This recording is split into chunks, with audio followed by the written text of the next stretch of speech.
Hello, hello, hello. Today is Splatoon 3, so not the most exciting game. As I always say whenever I play Final Fantasy 14 or Splatoon 3, just daily ritual kind of games that I don't get to play on stream so often, but I like to stream them for the special events. For Splatoon 1, I participated in pretty much every single Splatfest. Didn't miss a single one.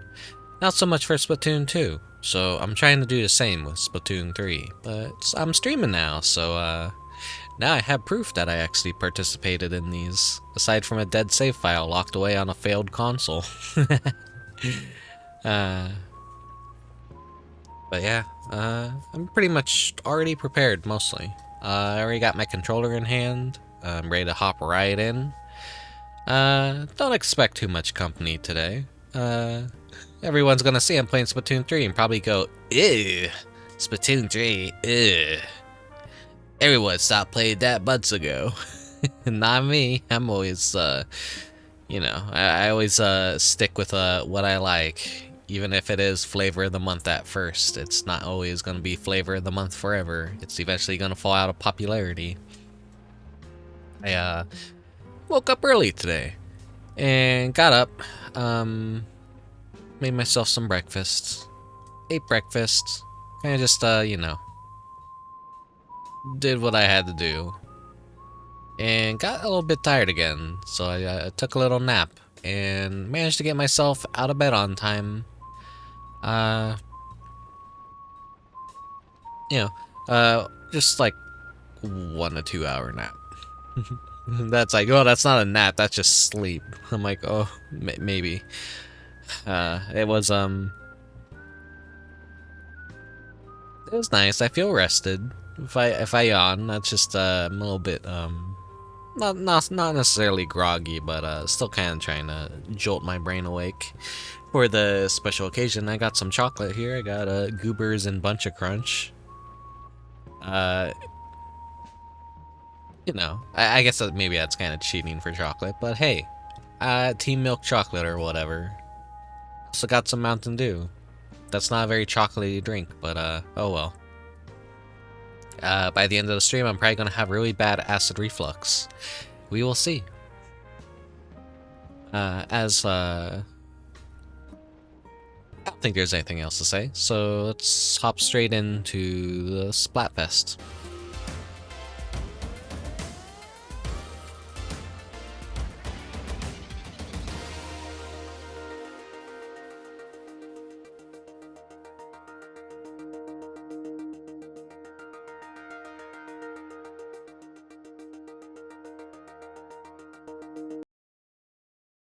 Ah.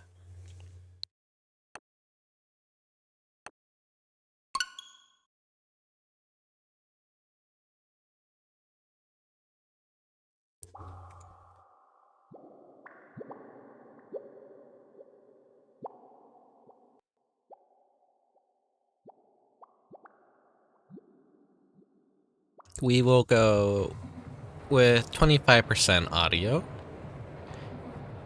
If it needs to be lowered a bit, just let me know. But I think I got most of my audio problems out of the way. So we'll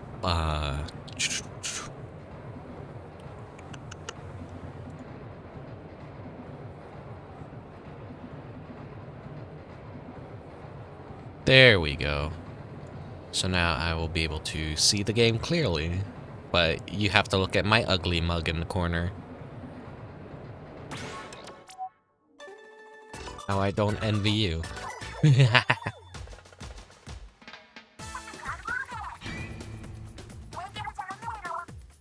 What? I heard the follow sound. Who followed? What? I didn't see anything in the activity feed. Huh.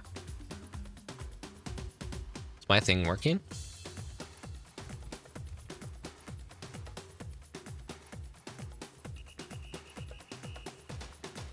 Weird.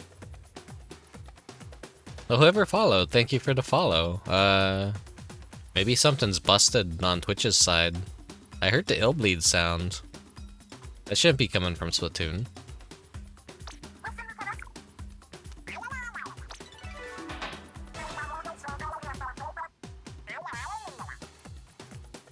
My follower list didn't update.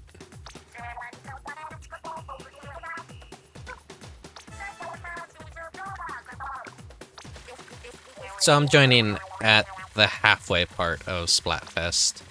So let's see. Ah, white chocolate's actually winning.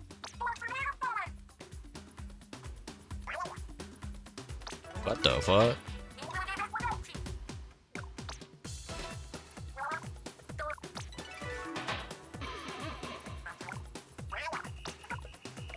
Yeah, looks like I get to do a little bit of Salmon Run between some matches too.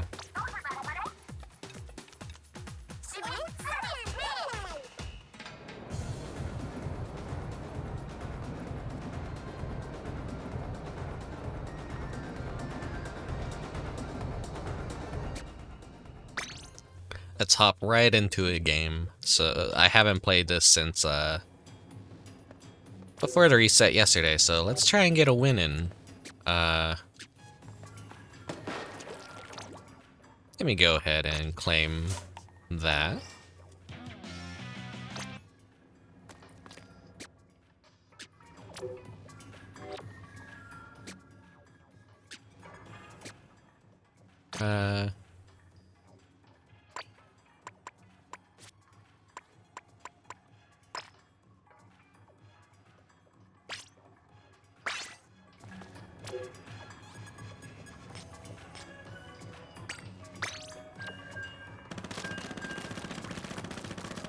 I'll go with a familiar weapon that I'm pretty good with.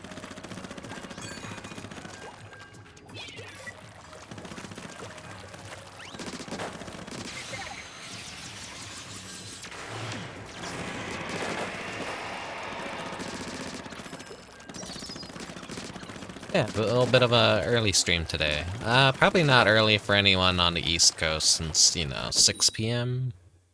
But hey, early for me. I thought about doing it even earlier, but then I was like feeling a little bit tired, so I was just like, I shouldn't be feeling tired, I should be feeling energized. I got up and ate breakfast. Nah, doesn't quite happen. And of course, first match will be against Dark Chocolate, because I feel like that's like Dark Chocolate is all the contrarians, and every human picked milk chocolate, and anyone who picked white chocolate simply just doesn't exist. So like that's how they're like possibly just like that's basically how white chocolate is winning, because it's so unpopular that like they could just get like a handful of wins and have it count.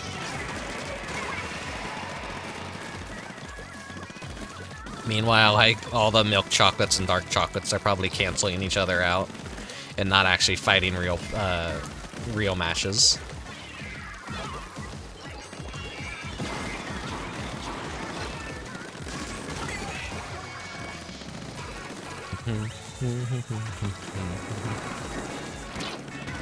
I'm a little bit out of practice with Splatoon.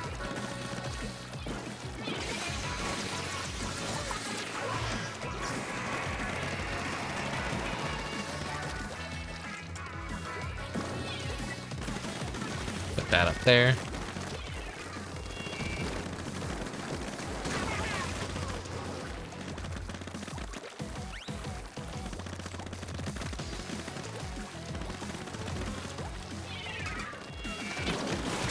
Ah, shit.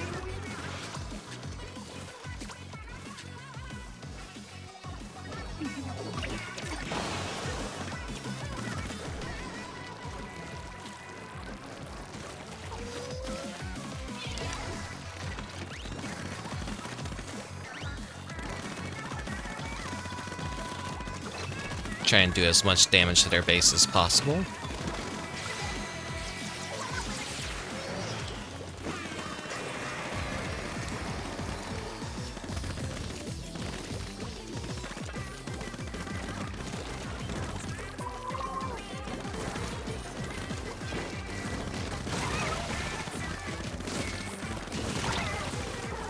Nope. You ain't getting me.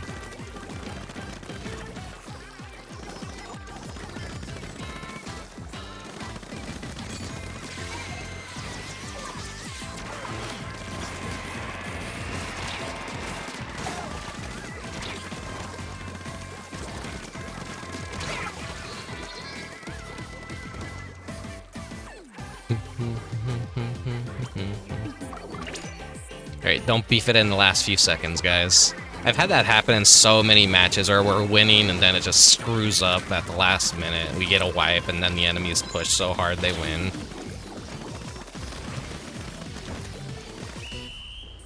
I think we got that.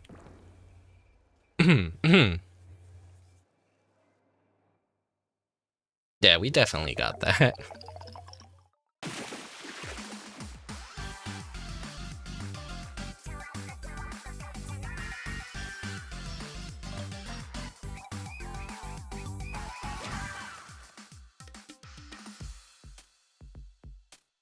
Victory chocolate.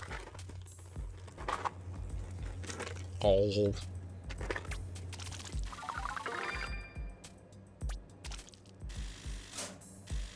Hmm.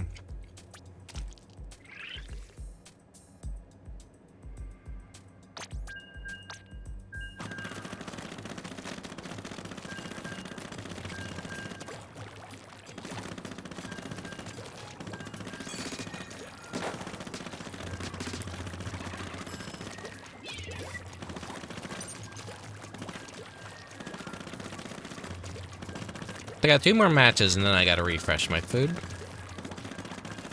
That I get double cash. Ba -ba -ba -ba -ba -ba -da -ba -ba.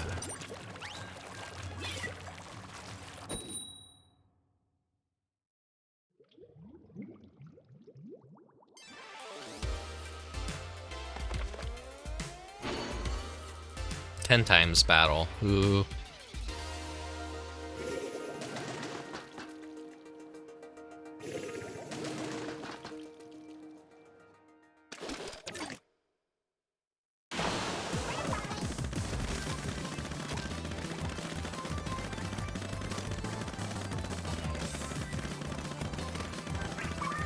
I took some liberties with the thumbnail, because I didn't really like the colors that they chose to represent the chocolate.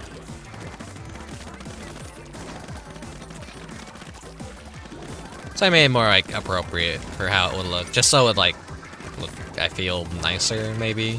But, maybe my color choices for the brown, and dark chocolate were maybe a little too close together. Who knows? No one cares. Only I care. Oh boy, this might be a good enemy team.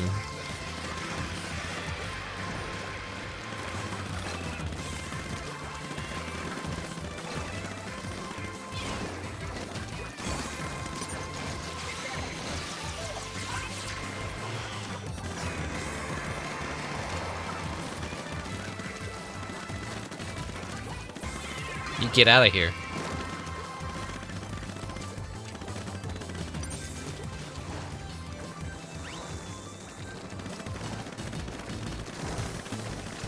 Damn, they're pushing us hard. Ah.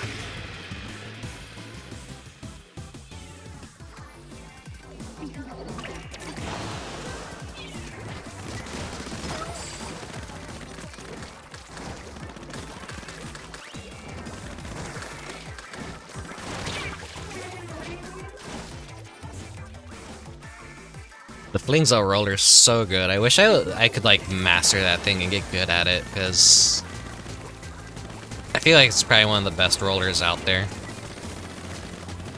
But like I no matter how much I try rollers, I'm kind of just dog shit out all of them, I feel now.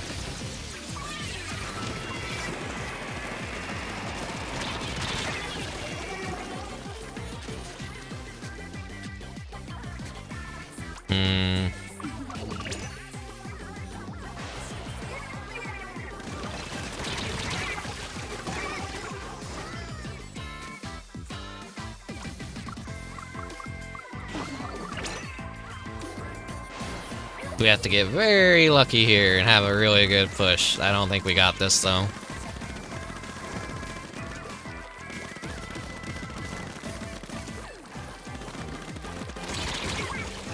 Nope. Not with that display of not skill.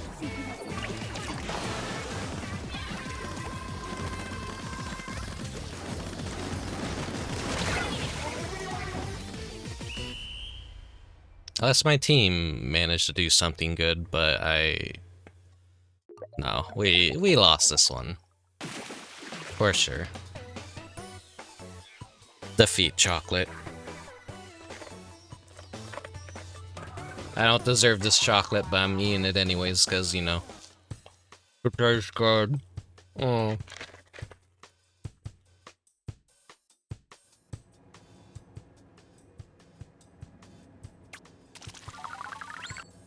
And yeah, it's Nestle's chocolate.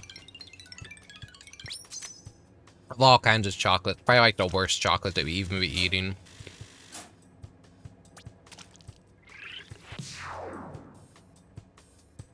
Yeah, I wish it were the... something like nice and rich, like C's chocolate. But, C's chocolate is very expensive. That's like a special occasion kind of thing, like, you know. For, Valentine's, Easter, and Christmas usually is when I will... My family is like... They've always loved C's candy, so... For a special occasion, we get that, the nice buttercream chocolate. A nice box of that. And that chocolate's extremely rich, super, super good.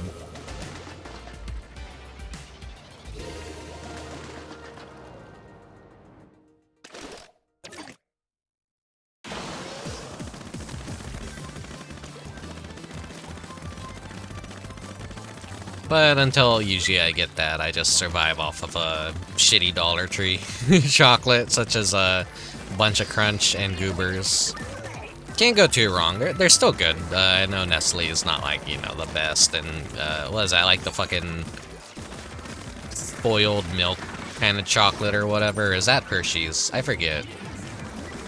Chocolate defamation. Like the whole American chocolate is like spoiled sour milk, basically. So like you mentioned that. Any kind of chocolate, you immediately get all the Europeans going, that's not real chocolate, that's vomit, that's spoiled milk. And you're like, I guess. Maybe I acquired taste for bad things. Ah, fuck.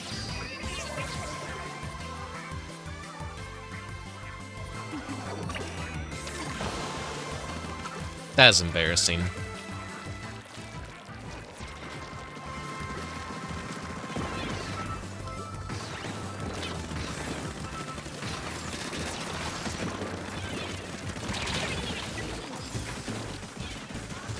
I've seen this gimmick team show up a lot during Splatfest, where they just use all the same weapons and then overwhelm us with crabs.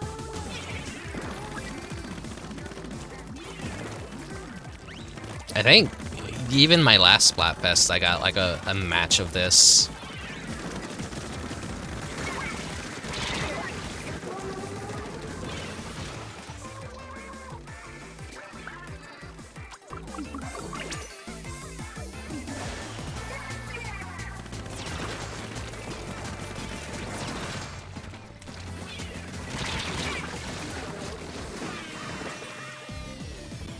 It's like the perfect amount of overwhelming that, like, you can't really do shit, like, kind of being too aggressive and pushing, like, someone always busts out the crab tank, and then, it's just like a hard counter.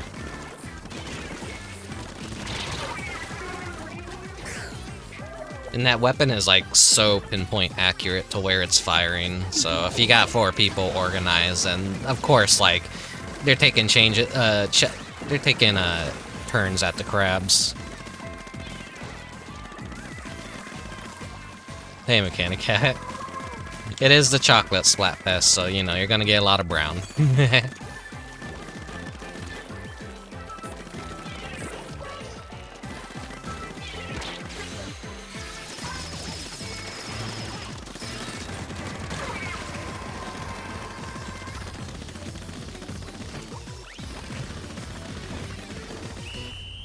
Okay, hopefully I actually did something and my teammates are managed to remedy the situation at home. No, it doesn't look like it. Doesn't look like it. Good push, though. Looks like chocolate raisin colors.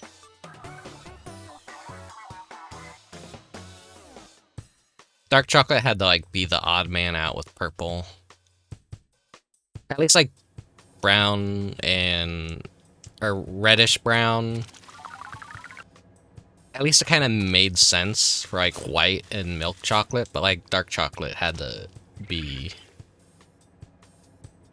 Dark chocolate had to be purple.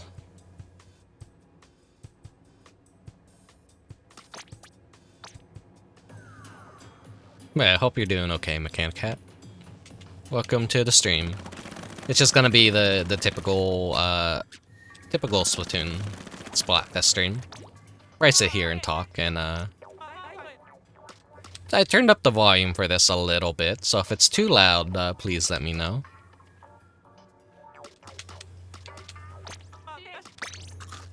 Let's give all my teammates a double money buff. Just because I'm feeling so generous.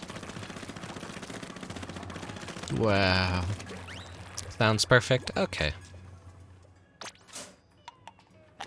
Until this point, I've been using 20% of the volume, and I'm just like, okay, maybe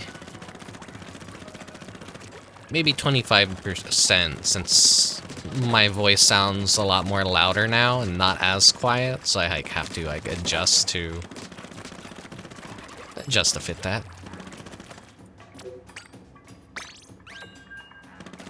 Let's do a couple more normal matches, and then I'll do a Tricolor match or two.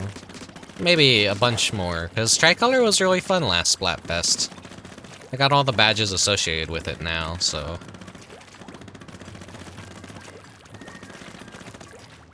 All the Splatoon pros are apparently playing on Team White Chocolate. If Team White Chocolate actually wins, that's gonna be insane, but like... Actually, there's plenty of times within Splatoon's history that the weird choice ends up winning over the two more popular choices, or more popular choice. Yep, we got 10 times battle.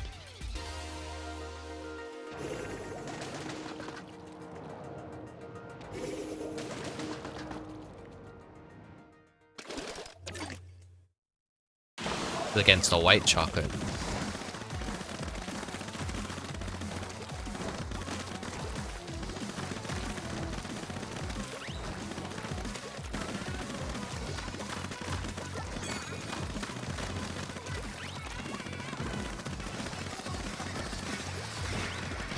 Oh, the colors mixing together is so good. They actually look really nice. It's like coffee colors. No one saw that. No one saw that. That didn't just happen. Ugh.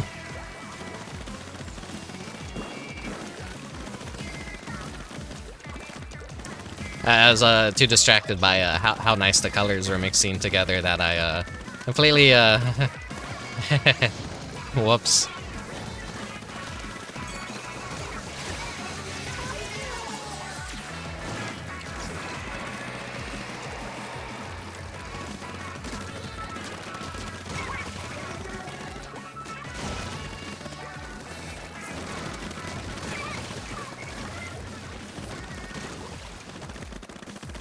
Kind of looks like that cowtail candy, which is, what is that, caramel mixed with like a little bit of cream in the middle.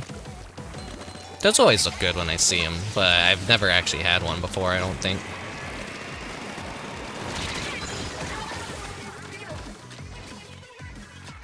I see we did not paint a little divot down there, so I'm gonna go get that real quick.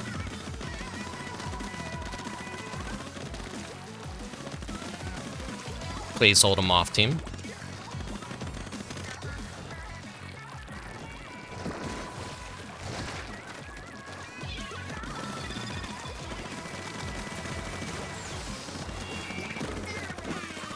Not getting me with that.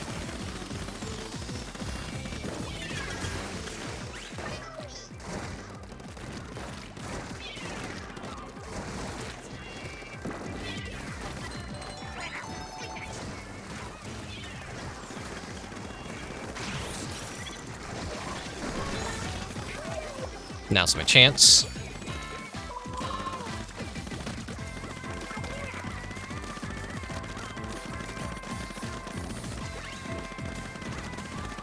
Do as much damage to their base as possible that they can't repair in time.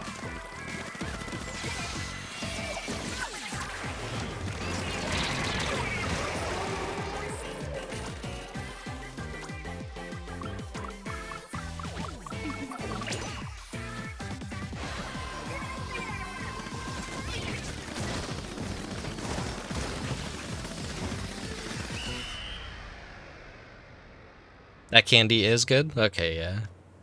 It always looks good when I see it. Oh, celebratory chocolate. I'm just gonna run out of chocolate before I even hit the max rank.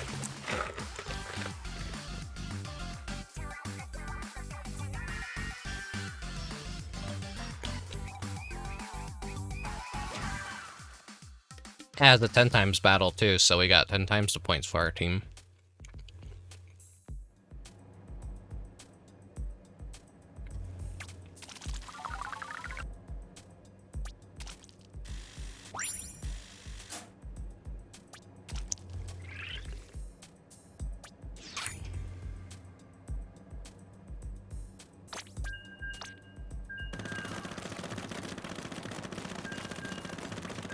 Oh, someone's already at +6. What the? Ugh. That person has to have like been playing non-stop since yesterday. Yeah, I'm like trying to remember. Have I ever seen a +6? That's some dedication right there.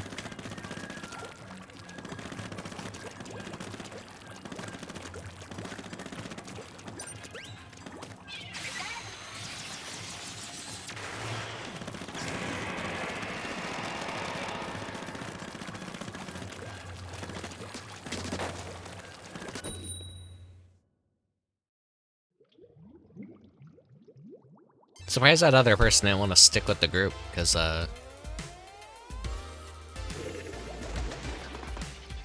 we did pretty good that round. Usually if you find a good team during Splatfest, you kind of want to stick with them.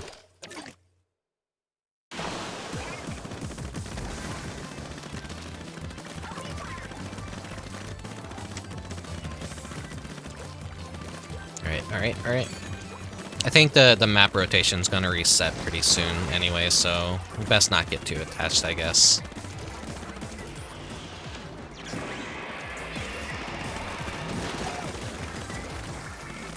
That's a sniper.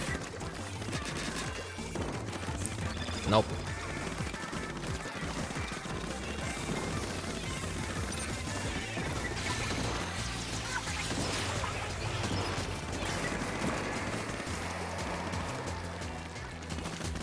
Swoosh around here.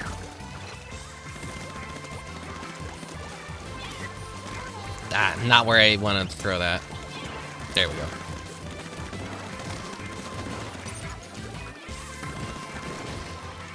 Ah, chocolate drink.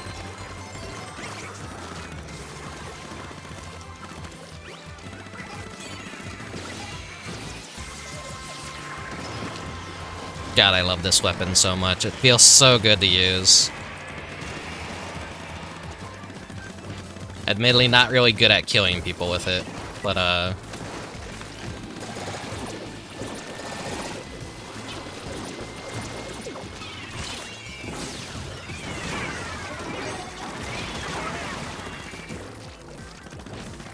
God damn, how the fuck did I live through that? That's crazy.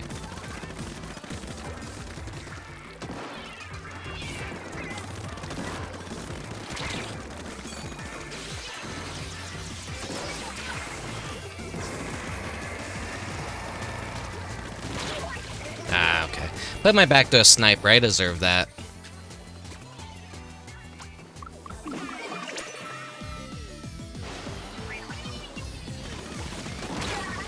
Ah.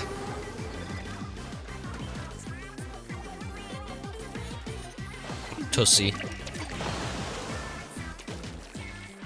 We're doing good though. We just gotta keep the pressure up on him.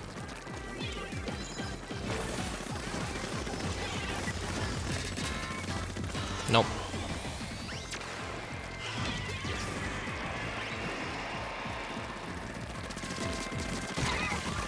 Got him.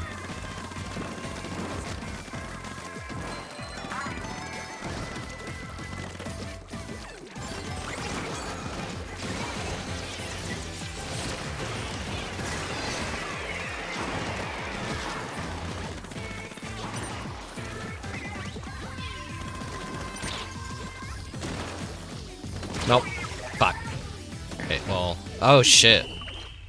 Someone was going to hell in the middle of the map. I think we still got this, though. Maybe. Yeah, we still got this. We got the majority of the map. Yeah.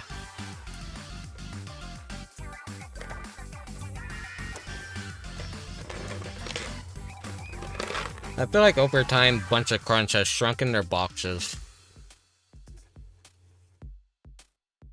The boxes used to be twice as big. Or else they made them just longer. But there's that trend of shrinking food packaging so that they could sell more, less for more. You ever wonder what that little divot in the bottom of the peanut butter jar is?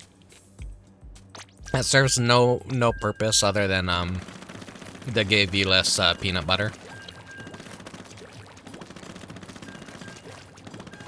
They could design bigger jars, but because it bends in upwards, that just means that's like more space to not put peanut butter in and make it appear more fuller.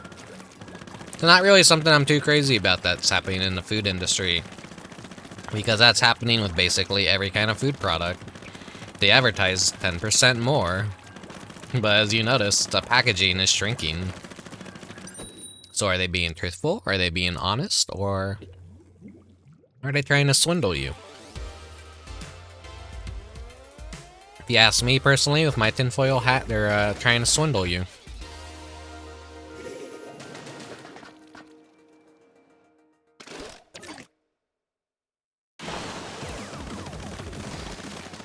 So, it's not necessarily a tinfoil hat. I feel like that's like common enough knowledge that most people do tend to notice that, hey, I'm getting less. It's like when you look at the old Mountain Dew bottles and like how fucking fat those things were. They were like just, there was no design to the bottles at all. They were just like super fat, bulky, like you were getting tons of Mountain Dew in it. Now they got the design with all the ridges. You're getting less Mountain Dew in the bottles, obviously, which, fair enough. It's not good for you. It's terrible for your health. Holy shit, how they... Yeah, Mechanic Cat, exactly. I'm saying, they are lying. They are lying, and we can't trust greedy corpos.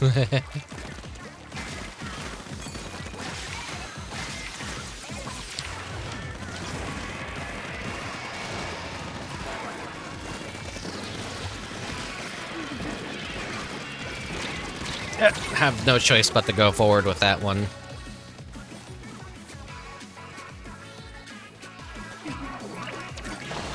Corporate will always look for a way to give us less for more.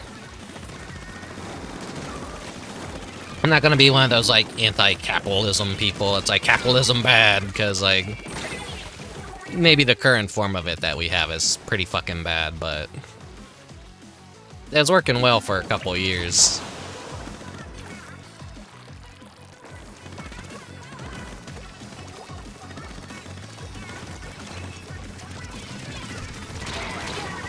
I just wish we got to live in those years while, you know, it was going pretty good and people were actually kind of getting a little bit more of what they paid for. Having this discussion in a supermarket stage.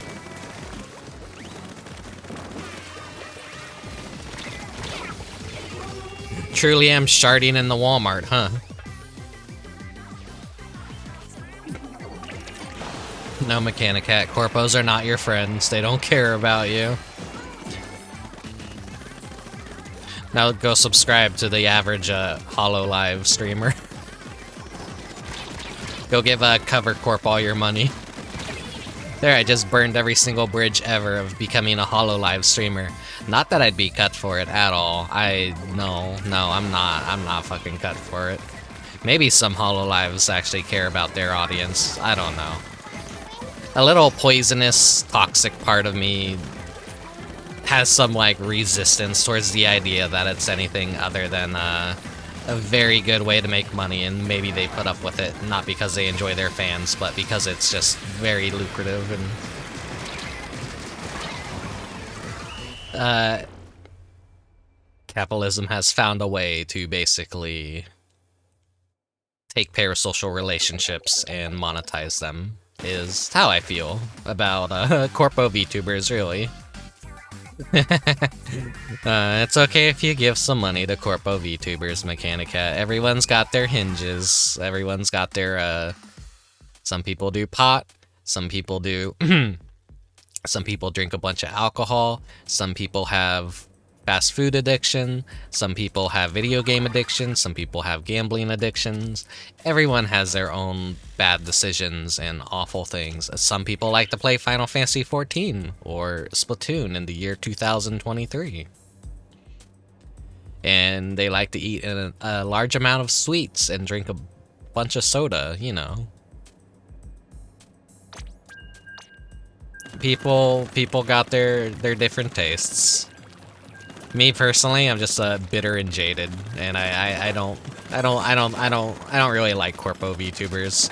I try and follow them and get into them, but I'm just like, yeah, but like this doesn't feel genuine. The chat goes by too fast, and the entertainment they're putting out doesn't quite match up to what I'm looking for. I love the indie scene of VTubers. I like watching a bunch of people be unhinged or kind of be like. I think people more on the indie side are way ahead of people on the corpo side. Corpo has all the like time and money in the world to like do a bunch of cool shit and to support.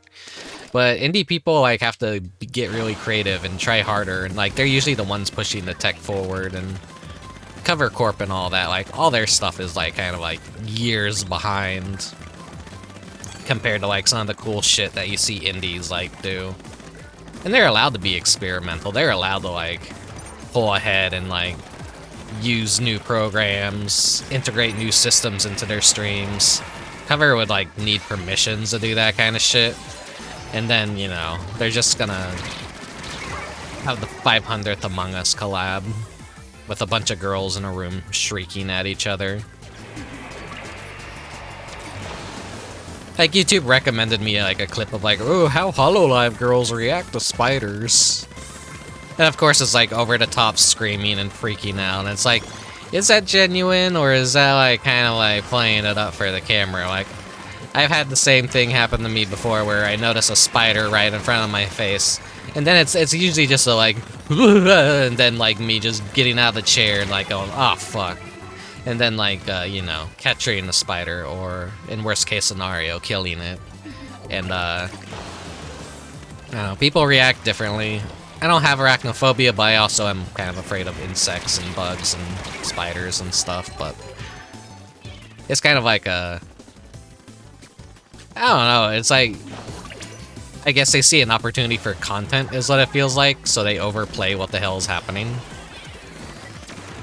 I don't know. I'm bitter. I'm jaded.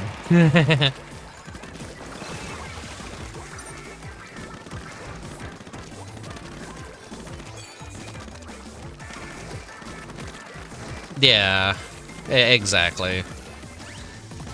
It already works. They don't gotta do much else. They gotta do their debut. They gotta tell you what their musical tastes are. What their favorite animes are. Their two favorite things in life have to be karaoke and Among Us. And, you know, they just gotta play it as safe as humanly possible.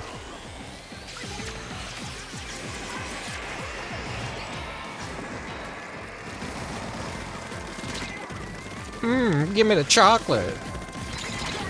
Not that chocolate. I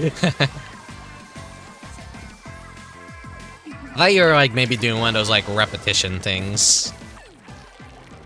like poking fun at like how monotonous the corpo side of VTubing can be. Go, my team! Go, go, go, go, go, go, go, go, go, go! Cover up! Cover up! Cover up! Cover up! That could be anyone's game.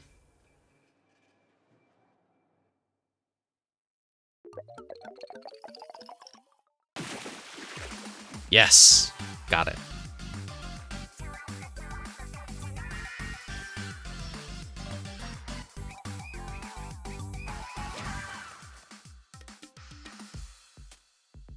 Don't worry, I'm stupid too. I'm still playing Splatoon 3 for God's sakes. What is wrong with me? Oh hey, I could get another triple. Like once I build up the... Oh, I could get two more triple gears. Ah, there's the update to the multiplayers. Does that reset my daily too? I just gotten so used to checking the game at like 4 p.m.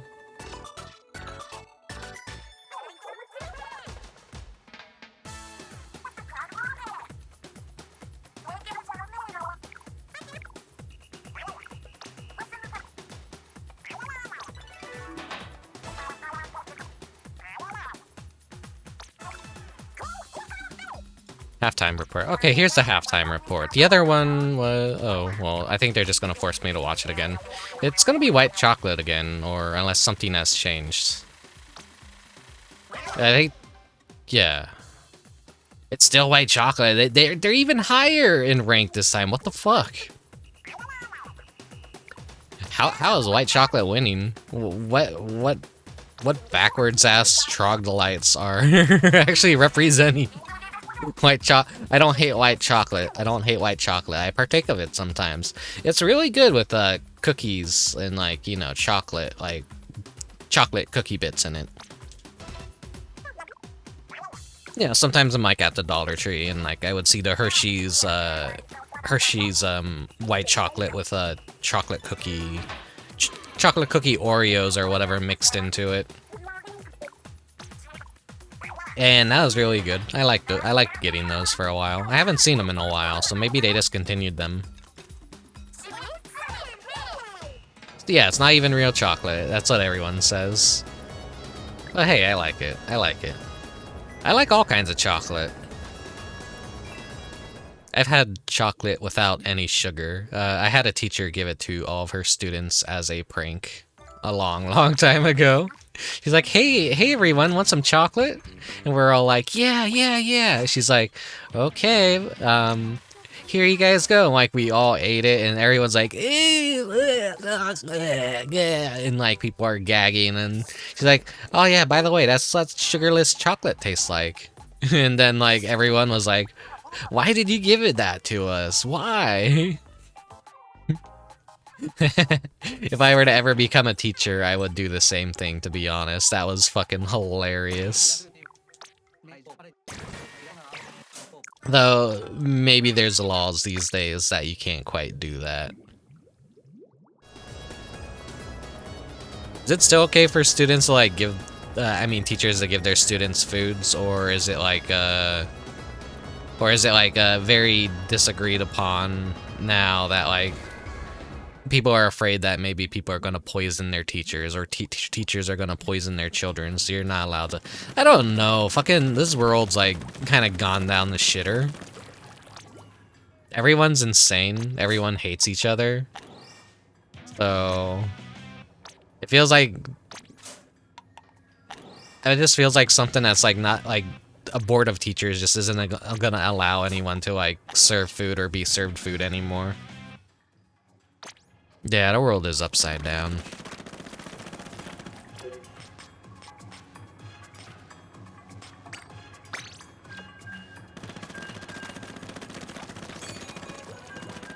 I'll do some Salmon Run halftime after a couple Tricolor matches.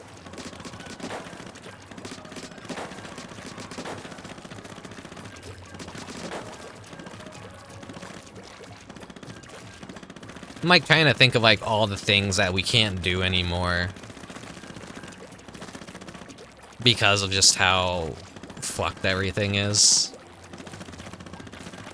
I always like keep telling it, oh, the dollar tree. It's a $1.25 tree now. You have to spend like $1.25 on a single thing, and then that adds up. So for every 4 items, you're basically paying what you would get for 5. Then $8, you would be getting 10 items, and so on, so on. Which has made going to the Dollar Tree not as fun anymore. Oh, this is gonna be a fun stage.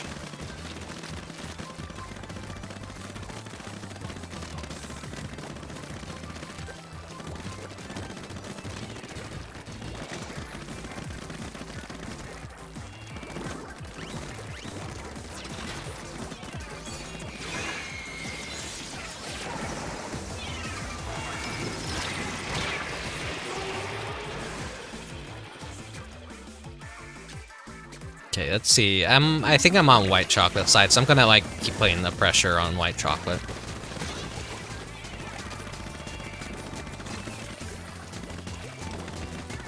Because it's kind of supposed to be 2 versus 2. So where you spawn is like relatively easier for you to focus them. So that's kind of like the game's way of telling you like, all right, focus them. But like if you're doing too good, then like, you know, you could probably go over to the other team if you want. But it's more convenient for you to be attacking these two. All right, well, we don't gotta worry about them getting the signal.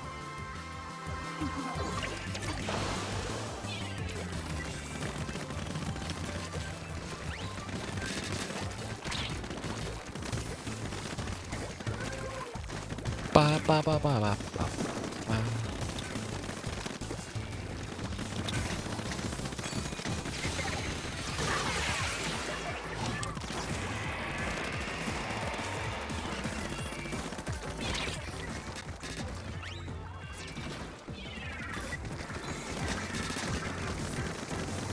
Nope.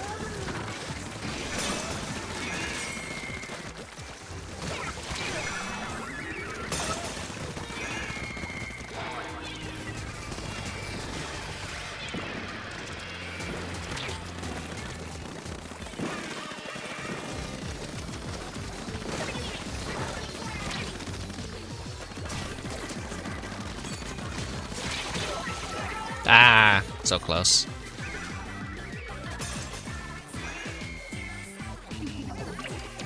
I gotta learn like the invulnerability on that before like I try and pop it, because sometimes I'm like, oh, it's a get out free card, but no, not quite.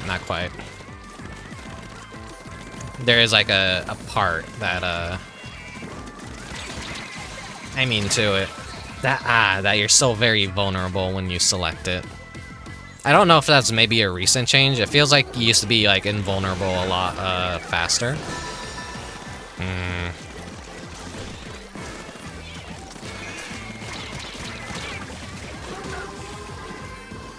Come on, team, get purple, get purple, get purple.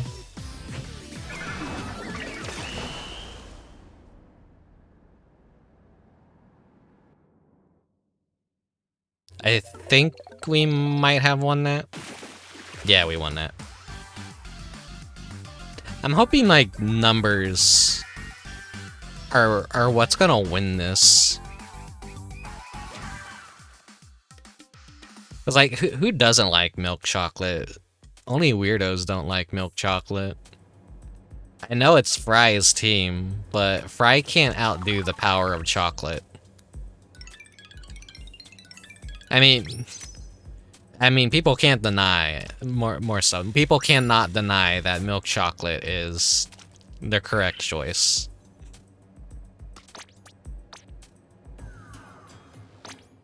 Let me change my gear.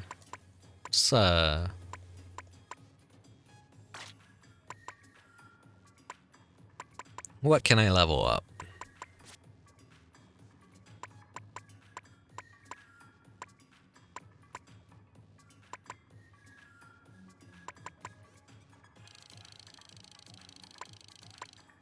This has got some good stuff on it. As much as I don't want to be As much as I don't want to wear it, it's got some good stats, unless I can find something else. Ah. Alright, so...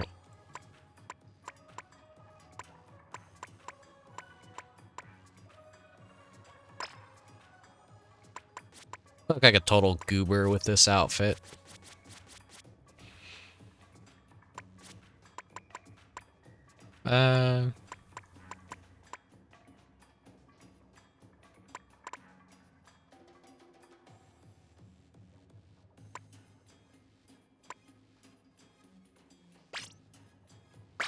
Yeah, let's just go with the neon green shoes.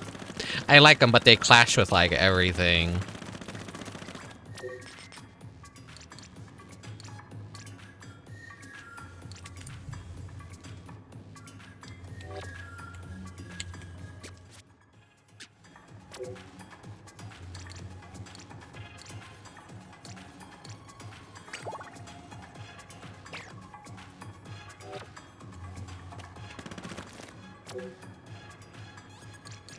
Controller?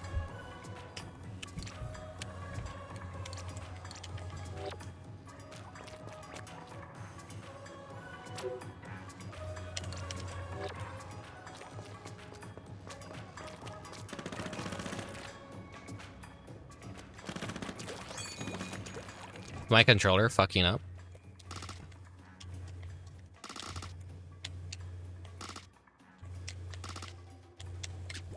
Yeah, something's wrong with my controller. 1 second.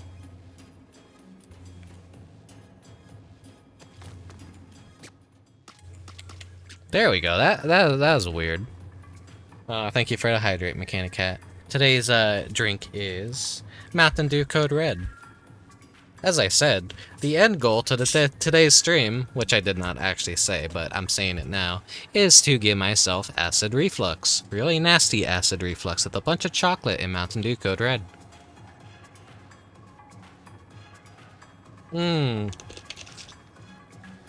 Ah. Let me stretch now.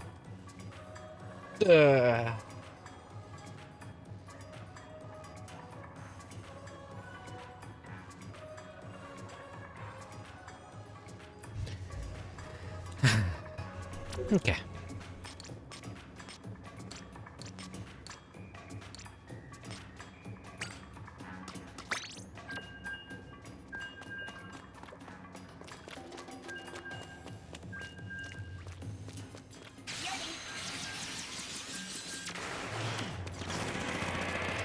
My controller had locked in that no input was really registering when I was trying the menu, so I had to resynchronize it real quick. I don't know what happened, but I guess maybe something within the controller just kind of like bugged out, or maybe the game itself. Who knows?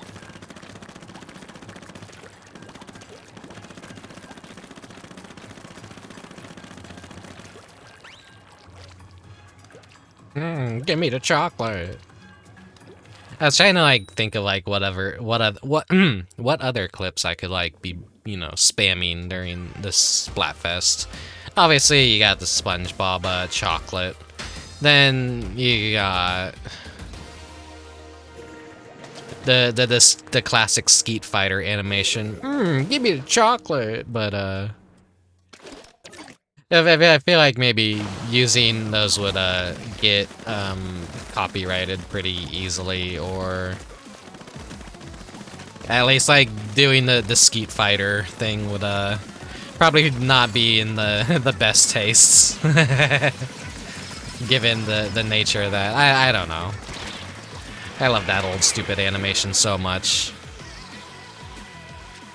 Such a shame Stamper doesn't like to make things anymore.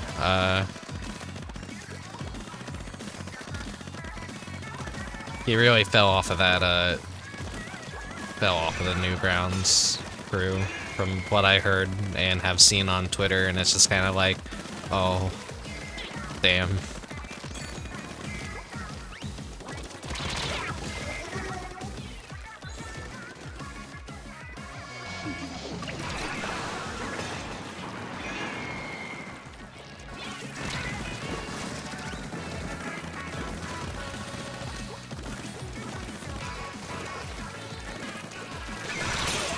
Oh, damn, he's waiting right there for me. Sneaky, sneaky. This is probably how White Chocolate's winning. They're probably just taking all the wins.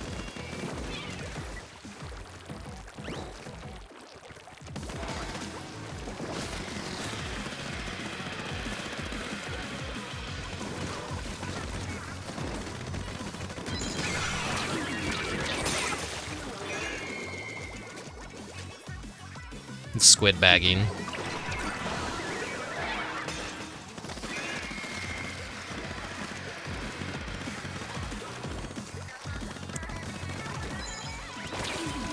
What kind of tryhard idiot do you have to be to actually fucking squid bag in this game?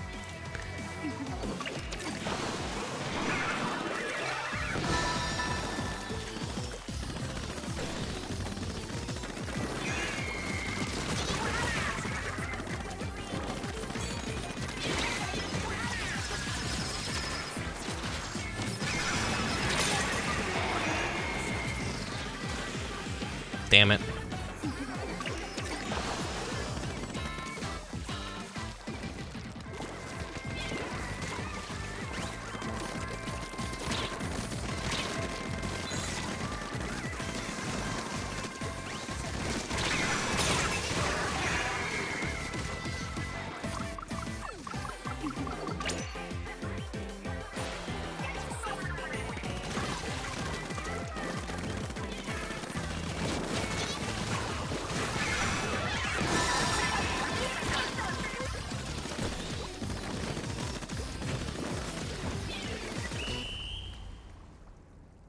Okay, I don't know if we pulled ahead on that one.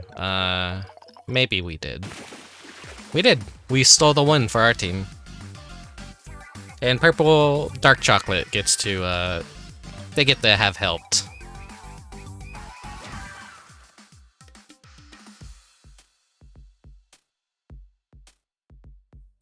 Oops, I accidentally picked the nail a little bit too much, and now my, my fingy is bleeding. Happens all the time. My nails look awful. I could never do a hand cam stream. Not that anyone would want to see that. My grubby fingers. My awful nails. What would I even do? I would, Legos are really expensive, but building Legos is fun. Feet cams can never happen because Twitch doesn't allow that. But, I'm pretty sure I'd corner a nice market if I could do that, though. But I feel like feet cams would be way too lucrative that, like, Twitch would basically implode on itself. Hey, you didn't know that, Mechanic Cat? You can't have feet cams. It's like everyone that, like, actually does anything involving feet, like, they have socks on and whatever. Like, oh, I'm playing a game using my feet, and then they have to, like, they have to wear socks. They can't be barefoot, because then it, like, it qualifies as, like, fetishy material. Because, there's, like, a very famous clip of, like, back when Overwatch first came out. There was this, e-girl streamer, and people could just donate $5 and say, show your feet, and then she would, like, flash her feet in front of the camera. And, like, just, like, playing Overwatch with, like, a little tiny in the corner window, and, like, she's taking up, like, 80% of the screen. She's just shoving her feet in front of the camera, barefoot. And stuff like that, like, got memed to hell and back, and Twitch is like, okay, this isn't allowed, this isn't allowed. You cannot do this.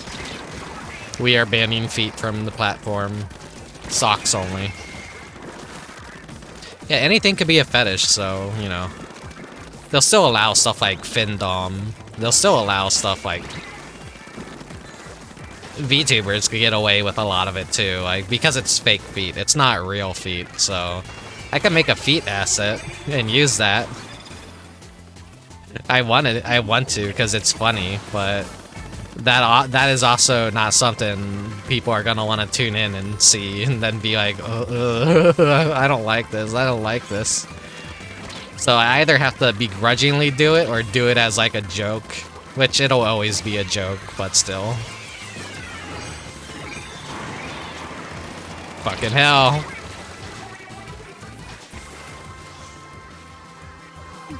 It's like I have to like hate my audience that much to just do it just to spite them, basically, is what I'm saying.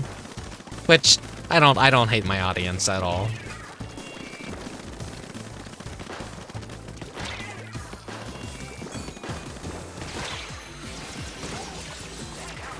I respect you guys. Respect is a two-way street. You don't want to become one of those streamers just yet that is just like, man, I hate my chat. My chat's full of dum-dums.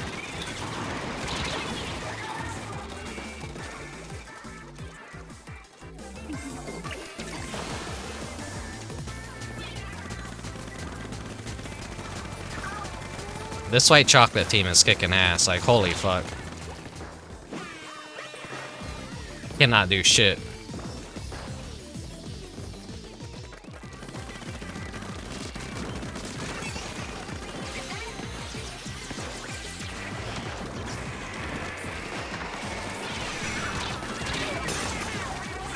Ah, fucking goddammit.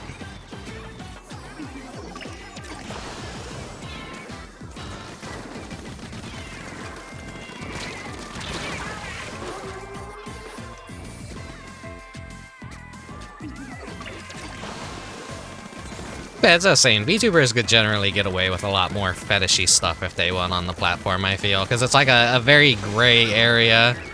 If they interfere too much, then they start like attacking like artistic liberties and stuff. And start skirting that line of like, okay, is a drawing real? Are cartoons real? Is anime real? That kind of stuff. And they can't really cross that line because it starts getting a little bit, what's the word? Dystopian, I guess, maybe? Damn. White chocolate secured the points, I guess. It's like artistic freedom gets, take some chocolate anyways. Artistic freedom gets limited. And they don't want that. At least not yet. But it doesn't stop some of the bigger corpo VTubers from getting outfits that are too risque. And then they immediately get banned and told that's too sexual. So eventually they will practice doing that with VTubers, I feel.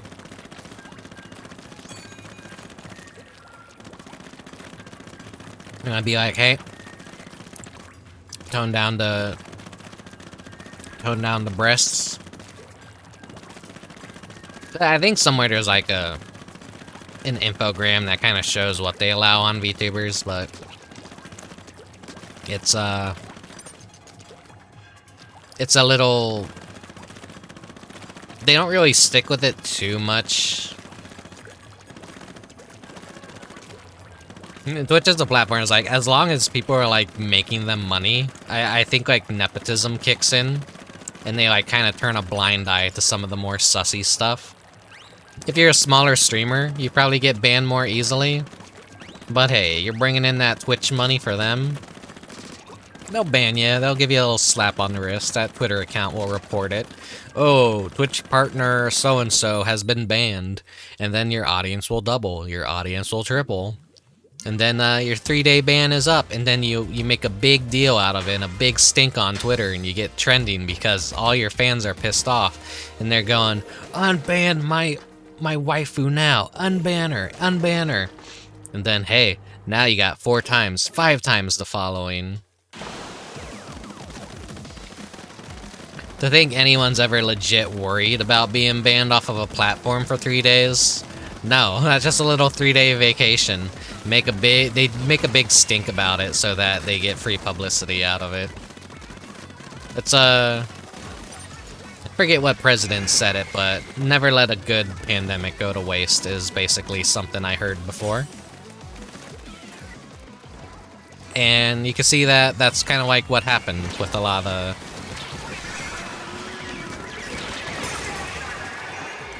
what happened for COVID. Companies milked that shit hard. Which is a damn fucking shame that so many big companies were able to keep their stores open, and so many small companies had to die. And so, you know, the rich got richer. Walmarts and Targets that never really had to close their doors or anything. They had all the space in the world. And they had all the sales during COVID.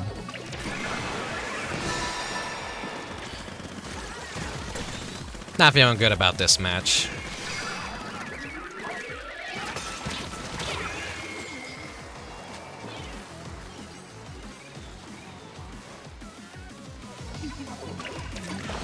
I think I might need to refresh myself with some Salmon Run for a bit.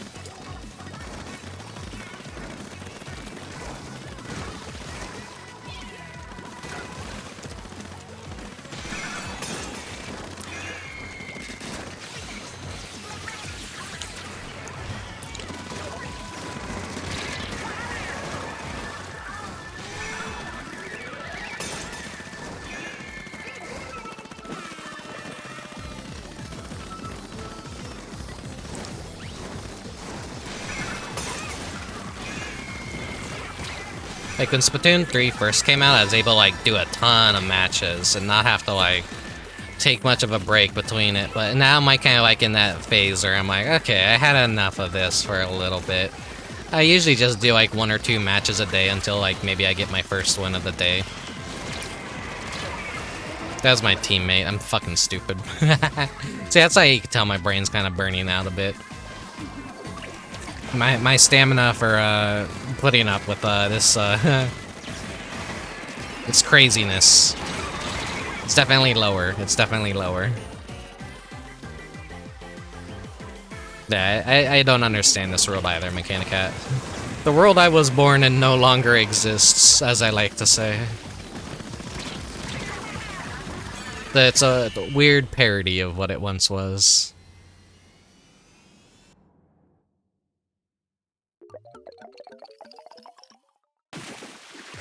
It reminds me of, like, one of my favorite dumb little memes that I like to, like, post around on Discords, where it's you know the old Garfield and Friends show? It's like the title card for that, but, like, instead of the title of the episode, it just says, the world you were born in no longer exists, and all the little cartoon characters around it are smiling and happy.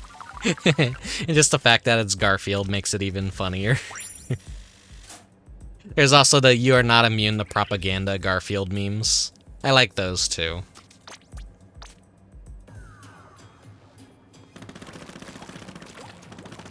Hello, Retro. And yeah, milk choco culture.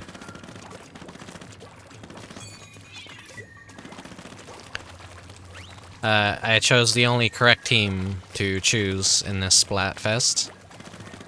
But I'm gonna take a little break from the normal game to go play a round or two of Salmon Run. Kind of get into a nice zen mode of killing salmon. What's the rotation? Okay. I guess these three are fine. I don't want to get the heavy splatling. I always hate the heavy splatling. I don't get to practice with it.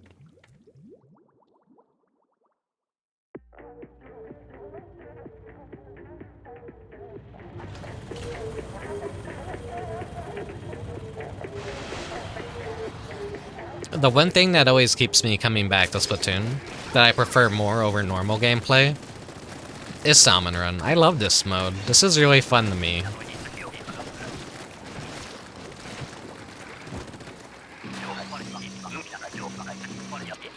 And right off the bat, they give us some grillers.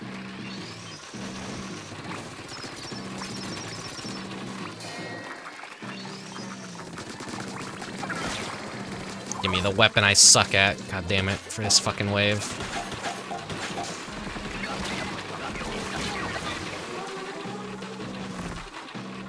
Dealing with them on this map is difficult.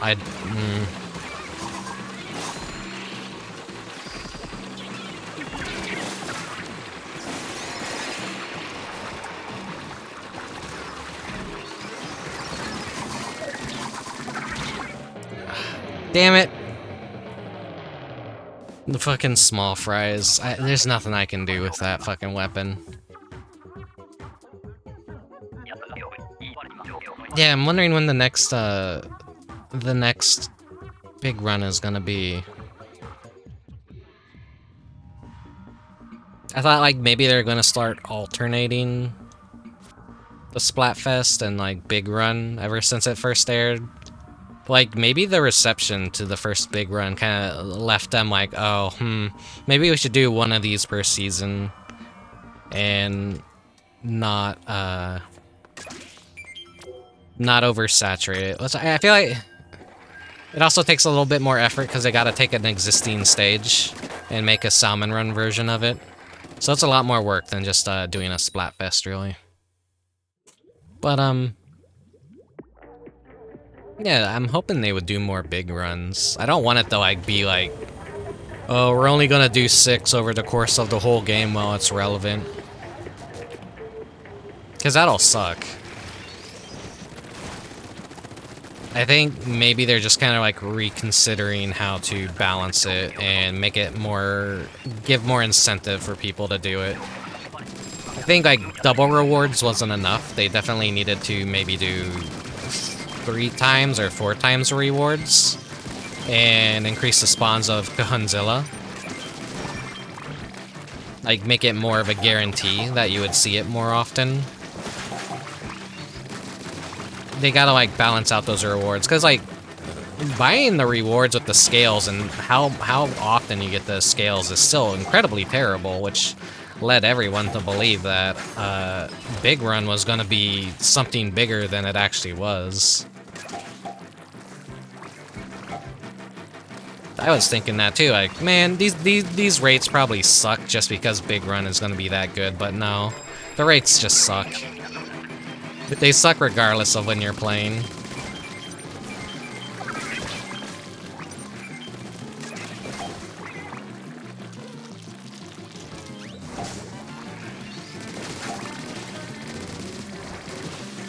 But thematically, I love Big Run. I love what they did with it.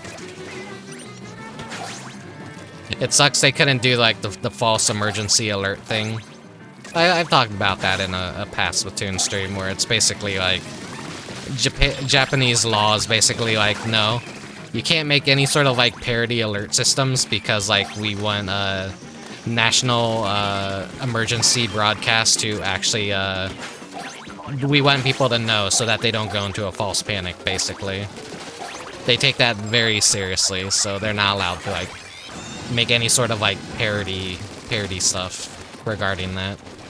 Which makes sense. I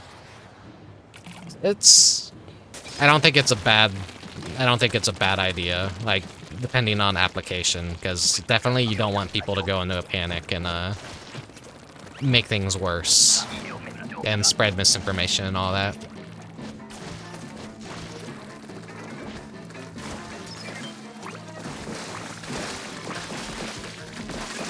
And yeah, we had a Nintendo Direct recently. I'm forgetting to even talk about that, but we get the Splatoon hub coming back, the best hub. So once that's available, pretty much fucking kiss Splatsville goodbye, because I'll be going back to Inkopolis.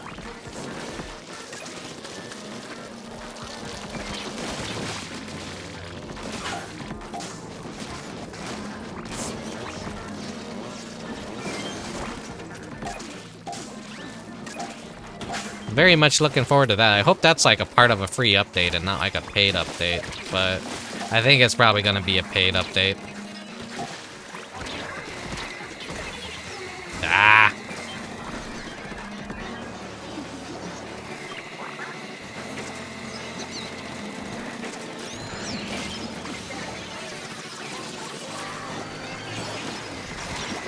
That...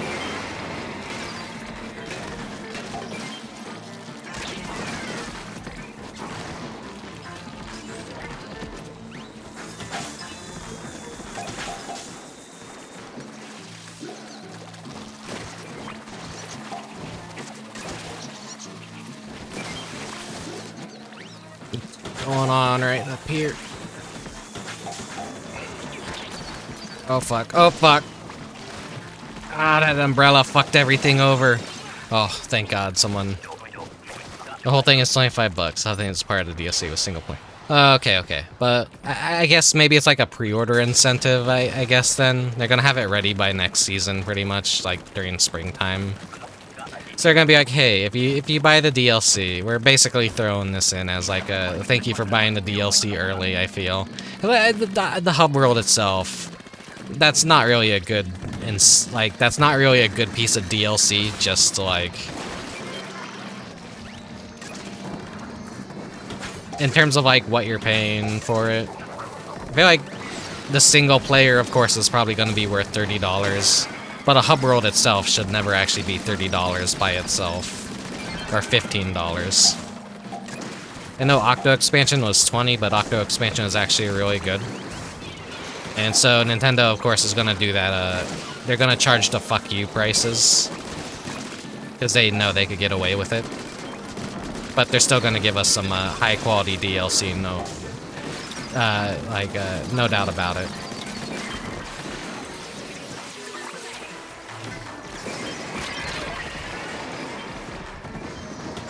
Worth it.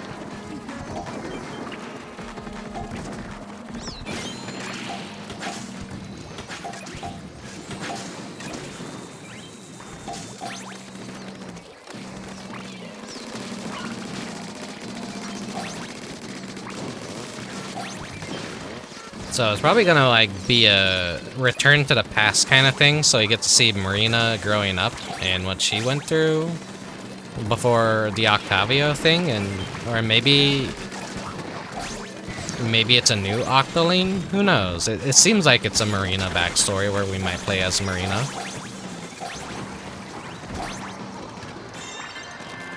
That's like what everything is implying. Probably get to see the Splatoon hub before it was actually the Splatoon hub, and maybe it was like a vibrant, colorful coral reef that basically got bleached and died because of ocean pollution. Turns coral reefs into giant graveyards. It drains all the color from them, and then that's it's like coral bleaching is a real phenomenon in the ocean due to pollution that is destroying coral reefs and everything.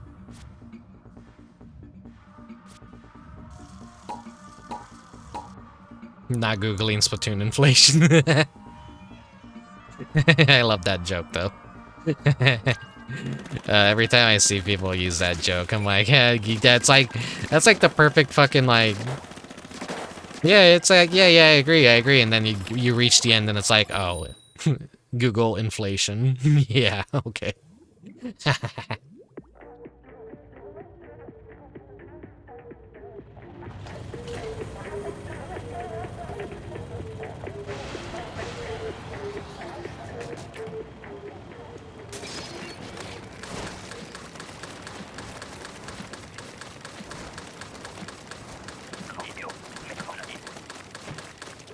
Someone playing on McDonald's Wi-Fi? What's going on? That seemed pretty delayed for a while with my paint, my ink.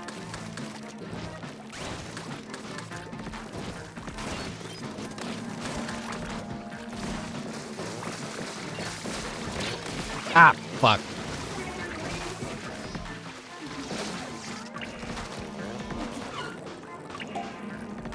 Now stay still. Okay.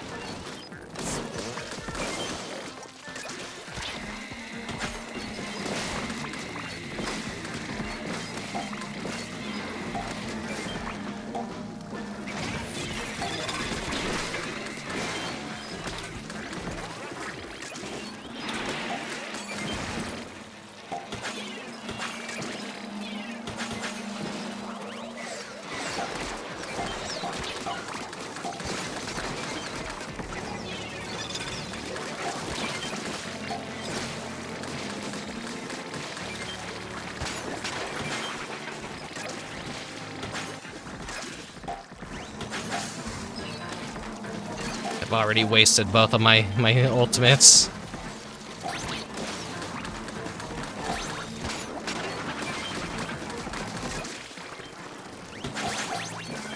Not a good sign if I have to use them in wave 1, but this is a pretty tough wave.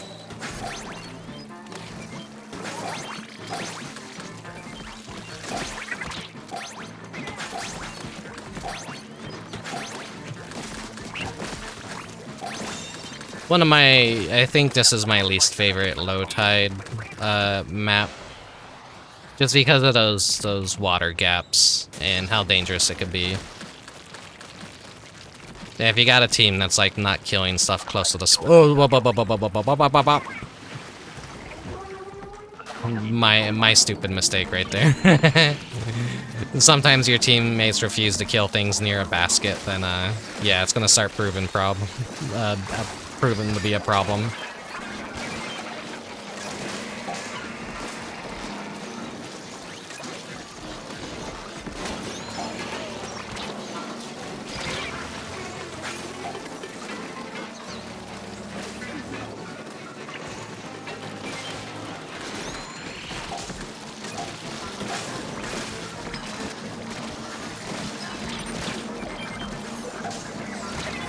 This thing runs out of ink so fast.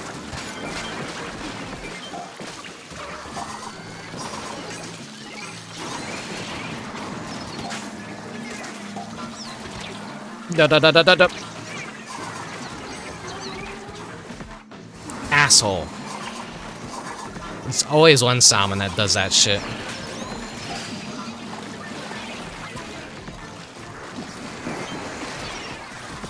Like, they're just right there to bonk you into the water.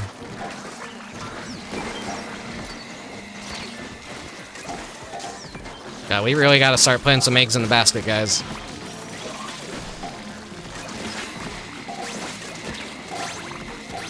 Yeah, I'm trying, but I'm a roller, so I only have so much ink to spare.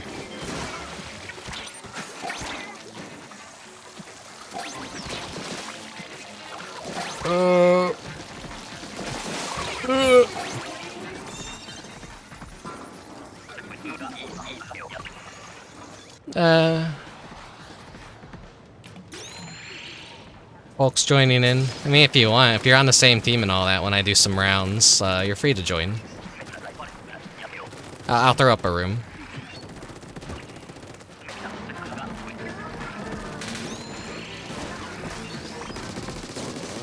I'll go back to Splatfest immediately after this round.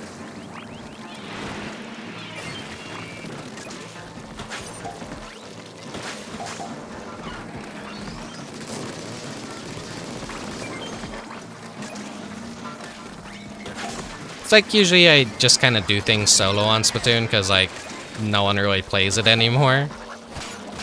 They've all like gotten over the whole flavor of the month thing, and someone like me is just like, I still play it. I still enjoy Splatoon, so I just never have anyone to play it with because then usually like everyone's already like either maybe doing their own streams or they're doing it when it's most convenient for them.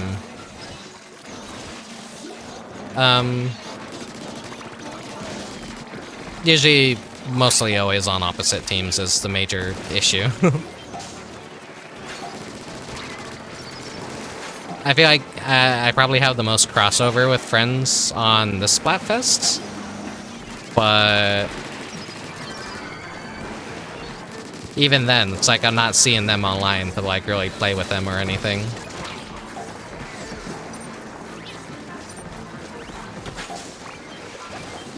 In fact, there's probably like some Zoomer server of Splatoon where they're just like filled with Zoomers and they're all just saying, let's all play Splatoon together, guys. Join the room.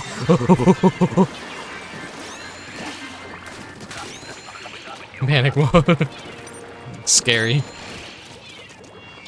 Last one alive. Last 3 seconds. Oh, I hate when that happens.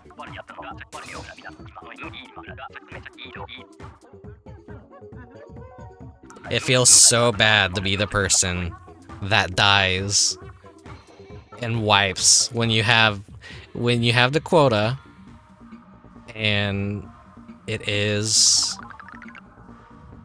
the final round.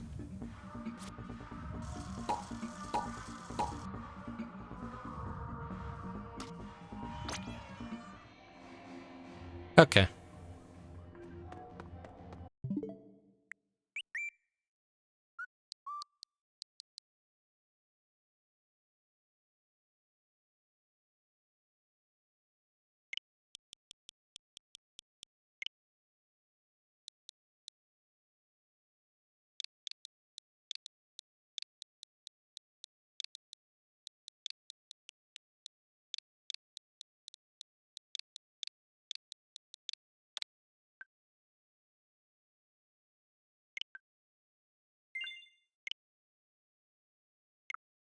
There, your invite has been sent.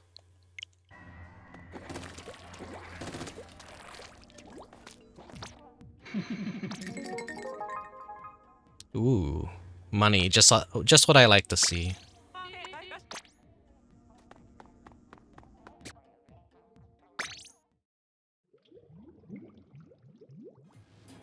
You never have enough money in this game. Though, be close to like 3-starring, or at least 2-starring each of my gear after this Splatfest, I think, so money might not become too much of an issue going forward. We'll see. Did you get the invite yet?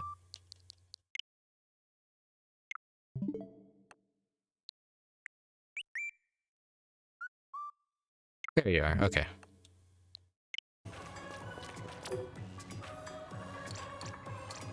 Let's do some...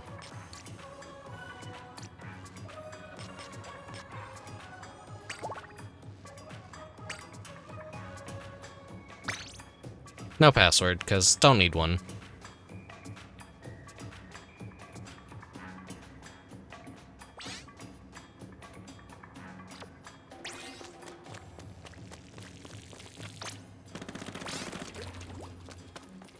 Sorry if my performance isn't the best.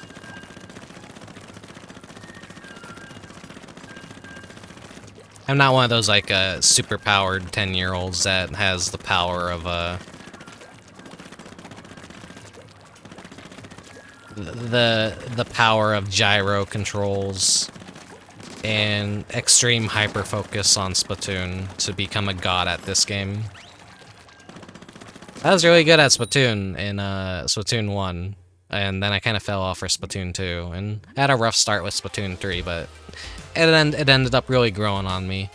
There's a lot of things I don't like about the map design philosophy, though, of Splatoon 3 compared to the previous ones, but I feel like the balance is generally better. The power of not having to work and do adult stuff. Ah, it's cute. That's really nice. I love all the like little extra details that they put in for the night versions of the maps. But sadly, it's like a little blink and you miss it kind of deal. You don't really get to see it if you're playing during a Splatfest and you have the rotation of that map.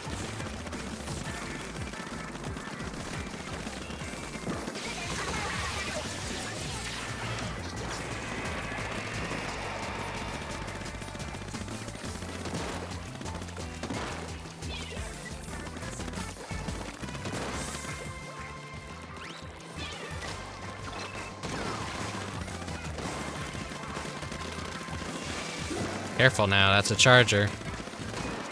Staying out of his range.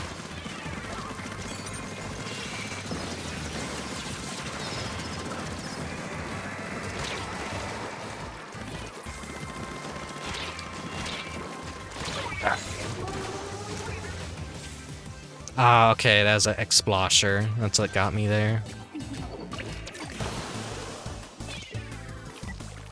Hey, Mechanica, you could always just be a man-child.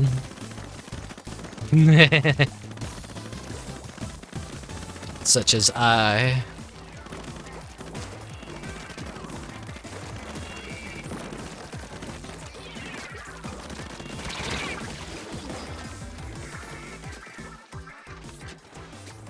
You know, I could work for more pennies, do a little bit more hours, maybe have 2 part-time jobs. No, I want to rot away inside my room all day because I hate the outside world. I have an intense dislike for the general public, and I do not wish to participate in society, so I play cartoon Squid Game instead. And I stream on Twitch Platform TV.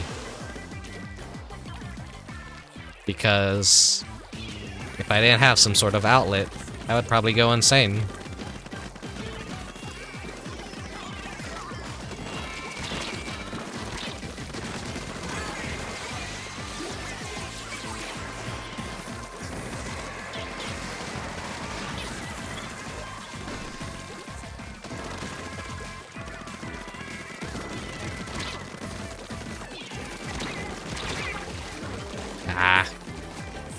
think we might have this in the bag, though. Don't want to jinx it, though.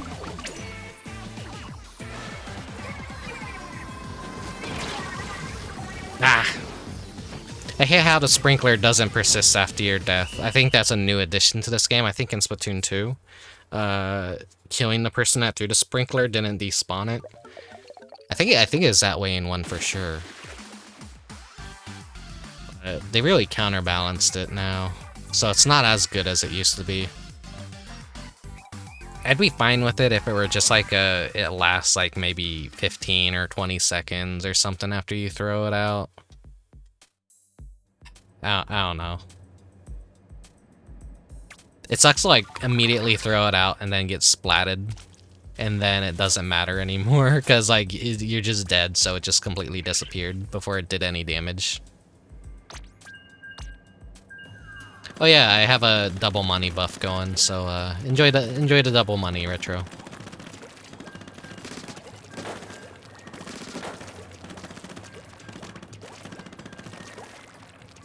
I think it's like 11 more matches of it.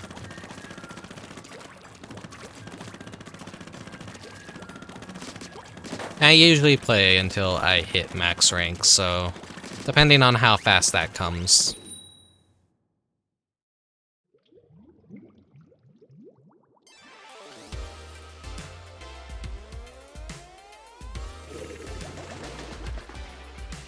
Oh, tickets don't stack. Okay.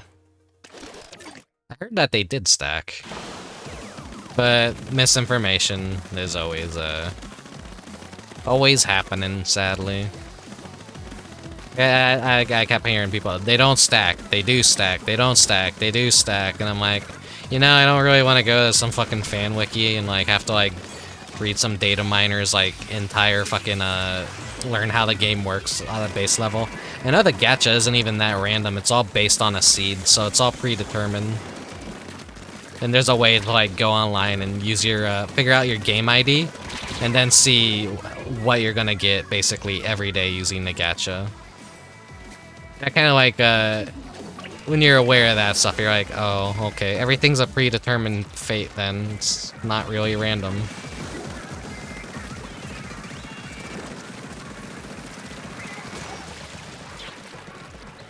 Jesus Christ.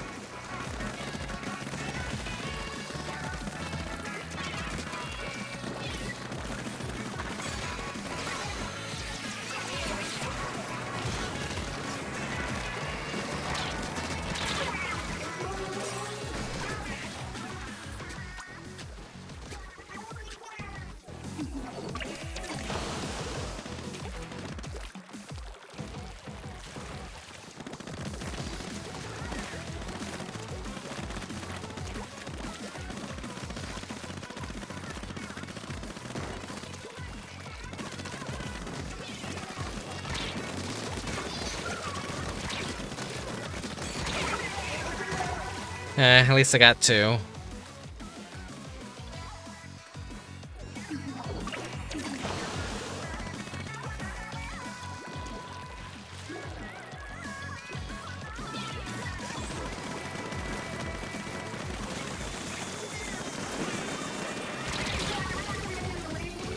Yeah.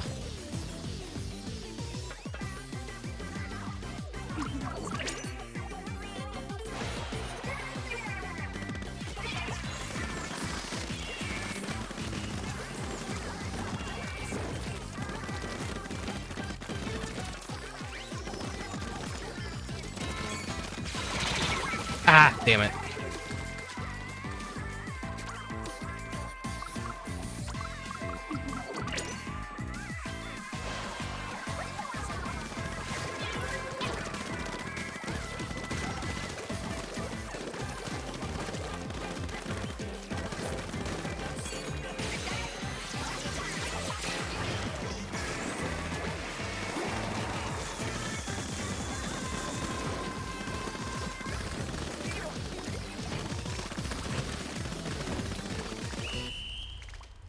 Alright, well, I was in enemy territory doing as much damage and keeping them busy as possible, but I don't think we won this one. No. Time to take a sad handful of chocolate. Oh.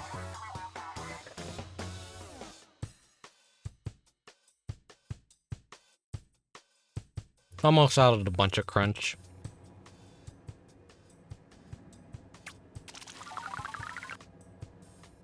Still got the box of goobers, so. But I might save those for later.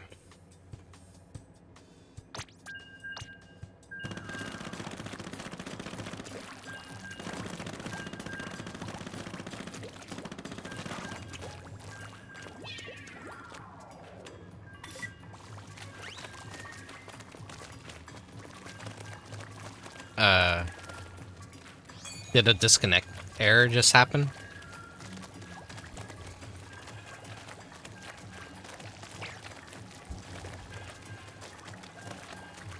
Yeah.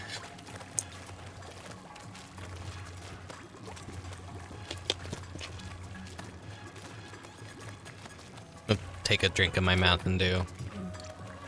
Here,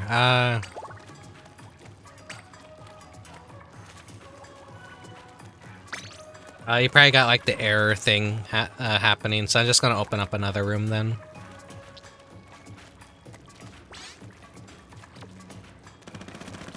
So it's gonna do that thing where it like waits at least 30 seconds to a minute, and then it's gonna say, "Oh, communication error happened. Ooh, this is what you pay. This is what you pay Nintendo $20, $30 for every month."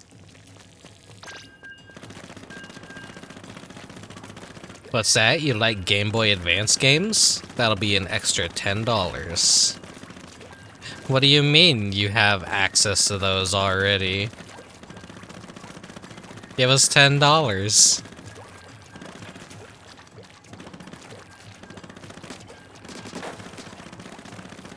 I guess I prefer more acidic chocolate. I see a lot of Cadbury stuff, but like the Cadbury stuff, like maybe I'm just still seeing the cheaper brands of it. Maybe there's actually a better brand of Cadbury. The acidic would be like what, the Hershey chocolate, spoiled milk kind of chocolate.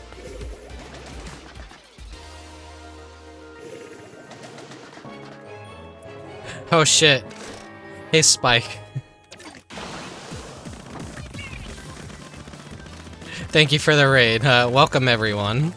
I'm sorry I'm playing Splatoon and not something that's actually more interesting.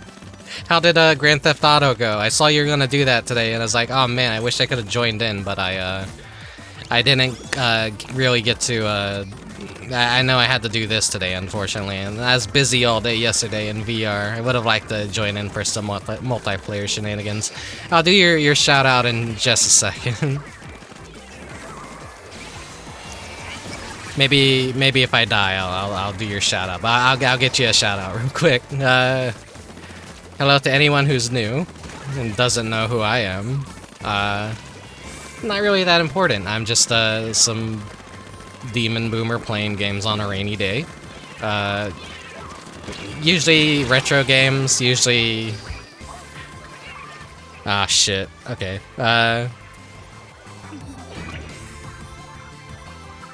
Thank you for the follow. Shit, my thing isn't showing me who's following me. Shit. Who was that?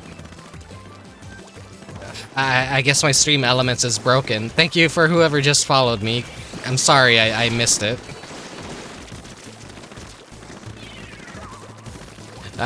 Chaos. We'll go to the ball pit after this. So Retro, we're gonna take a break after this this round. Just to go do a dumb redeem that I have.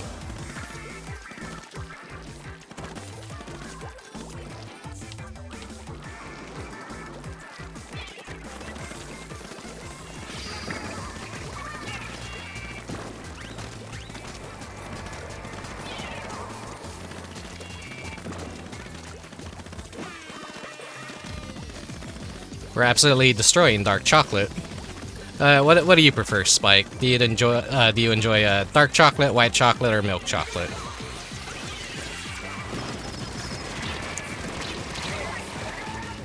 Or is chocolate banned in Europe?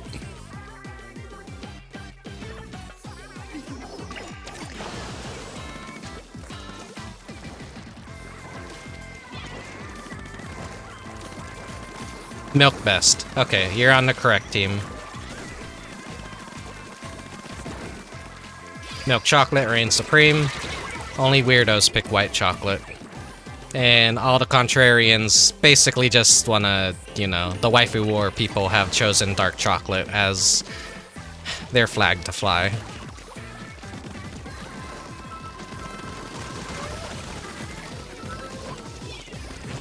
You need a license to eat any kind of chocolate, mate? White chocolate is just milk. I think we won that.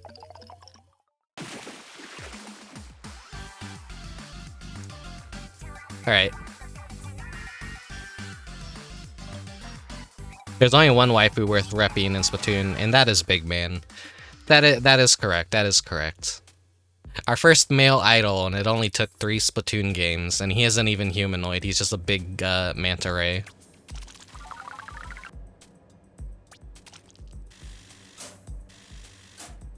I want to support Big Man more in the future, but I'm trying not to like let any sort of waifuism take control over what my choices are. I'm just trying to go by what I like and what I naturally feel is the correct way to vote.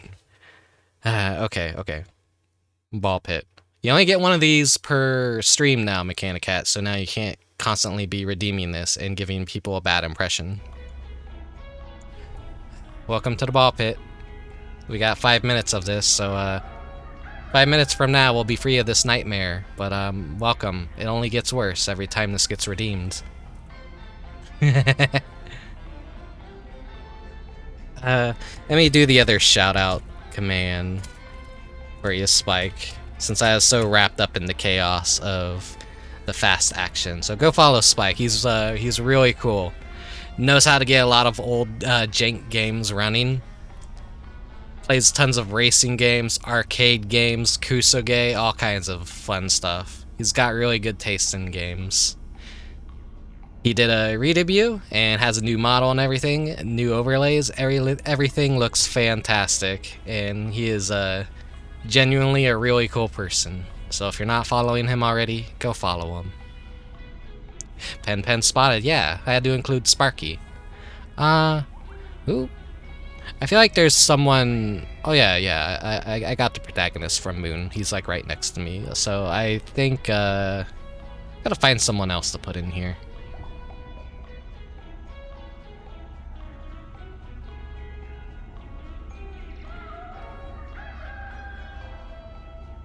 And navigate to my folder of all these horrors. Horror, not whores. Let's get Tomba in here. He's gonna be with the laughing budgie down here.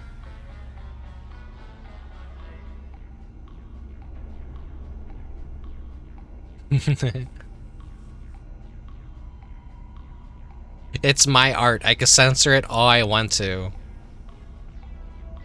I'm not a giant corporation that's gonna look at a video game and see boob and go, oh, that's no good, we have to censor that now. Then that's worth rioting over, in my opinion. Man, I wish there was a way to, is there a way to refresh this thing?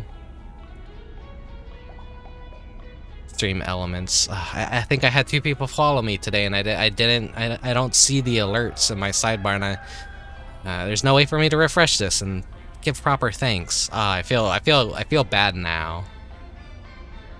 If the 2 of you are still out there who followed me, thank you very much. I'm sorry I couldn't have said your names. It happened. I don't have access to it on my sidebar. There's a little bit of scuff today. If the booba is located in an area where it is preferred, such as a hot tub or in a thumbnail, then boob good. Otherwise, booba is a no-no. Correct. Booba is only good if it's making money, but I don't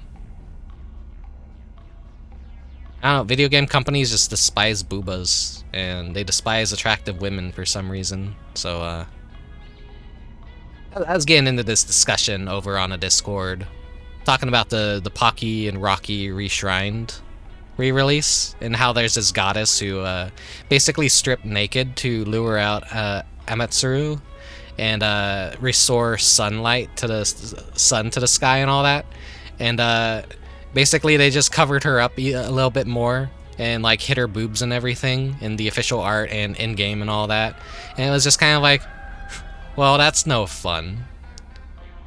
I want to see some booba in games. Everyone wants a little bit of like fan service. Literally 1984. Correct. Fans will fix it probably.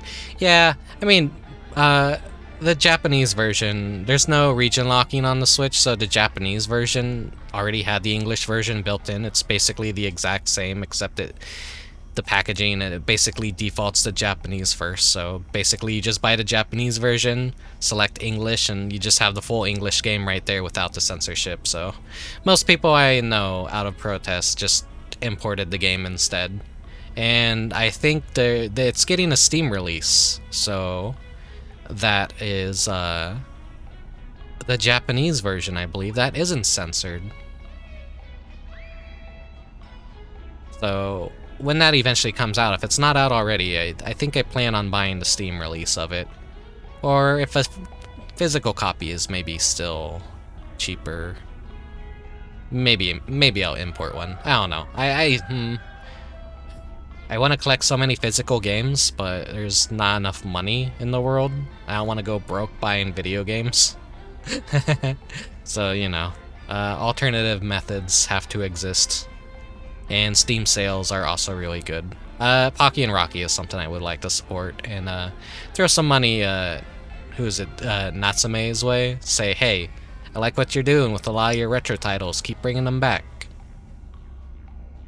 I like the censorship, but I like the notion that you actually care about your legacy, and you're actually giving these intellectual properties that you own another chance, instead of just pulling a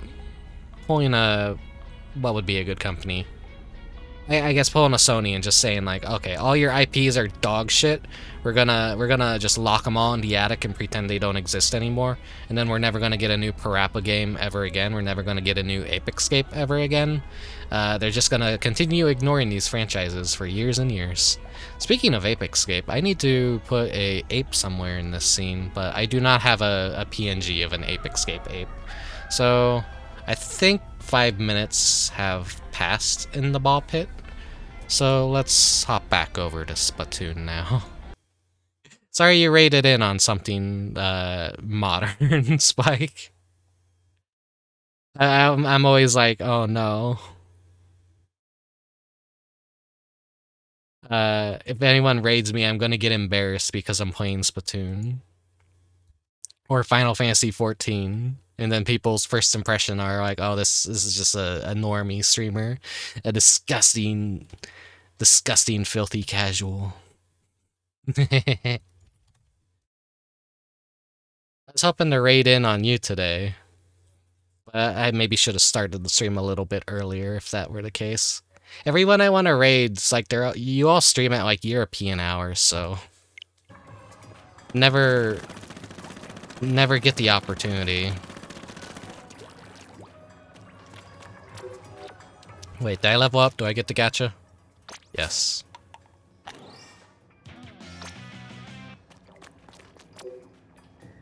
Okay, if you're still there, Retro, I'm going to open up a room. Yerp hours, yeah.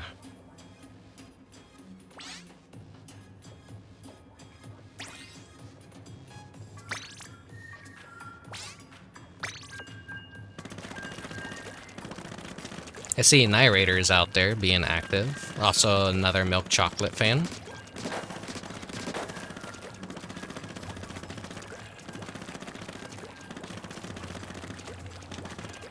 wonder if Narrator has their stream up, or if they're just playing offline.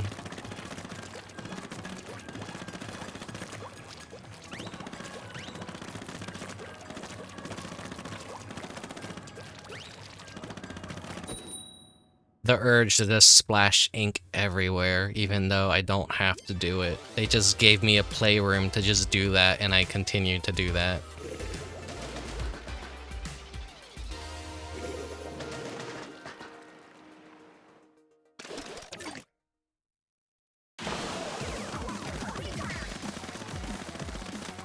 But yeah, when it comes to censorship, fans usually fix everything through mods and whatnot.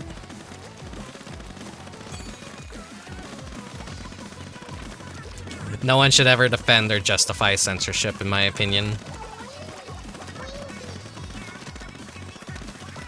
If you want your product to fail and not sell, just censor something.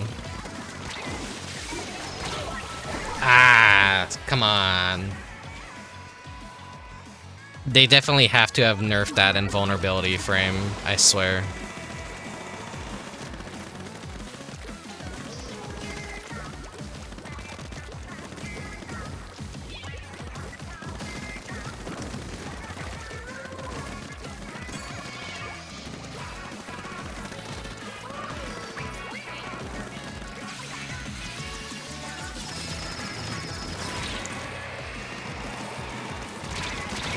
Ah. Someone who's always good at the splat lanes is like my worst enemy. That fucker somehow has like, I think the silver badge for Kahunzilla? How many kills does that require? I fear that person. I only have normal Kahunzilla badge, and that's like 10 kills, and that's already a fucking massive feat. And to get that thing to spawn that many times and kill it that many times to get a silver, you have to like be a fucking hacker. Because that is like fucking a fool's errand to even fucking attempt that.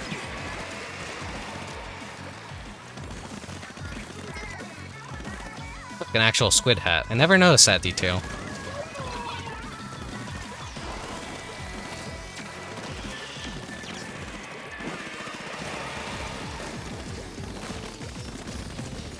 Put on squid hat, baby.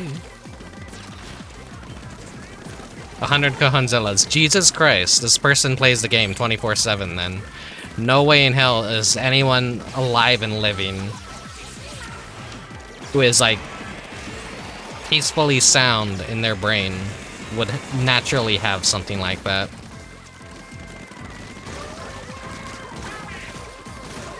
Oh, that crusty internet right there. Though I am playing on Wi-Fi too, so it's not entirely my fault though. Like, I'm like right next to the modem. I really should just get a spare Ethernet cable and just fucking hook it up already.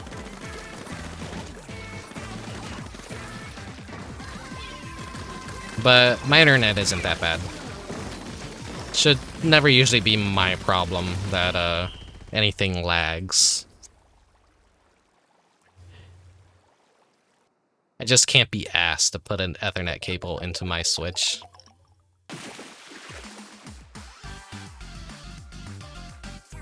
The last thing I need is more wires. I got so many wires. You can also piggyback off of people known for splooning 24/7. That's why I don't know if Kahunzilla is something you could like actually like. If someone goes, "Oh, I have a Kahunzilla prepped," like.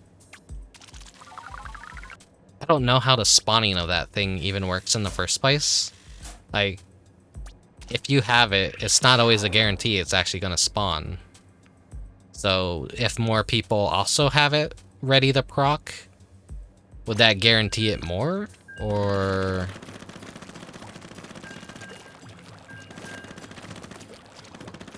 That's like what I'm wondering, like, how that works. Because, like, there's like, okay, I got a few more matches left.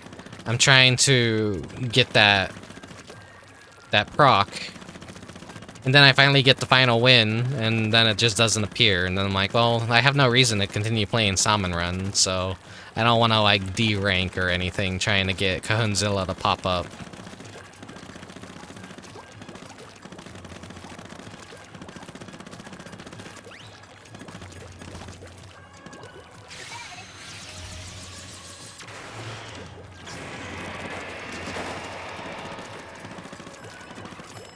If someone has an empty meter and someone has a full coho, I imagine they level out. Okay. Then if a bunch of people had half of a meter, then that would also mean that maybe it would balance out? Maybe? I don't know.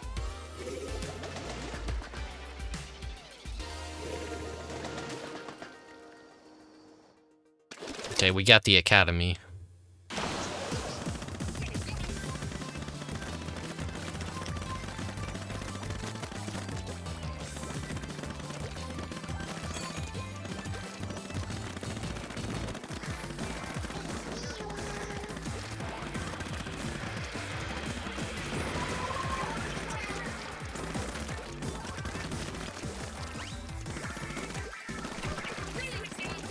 Just bum rush into the enemy base and do as much damage as possible.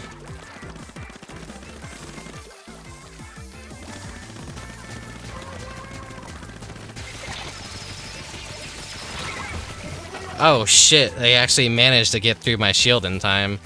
Probably actually has what's that ability, the item shredder. I think that actually gives some piercing to super armor.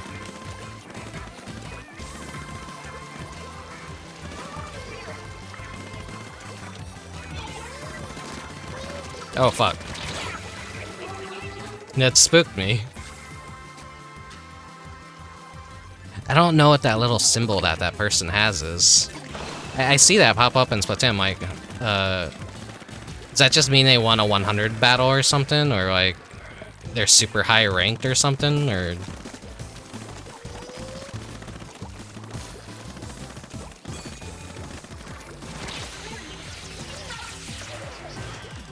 Nope, fuck your base.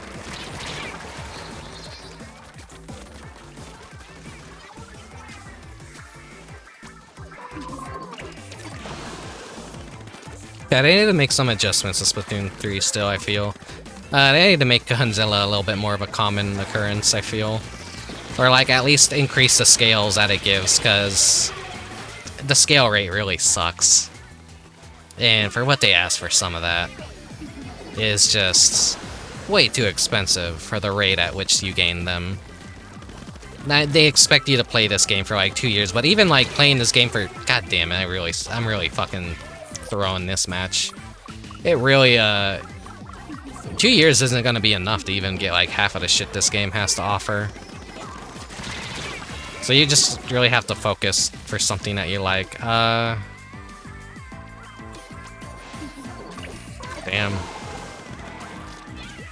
I learned my lesson. I'm just not gonna fucking super jump anymore.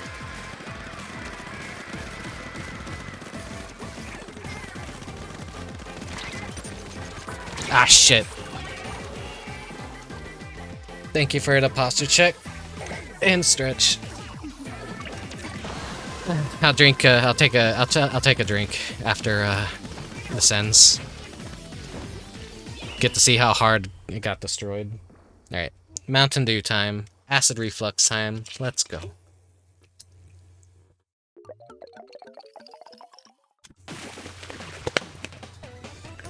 Wow, 1%? What the fuck? That was a close one. It looked like a sure loss, but... they still had some of my ink in their base, I guess, so... as basically chip damage.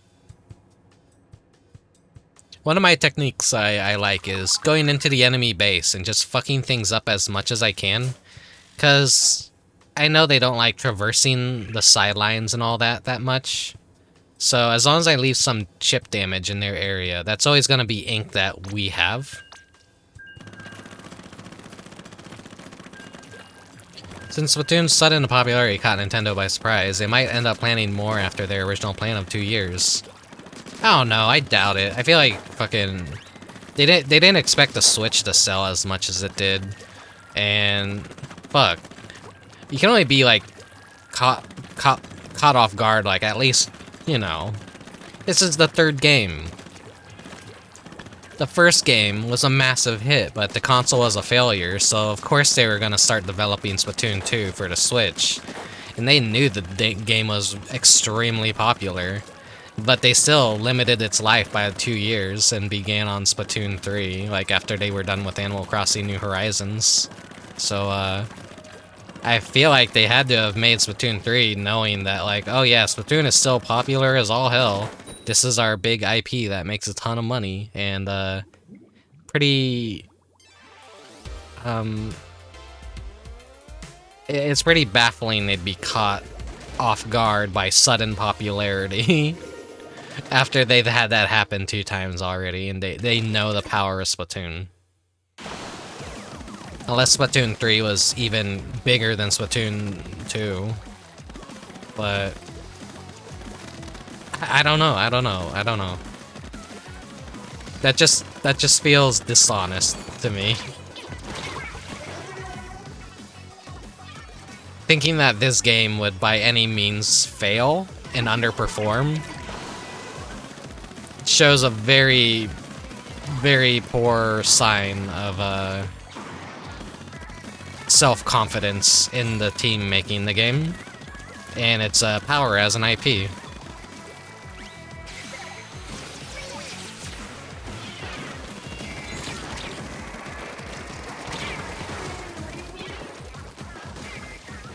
I know when it comes to like promotional material and all that, Nintendo doesn't even put Kirby on a lot of it anymore.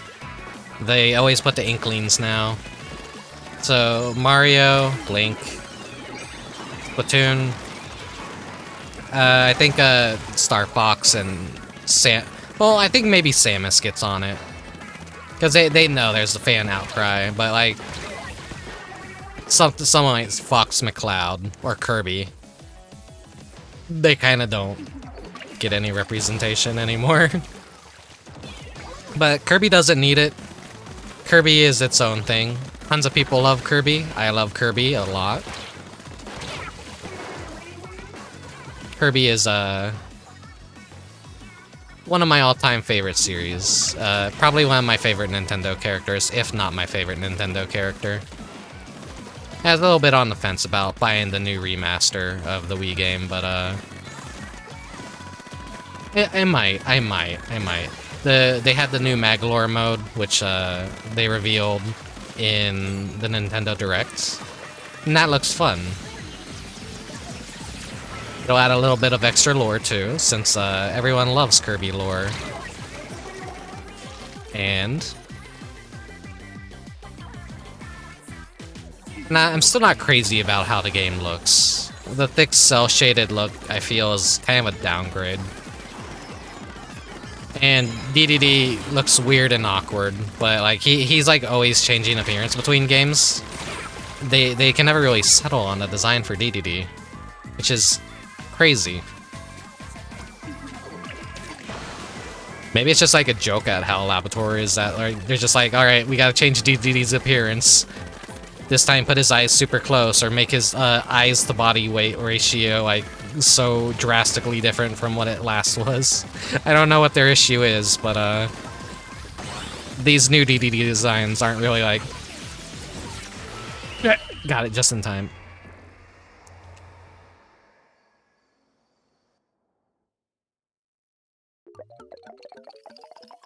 Didn't need to do that. That was a little bit of overkill, but hey, I don't care. That's just me styling on them at the last minute.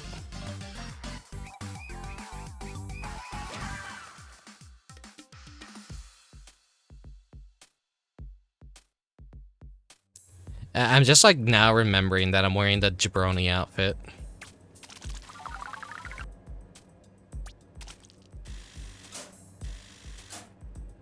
Splat 3 outsold Splat 2's entire lifespan within 3 months, breaking records. I'm sure Nintendo knew it would sell. As also, I mean, instead of saying they apparently expressed surprise that the success of the thing. I guess it's like it just feels like every new game and franchise that comes out is going to outsell the last one. And more people have a Switch now, and FOMO is a very powerful thing. That also explains like why there was so much furry posting in the plaza when the game first came out. And this is always a thing that comes up every time I play Splatoon. Like, the fucking onslaught of furries that were posting in the plaza was so drastically Like, their presence was a little bit way too much. And I played like both Splatoon 1 and 2 on launch, and I never saw a single furry. Well, I probably saw one or two odd ones here and there, but the presence of furries was really overwhelming for the first few months in Splatoon 3, to a point where it's like, okay, a lot of first-time players and a lot of furries that don't really know the whole etiquette of the plaza and whatnot. Not to say that there's any real etiquette, but like, you know, you're playing a kid's game.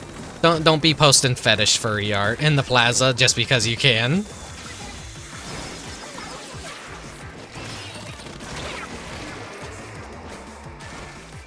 Yeah, history's always repeating. Like, every Pokemon game always outsells the last one.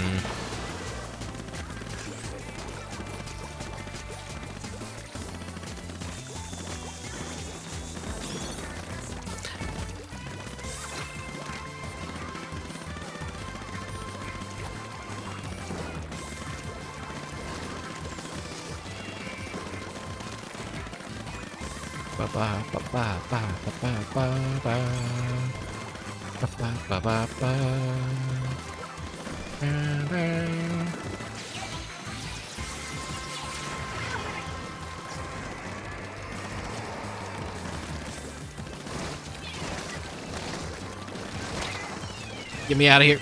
Get me out of here.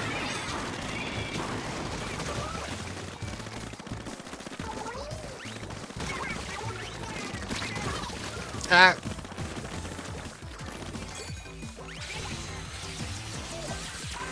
Fuck your base.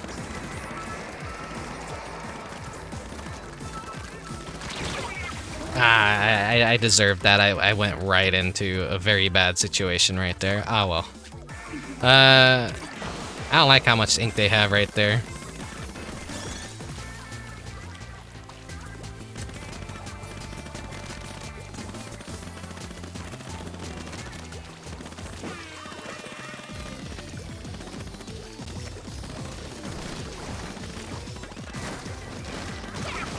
Me. There we go. Up. There we go.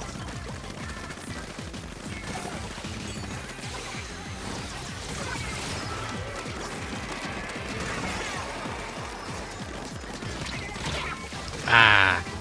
Close, close. One more hit would have killed that person. Usually takes like I think 4 to 5 with this weapon to get the kill on people, I think. Some weapons are basically just like one-hit kills, but really hard to get a direct hit with. Some are 2, some are 3, some are 4, some are 5. Depends on how rapid the weapon is.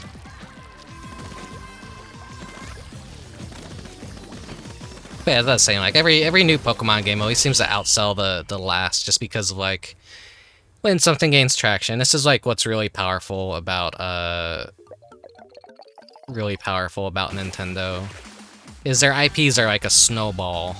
The more games they put out, the more people are aware of them. So of course everyone's gonna buy the new Zelda, they're gonna buy the new Mario, they're gonna buy the new Splatoon, they're gonna buy the new Pokemon. Pokemon is a very muddied IP because of the ownership is split. So it's not 100% in-house Nintendo. It was like a 33/33/33 between Game Freak, Ape Incorporated, or Creatures Inc., and Nintendo. And I believe Game Freak and Creatures Inc. combined. So basically now they're like half, and that's the Pokemon Company International.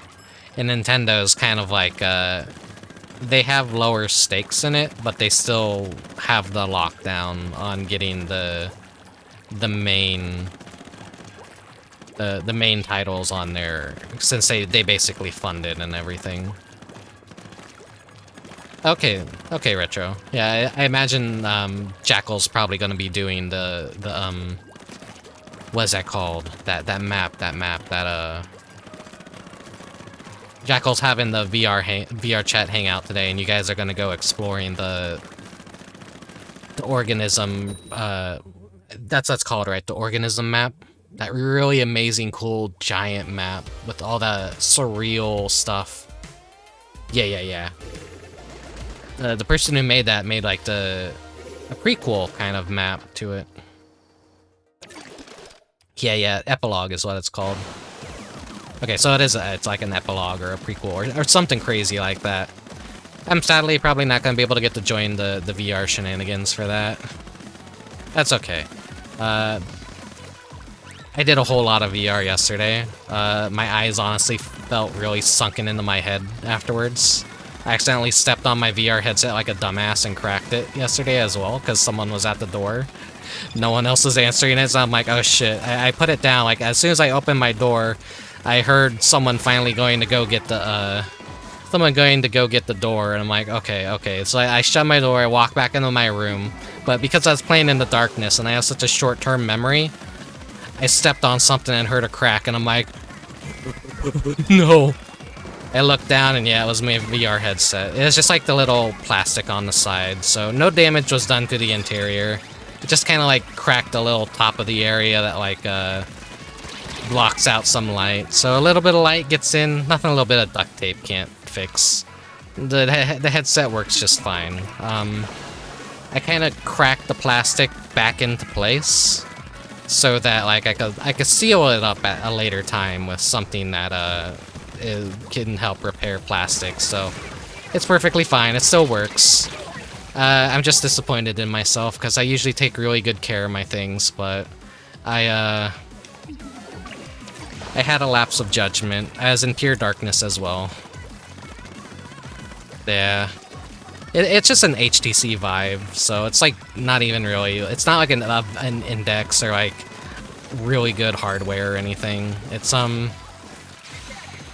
I got it used, and it was basically like brand new anyways, because the person like never used it, and they sold like the entire thing for like $250, and like, you know, I got the lighthouses, I got the little splitter box, I got the controllers and the headset and everything for just $250, which brand new. I think that's like $500, so like half price, basically brand new. That felt like a steal, and I got very lucky that a friend sent that eBay auction my way, because I'm usually a little like kind of wary about buying things on the secondhand market, because, you know, you never know if you're gonna get something that's like filled with cockroaches or mud dauber eggs that have a bunch of brown recluses inside of them, and then they hatch, and then your house becomes infested with brown recluse spiders. Like that one famous 4chan post. The day the spiders won, I believe, if you want to Google that and see what I'm talking about. Some guy went out into his shed, got his GameCube, cracked it open, found weird mud balls inside, opened them. Brown recluse spiders, identified as brown dauber wasp pods, where they paralyze and store their food. And they were still alive, and so when they became unparalyzed, they started moving around. And the guy freaked out, and everyone's like, alright, time to burn down your house, because you just fucked yourself over. And then I see all the pictures of Roach PCs, and Roach laptops, and roaches, dead roaches, and like old DS things that people take the panels off of. I think I saw one recently that was like crickets down in okay, do you know the little stylus slot on a DS? Okay, I stopped so you could, like, be on your way. But thank you for, stopping by today, Retro, and thank you for playing some games with me. It was fun. We definitely kicked a lot of ass. Oh yeah, as I was saying, like, the slot where you would put a pen. The person was noticing that the pen wouldn't go inside, so they opened it up. And there's just like dead crickets down at the very bottom of it that are all mashed up. Yeah, no problem. If we're ever on any future Splatfest teams and it's a Splatfest and you catch me streaming, feel free to join. I always need people to play with, but not a lot of people really play the game anymore, unless it's like Splatfest. Usually this lobby's empty and there's like no friends around. So I just get my win and, you know, log out for the day, even though Would playing Splatoon 3 technically count as logging in or logging out? I don't know. Let's do Tricolor Battle. Yeah, see ya and take care, and be sure to hydrate and have a snack before you hop in the VR so you don't end up with a wicked migraine. Have fun and let me know how it is. I need to be a little bit more active in Jackal's Discord. I used to be pretty active, but like I kind of like I've just been so busy that I haven't been able to. Like I feel so spread thin in my participation in servers now.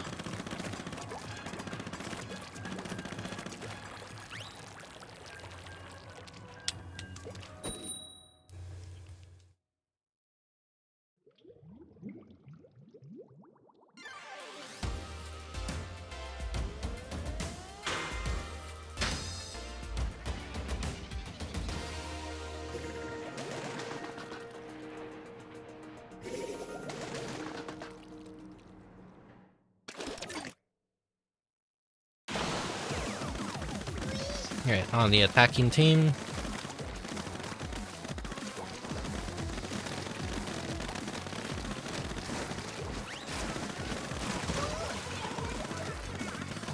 Damn.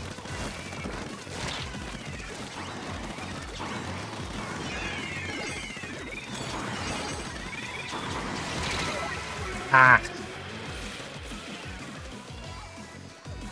Heck, all the tryhards just really chose Team White Chocolate. maybe it's not dark chocolate. Well, actually, yeah, I think the tryhards are white chocolate. The well, what's the term? What's the term? The contrarians pick dark chocolate. It's so hard to believe anyone really enjoys dark chocolate that much. Like, I enjoy a little bit, but it's not something like you could just sit down and, like, have handfuls after handfuls of dark chocolate. It's definitely like okay, 1 or 2 pieces is fine. Maybe, like, 1 is enough. 2 is a little bit of overkill. Where the taste kind of, like, overstays its welcome.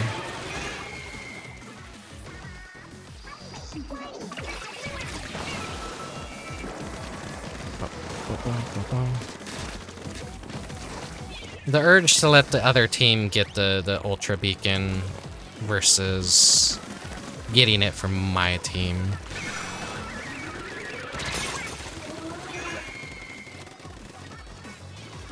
I feel like it's about ready to pop.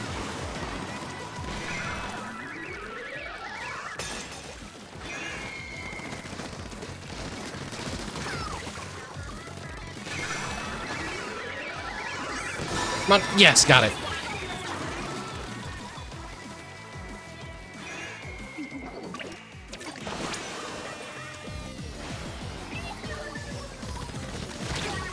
Ah, that was a mistake. That was a mistake. That wasn't a good move.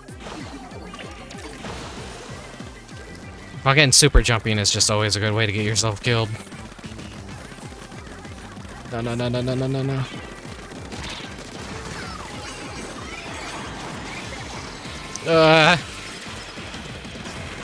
It's a whole lot of shit fuck going on.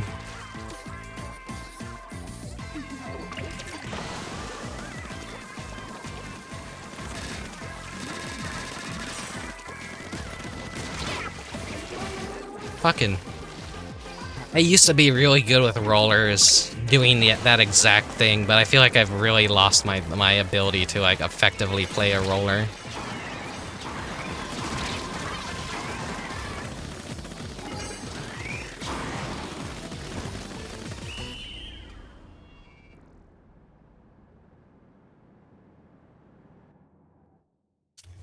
As for the thumbnail, I decided to draw a roller because I love rollers so much when the game first came out.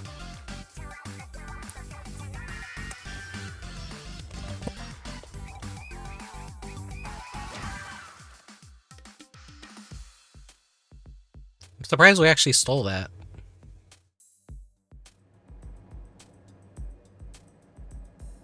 I can finally get out of these clothes.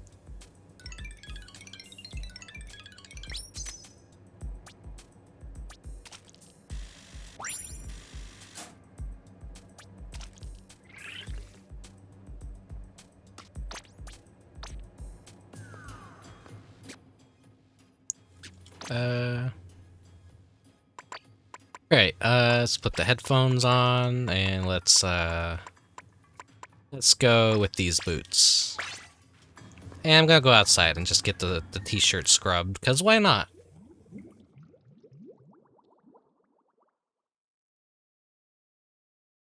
It's cheap enough to scrub. Oh.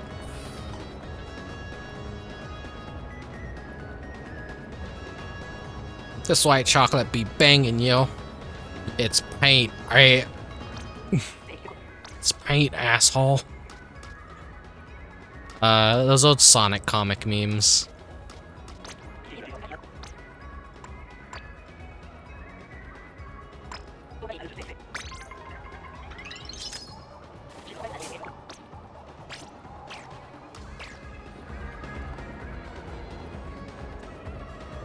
I'm gonna do some Salmon Run again.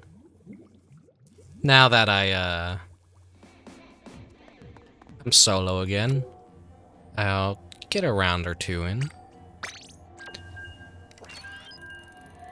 Let's get some practice, take the stress off of dealing with humans. Now I just get to deal with humans in a different way. Hoping I get a good team that works with me instead of against me. Which is always what Salmon Run is about. How well can I play with these people?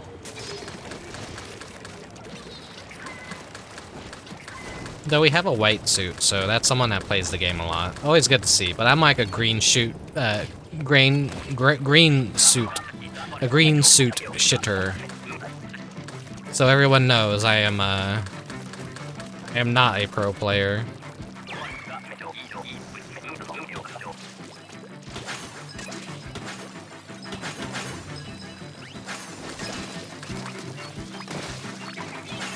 You know what? This is a good use. What am I doing?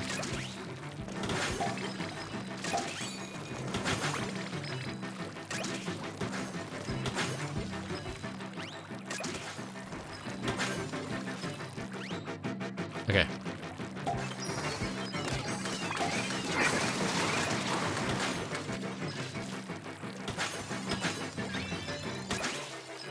Let me throw that up there. I gotcha.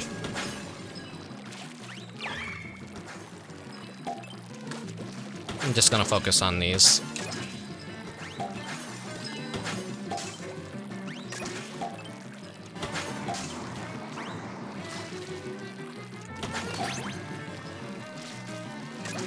I hate the pickup lag on these eggs. I thought they like fixed that, but it's like still a thing, unfortunately.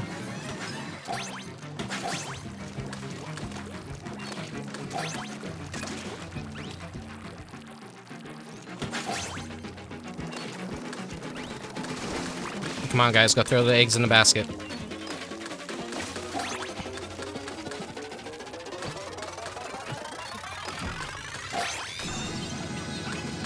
Just gonna cover the ground in case we get a low tide again.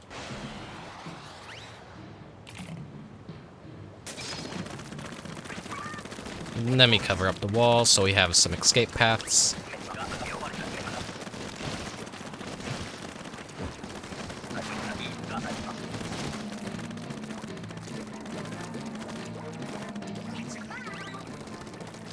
But giving me this weapon in this mode is basically like giving me God mode.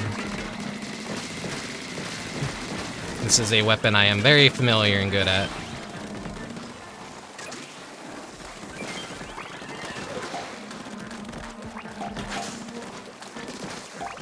It's like getting your favorite hero, dare I say, in League of Legends. I haven't played that shit in years, and I'm never probably gonna play it ever again. But like, doing an all-random mode, and getting the one hero that you're exceptionally good at. That's what giving me this weapon is like.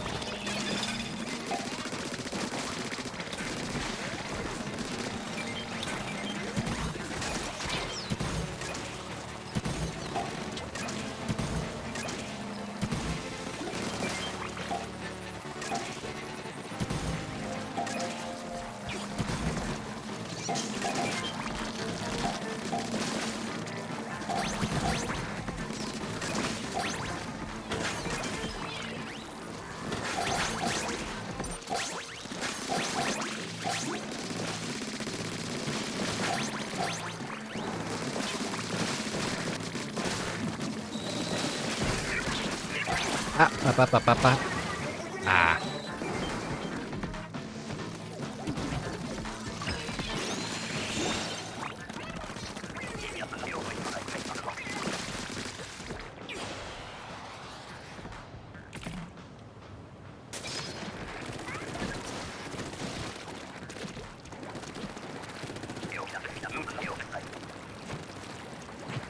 Final wave is gonna be a special wave. Please don't be anything bad. Okay. Free win.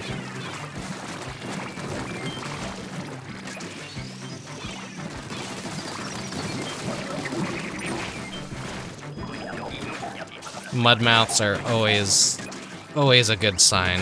I don't think I've ever failed a mudmouth wave in my entire time playing Splatoon 3. This is just way too easy compared to like everything else that they throw at you during the dark wave.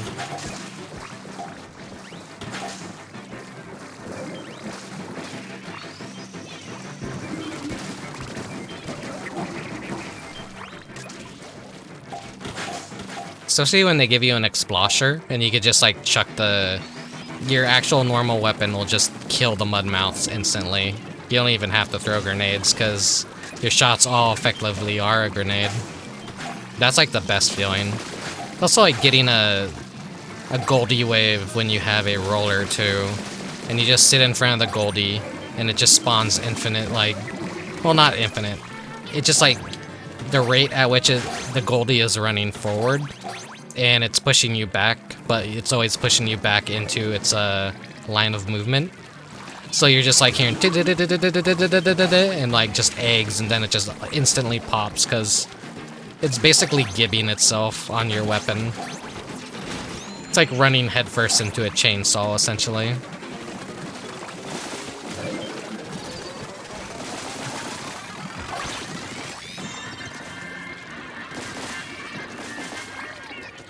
Okay, I think we get a Cajon. Yes, we do. That is the Twisted Victory song. That means I get the roller though, because I didn't get the roller. Okay. Oh, this is a good team.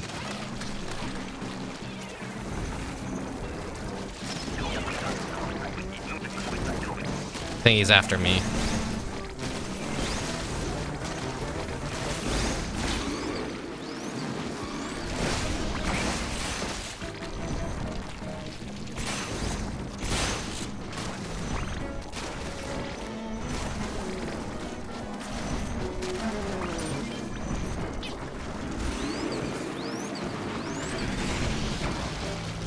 That's close.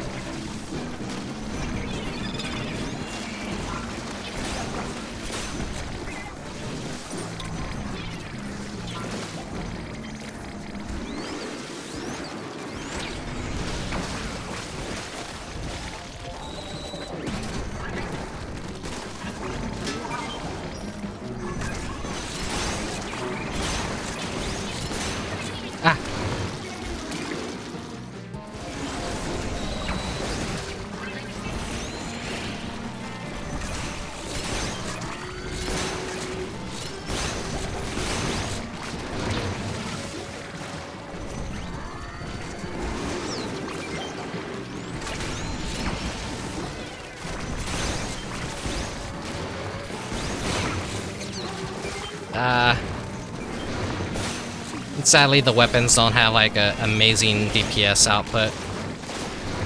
Maybe we got this. Maybe, yes, we got this. We got it.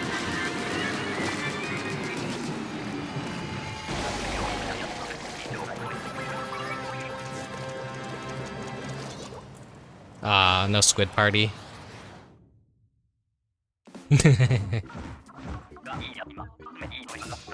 Yes. I'll be able to finally upgrade my suit, I think, in 2 more silver shells.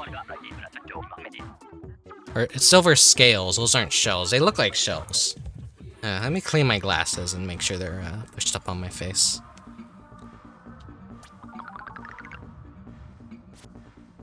My metaphorical glasses. Damn, 1 more round and I think I'll be done with Salmon Run for this cycle.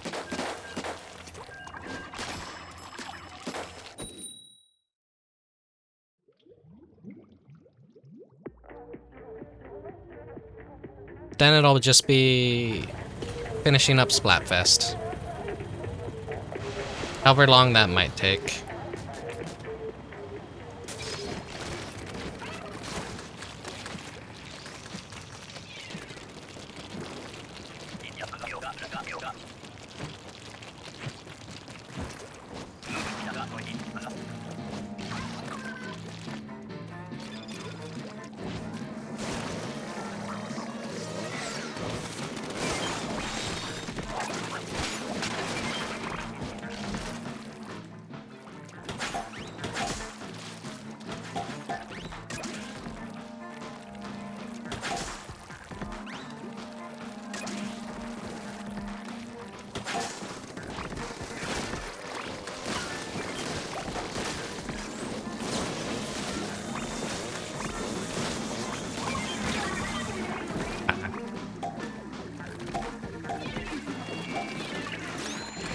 Almost had perfect timing on that, buddy. Almost. Everyone's always trying to go for the cool grenade save, and then it just sucks when they don't quite get it. But it's really cool when they do get it. Feels really good. I've done it a few times. Been that sole survivor, and I throw out that grenade, just like praying and hoping, and then it revives the entire team, and I'm like, yes, a worthy sacrifice. Uh-oh. Where are you, buddy?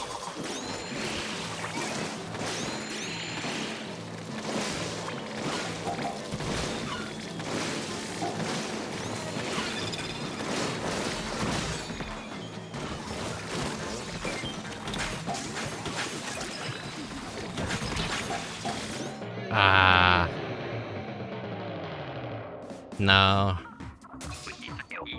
First wave failure. We just didn't have really good luck on that one.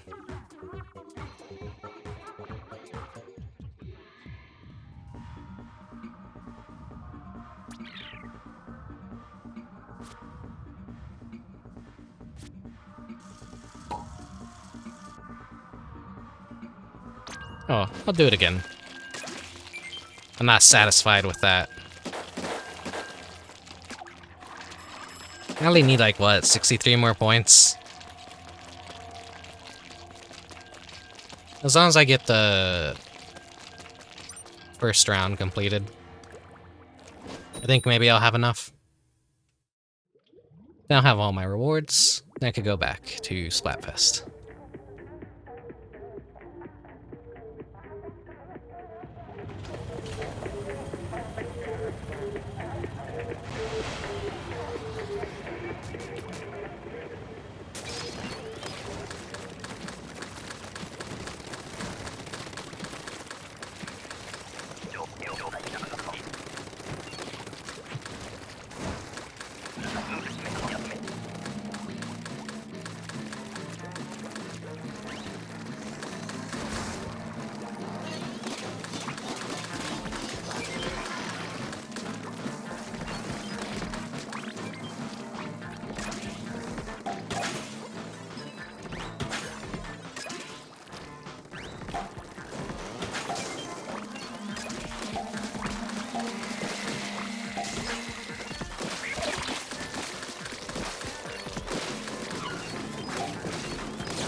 Ah!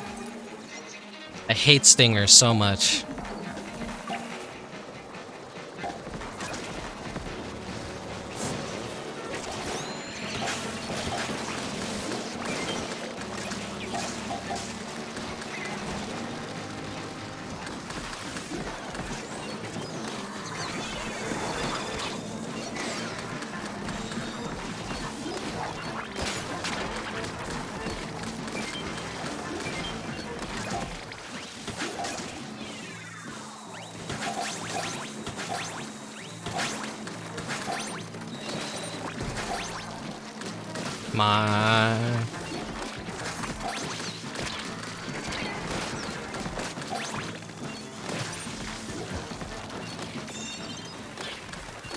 I never know if to like to charge this weapon or just keep spamming it. Like spamming it feels like it works better, but like charging also like gives that extra little bit of damage, but I'm just like not sure. Just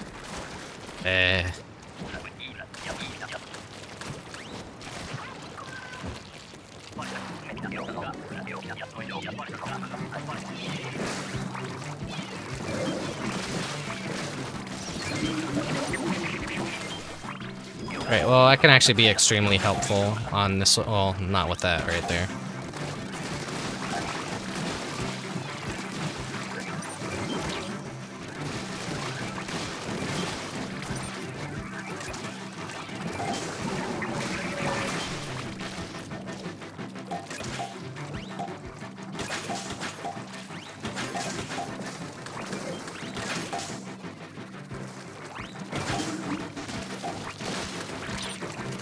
Come on.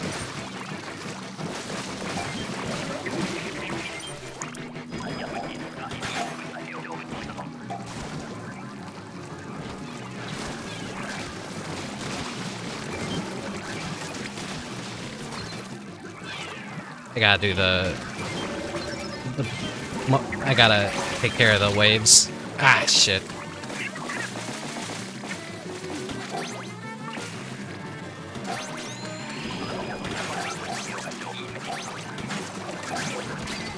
Ah, fuck.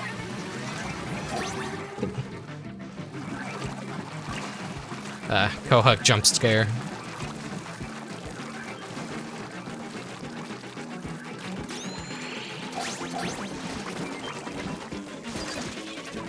They're called Kohuks, right? I think they are, the fat guys.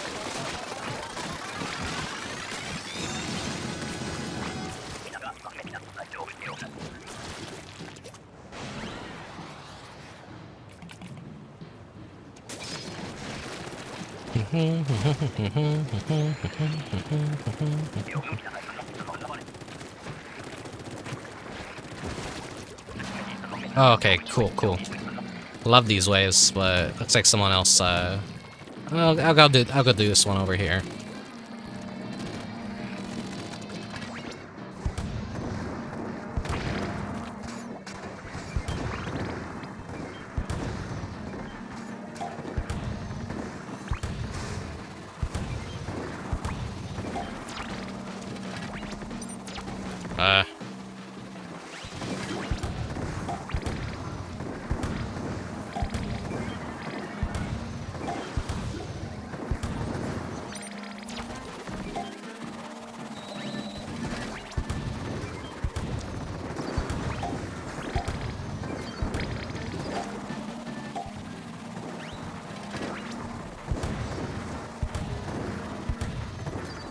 Trying to give all the support I can. Oh shit.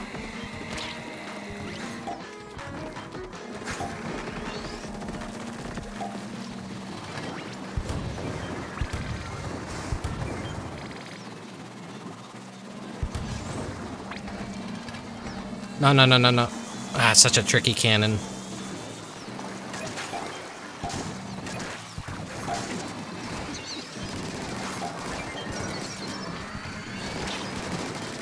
Why are you guys not delivering the eggs? No. Fuck. Oh, that screwed us. I think.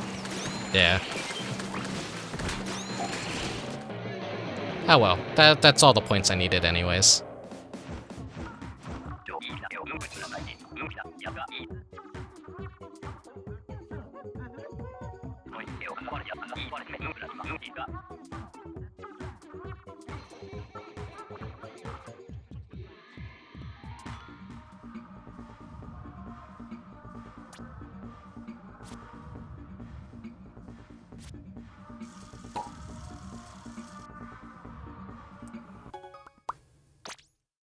Okay, we got update to the multiplayer modes and maps, so I think I'm gonna take a little bit of a break and then I'll jump back into Splatfest.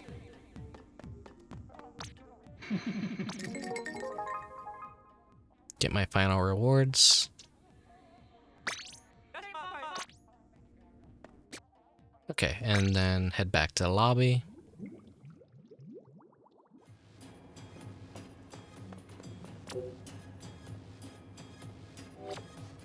Okay, so we're a quarter of the way there.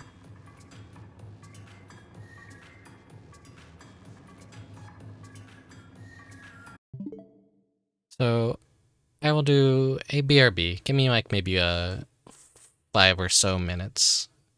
Enjoy the commercials until then. Dynamite Hetty! 頭の取れたオンボロ人形が主人公というユニークなアクションゲーム。それがダイナマイトヘッティだ。ヘッティの武器はその取れた頭。敵にダメージを与えることはもちろん、時には物に捕まったり仕掛けを動かしたりもできる。ステージ数は全部で6つ。各ステージに用意されたユニークな仕掛けをクリアしてボスキャラを倒せばステージクリアだ。離れた頭でぶっ飛ばせ。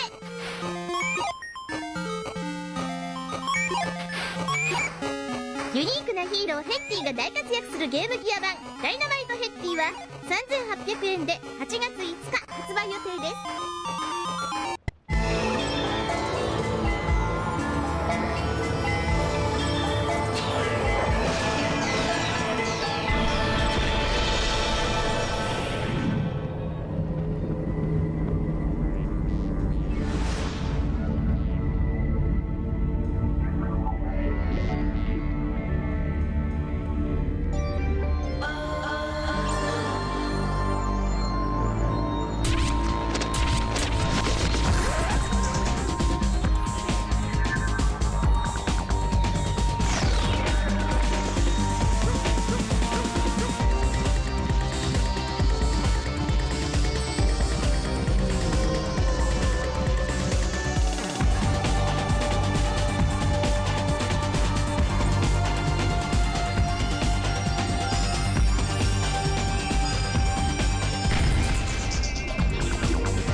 名人たちの黄金の指が再び目覚める。これぞシュートアインハンダー。プレイステーション。ソ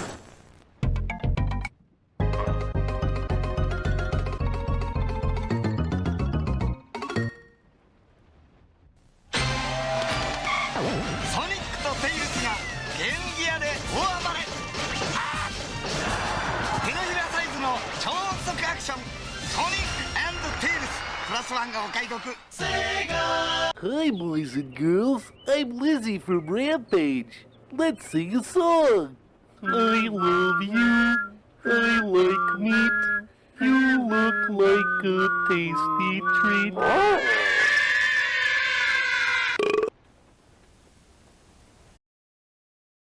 I am back. I wonder how maybe that's gonna get a content claim, that crazy taxi thing.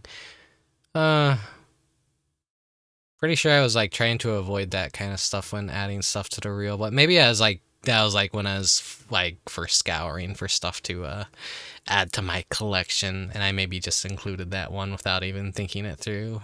Well, it's always a mixed bag with that content claim stuff.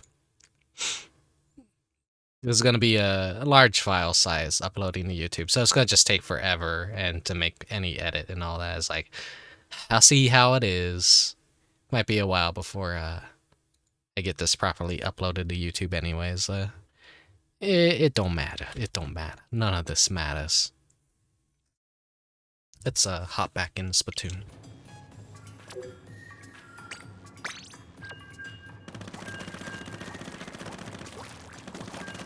Got up, stretched my legs out, walked around a bit, used the restroom, you know, typical break stuff. Didn't go get a new drink. Still got plenty left.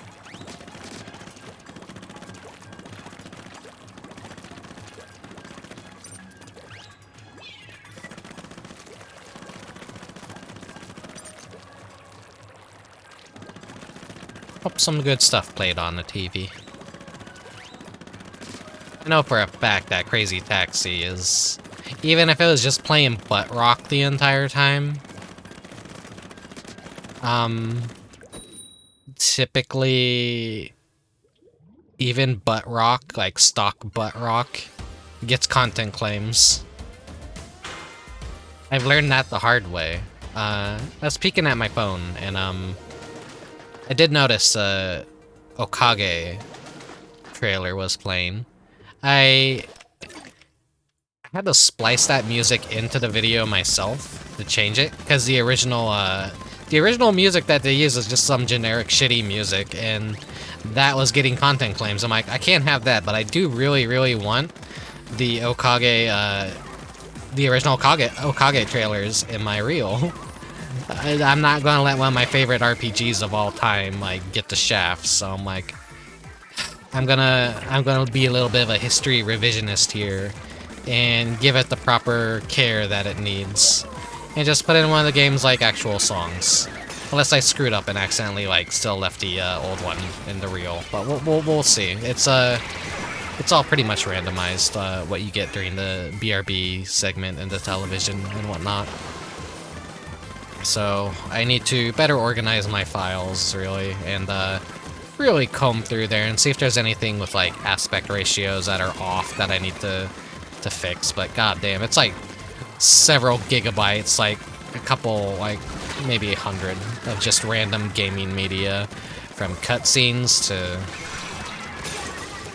commercials, the promotional stuff, demo discs, FMVs, like all kinds of really good stuff. I love collecting that stuff in my spare time. People look at the old commercials and old trailers and like they think like, oh, that's weird, that's cursed. I'm like, this shit's like an art form and it doesn't deserve to be lost to the annexes of time. I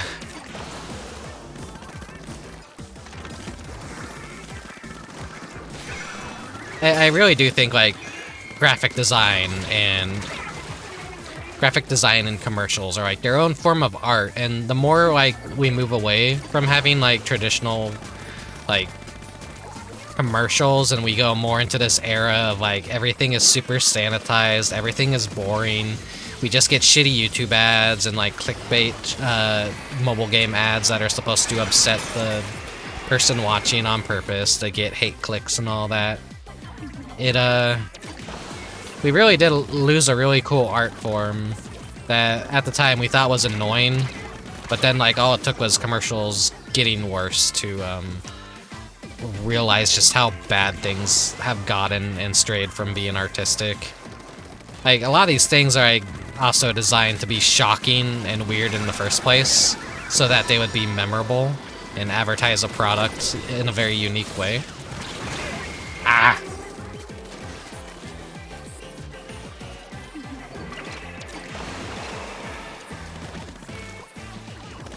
Like, all those really old, weird, gross video game commercials are like that by design. They knew what they were doing.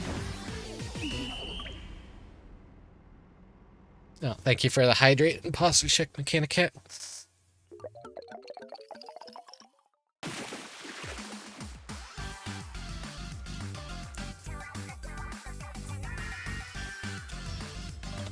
Ah.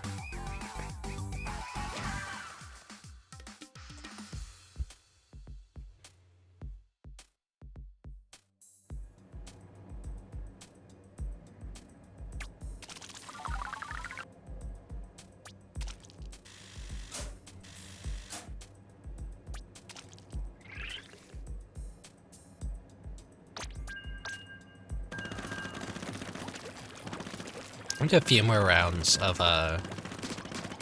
Tricolor, and then maybe go back to the normal version.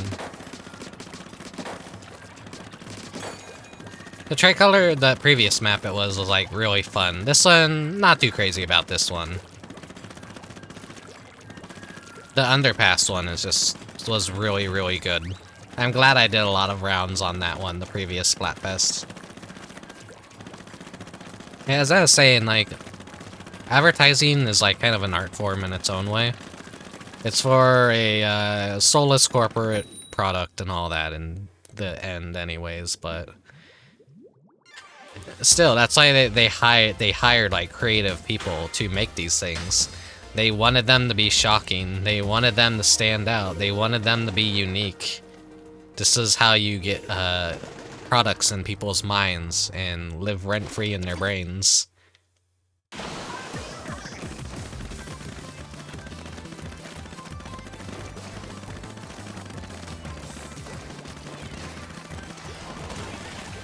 And that gave birth to a lot of like really weird, wonderful little advertisements, and you're just like, what does that have to do with the product? And yeah, I don't mind that at all. I don't mind that sometimes it's like completely detached. Like, everyone remembers the Sponge Monkeys from the Quiznos ads. And it's funny because people know about the Sponge Monkeys more as a Quiznos ad than like a very early internet flash cartoon at this point. It's like, I don't even know if I could call them Zoomers, because the Sponge Monkeys are that much like of a fucking early Flash deep cut at this point that, like, really, they have multiple layers of having lost the context of why that ad even exists in the first place. Because that is just like some really early internet brainworm shit. And as like one of the first instances of an internet meme actually penetrating real life and crossing over in such an absurd way that for some reason Quiznos wanted to associate food with these nightmarish creatures.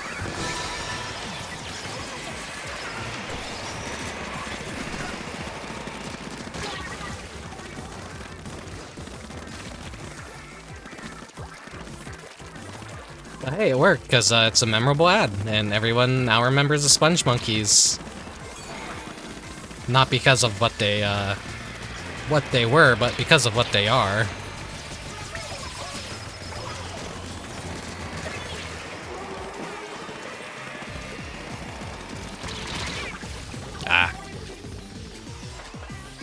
This is gonna be anyone's game.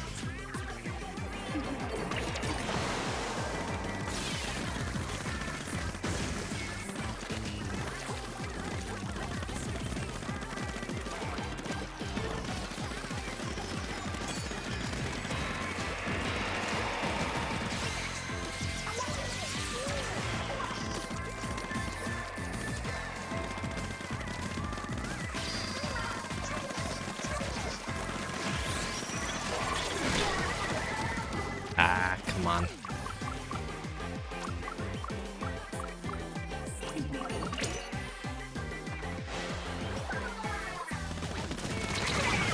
Oh shit. Hold down the fort, guys.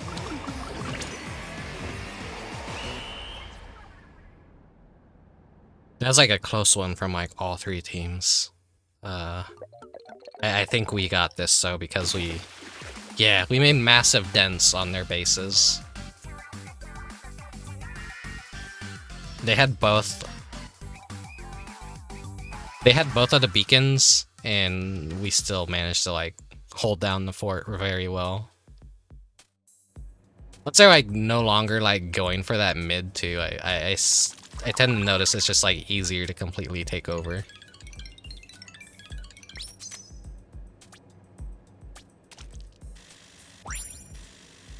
Oh, the crow's joining me. A little bit late to this stream, but you can't have any chocolate though, because birds can't have chocolate. It's poisonous for them.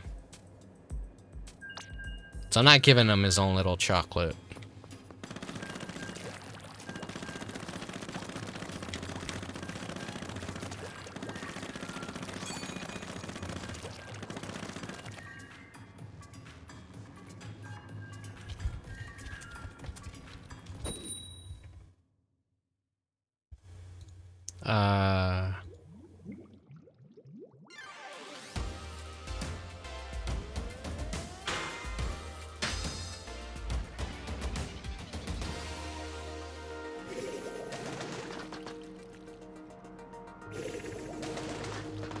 Trying to find a PNG of birdseed, but I have to jump back into the game.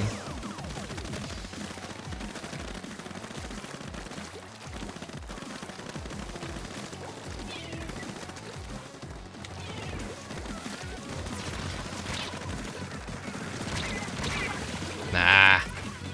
I'm not really crazy about this map for a Tricolor Battle.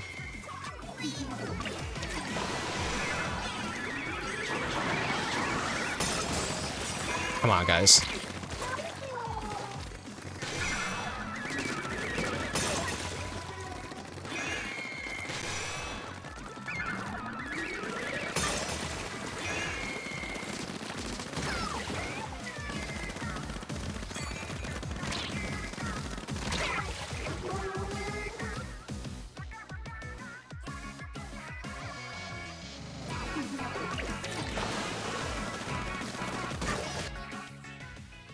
Of course.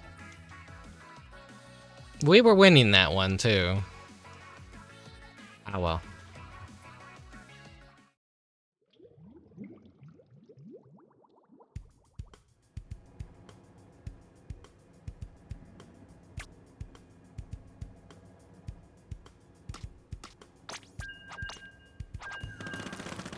One more match.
Team Brown. It's Team Chocolate.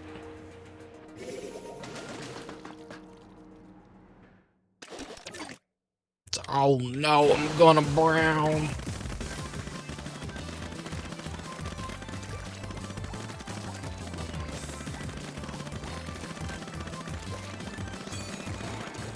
I do wish they chose better colors, but now that they have to like balance 3 colors, they have to like do color theory a little bit better. The brown looks really good against like the milky colored ink. I want to say white ink, but it's not like pure white. It's more of a vanilla colored ink. Team not dark chocolate.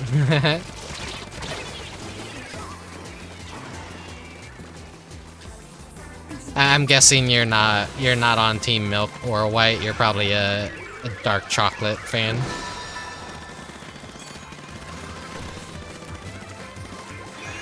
Buttercream is one of my favorite chocolates.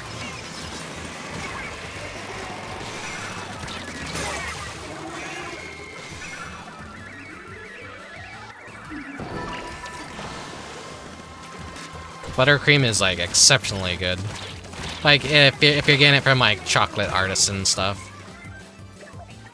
The team cannot afford a Switch, but it would have been. Oh, okay, I see. You'll have plenty of time to buy a Switch. Maybe, because I don't know when Nintendo's gonna actually make their next console or anything. Seems like they're not in the mood to be making a new console anytime soon, with how much they're ramping up Switch production.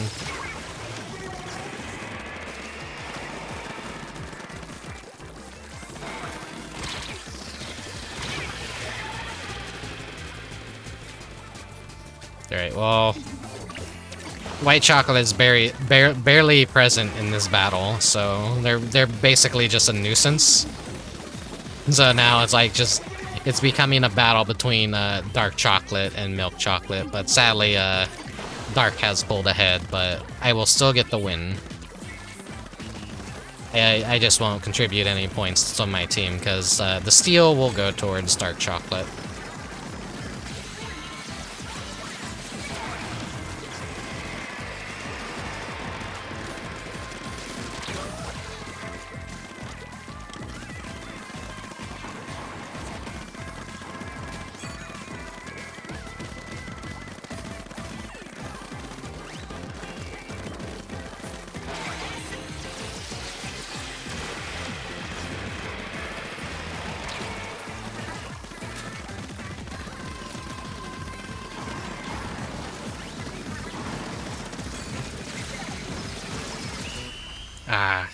Not enough time. Hopefully they'll make a irrelevant Switch U and make my future purchase last at the expense of everyone else. That's what I'm thinking they're gonna do. They're gonna fucking pull another Wii U and they're gonna make the Switch U and confuse all the consumers and think like, it's just a better Switch. They're in a really weird place right now, Nintendo. I'm not a fan of like a lot of their choices and what they're doing necessarily. I feel like they're really dropping the ball on a lot of things, but they're still putting out good software. But a lot of the business decisions are very confusing, to say the least. They've always been a confusing company. Like, they're like, okay, the Switch branding, basically everyone owns a Switch now. They love it. It's like the Wii. How are they gonna come out with something else and start from the ground up and convince everyone to buy this next thing? Are they gonna take away the portability? Are they gonna focus on home console and like give us a super powered console again? Or are they gonna like try and catch up to modern software? Or they're never necessarily wanting to compete with Sony and Microsoft in terms of power. Because the Switch is very easy to produce, and there shouldn't ever really be any shortages of anything, because all the parts that they're going for aren't parts that are in demand for Sony and Xbox. Which is why, like, you could barely buy a PS5 when those first came out. I don't even know if you could still find them as easily because of the chip shortages and all that. Nintendo didn't really have to worry about that too much. They were impacted a little bit, but for the most part, most of the hardware that they use is like, you know, extremely outdated. Last generation, maybe 2 generations behind. But it works just fine for them. And they're getting this stuff way cheaper than Sony and Microsoft, and they're not having to pay top dollar to produce their units. And they're making a killing, so I don't think they're selling at a loss. They're definitely selling at a gain.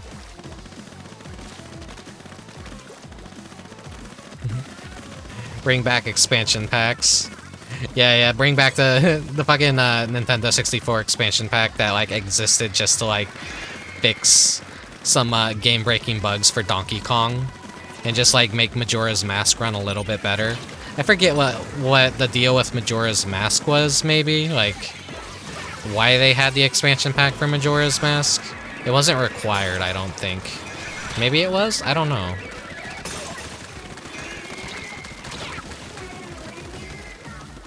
PS5 is such a weird console, like 5 exclusives. Indeed. I was watching a video this morning basically about that kind of thing. And it's like, yeah, what is there for the PS5 that's worth owning? Complicated schedules for NPCs, it was required, I think. Okay. I can't remember if I got it with Majora's Mask or alongside Majora's Mask.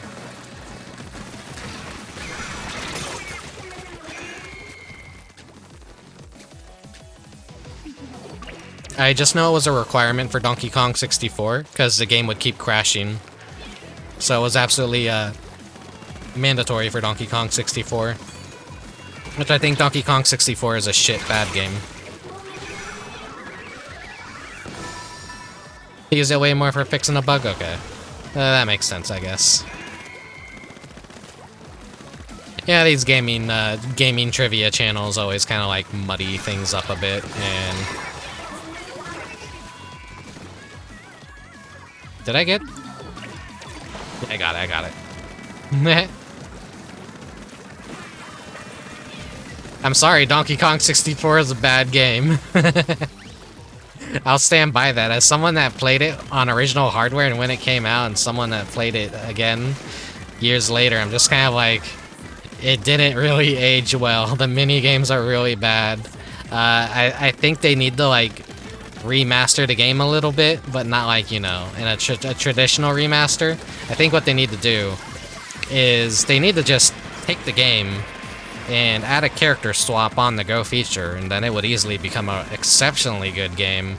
But because of the way it works, is just you have to like run so far just to change characters to collect a red banana, and then run back and switch characters again to collect a blue banana. That stuff was really overwhelming, and some of the mini games had like synchronization issues. Yeah, Beaver Brother. There's like what, a game with like spinning fan blades or something, and like it becomes nearly impossible because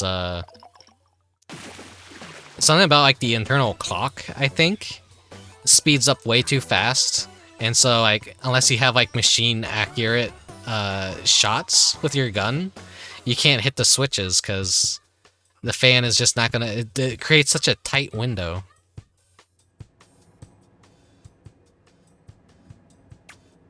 There's a lot wrong with Donkey Kong 64. It can definitely stand to, it's a game that should be remastered and would benefit from a remaster. Which, fans are doing that mod, by the way. They're I don't know if it ever got finished, or if it's in development hell, or fell to the wayside and they forgot, but, like, they're making a mod where you can just kind of switch the Kongs on the go. Which would make the game so much more tolerable, and like, I think that's also a big fault of the game, is it doesn't value the player's time. It's just a lot of extra padding and locking essential items behind really weird choices.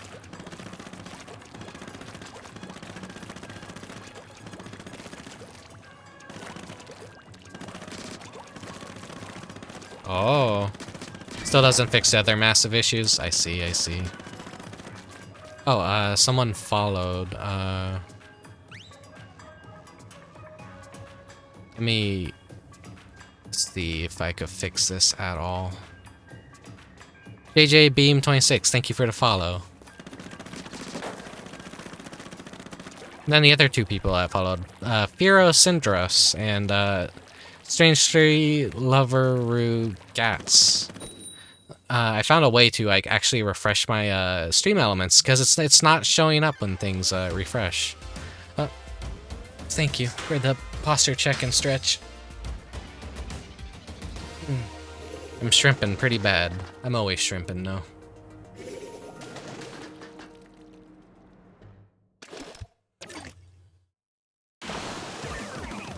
I'll probably have to, like, refresh the stream elements token or something, because, like, usually this isn't, like, usually, like, I'm getting, like, the live notifications for stuff on the, and that I, like, can see, but, like, something's just been happening in the stream. I don't know if it's, like, maybe I just, need to do a token refresh or something.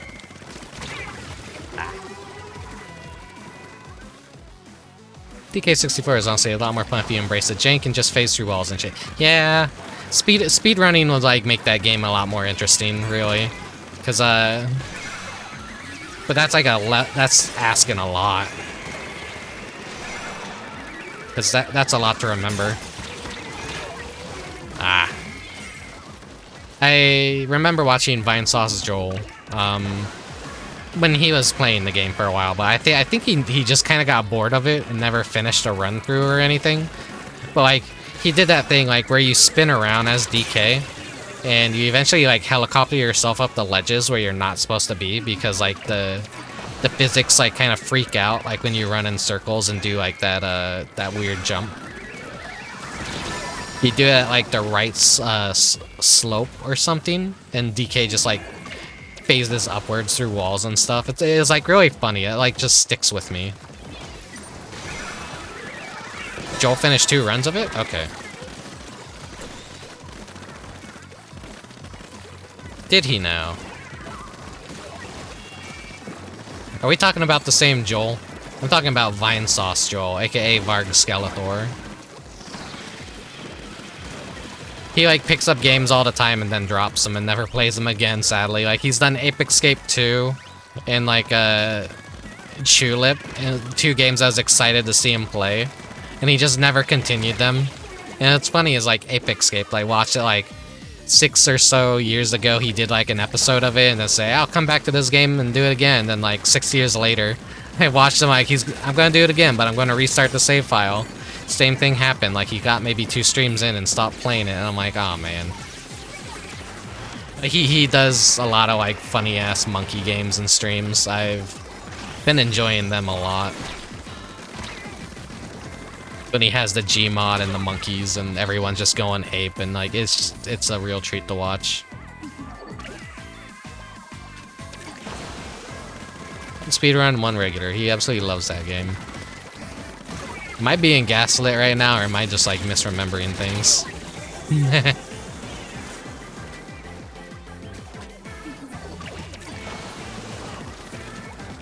I don't think Varg Skeletor has, any sort of, like, speed running for Donkey Kong 64.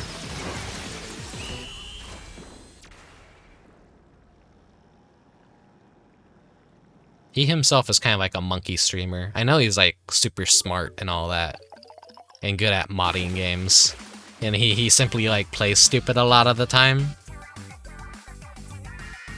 But who knows, maybe he is a speedrunning genius, or maybe I'm falling for a little silliness. A little fecal funny.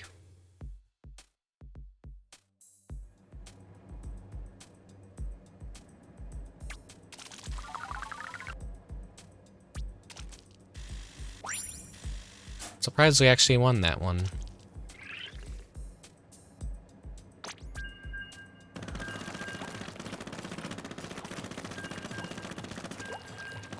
Oh, DK64 is just so easy to break, you need like no skill to do it. Okay, okay. Then maybe he did like break it and just like beat it. So I know like to actually get the real ending and all that, which I want to say 90% of people who fondly remember Donkey Kong 64 and have played it never actually saw the real final boss and never actually finished the game. Maybe never even got past like the very first stage. Locking 2 mandatory coins behind clearing the Donkey Kong arcade game like 3 times in a row. And Rare's like super old, I forget what it is, but the one with like the jetpack where you gotta get fuel for a rocket or something. You needed two coins that came from 2 specific like retro games, and you just like had to like get super high scores and stuff, or be good enough to like clear them. That's like already kind of a weird filter on top of like everything else that you had to do, with all the different kinds of gating and like items and like super abilities and just, you know, context sensitive pads to do things on.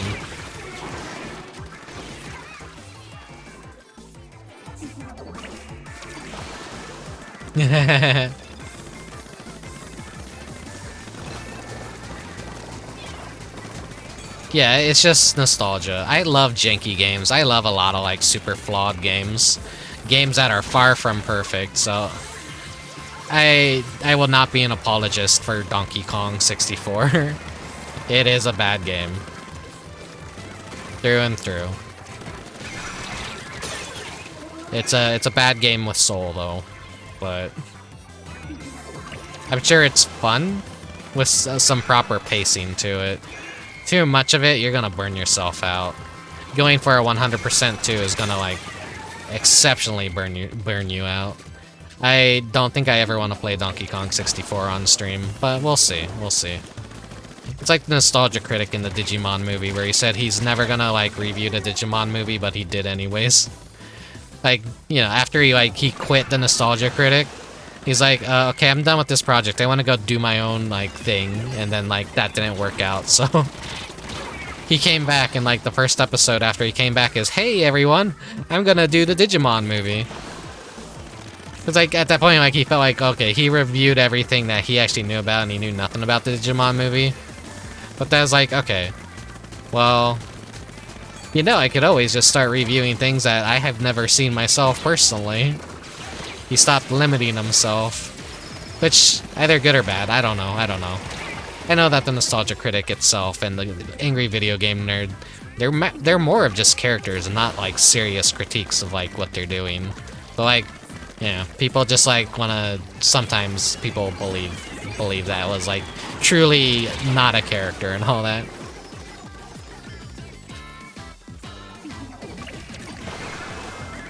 Weird how they made Home Run with Banjo-Kazooie and then made the rest of the collectathons a lot worse. Yeah, Banjo-Kazooie 2 isn't really that good of a game either, in my honest opinion. I 100%ed that one as well a couple years back. It's just like Rare kind of got worse as they went on, in my honest opinion. Hey, Pokey. Did I already say hey, Pokey? I can't remember. Bad memory. I have a bad memory.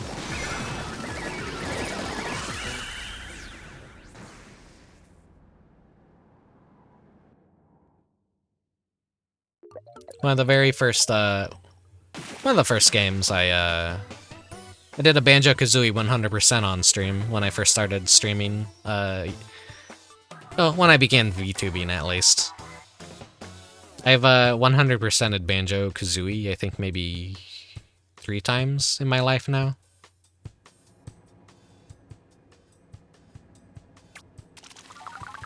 Oh yeah, Splatfest is going on. You have until tonight and tomorrow until 4 p.m.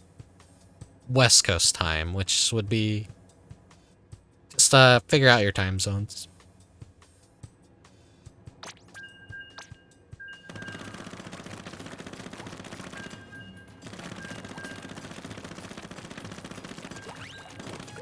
People mixing up characters and actors makes sense when you realize every movie has a suggested question on Google. Was this movie based on a true story? Yeah. As much as we want to like always be like, oh, people aren't as stupid to believe that video games and anime are real. Oh, there's people that are stupid enough to believe that fucking video games and anime are real. There's that one story about the fucking the news segment on TV, Nayudo Sand Ninjas, where I guess a kid suffocated under sand because his friends buried him in sand because he wanted to like be Garu, I think is his name, from Naruto, the sand ninja that controls sand. And they just buried him and he suffocated under the sand or something. And I think there's another like kid that jumped out a window thinking they could like fly or do a super ninja jump. There's morbid topics, but it's just like, yeah, people are stupid, kids are stupid.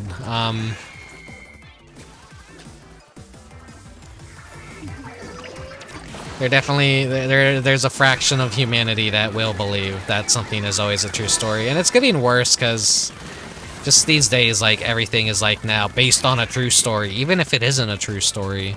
A lot of the true story movies that air now in theaters, like, they are far from the story.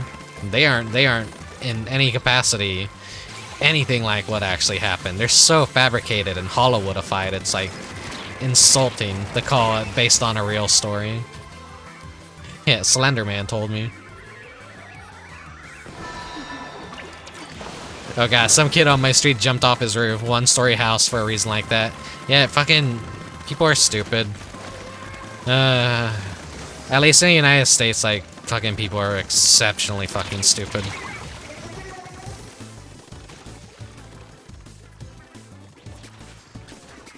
I don't know about, like, Gear Up and all that. I feel like America's, like, a special case of, it's absolutely idiotic people.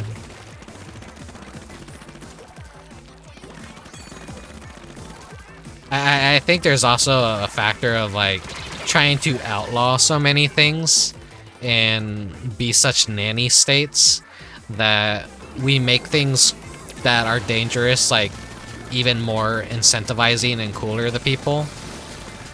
It's like me in video game censorship. Like, I fucking hate censorship, so if you censor something, like, I'm gonna go out of my way not to support it and to do everything in my ability to, like, play the uncensored version of it instead. Or just flat out never play a remaster.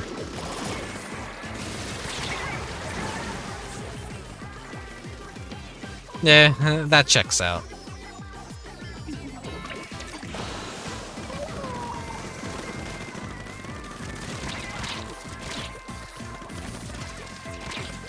The good old Poo Beach. There's also that one, I have this one picture of like an airport sign in India that says, "Please do not shit on the carpet." I'm like, oh god. India sounds like a very nightmarish place.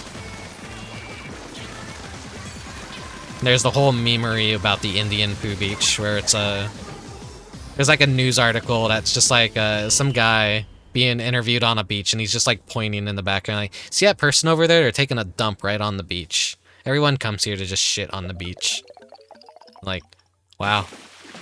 India is a place that exists, huh?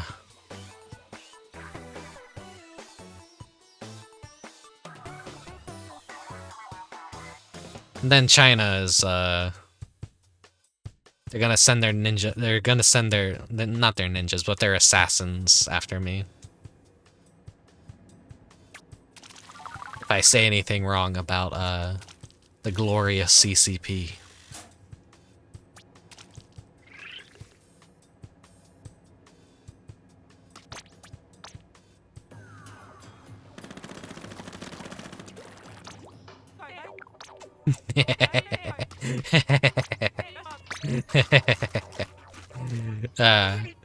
I won't go too political.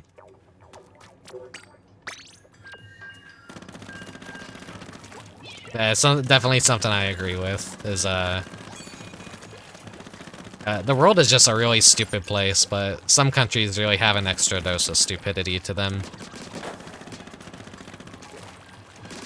No place is ultimately the best place to live, you come to find out, because every country has its problems, but some more so than others. And it's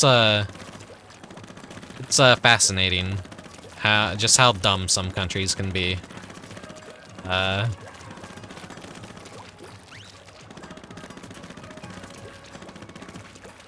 can say that because I'm American.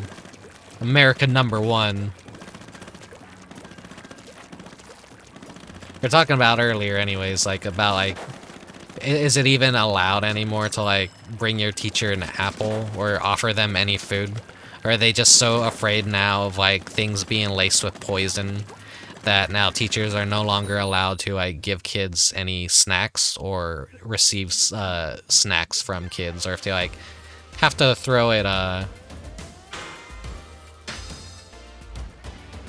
don't know what that means. I'm just kind of like, I just hate the world, and I I stay away from society.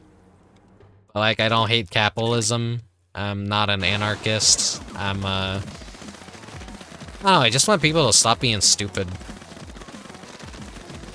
I'm just like a hermit, basically. Just get the fuck away from me if you want to, like, make my life hell, basically, is my philosophy of, like, I don't like dumb people. I am dumb, but, like, there's good dumb and there's bad dumb.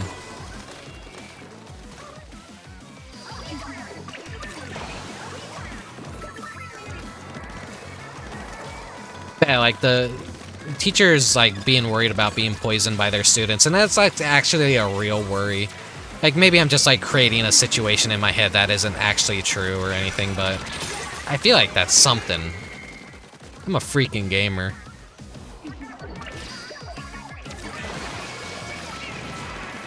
Yeah, as long as, like, say I don't agree with something, as long as it's not, like, forced on me, then I'm not gonna fight back, but if I feel like someone's, like, kind of, like, pushing something or really hard on me, then, I'm kind of gonna, like, resist and, like, not want to do what they're telling me to do.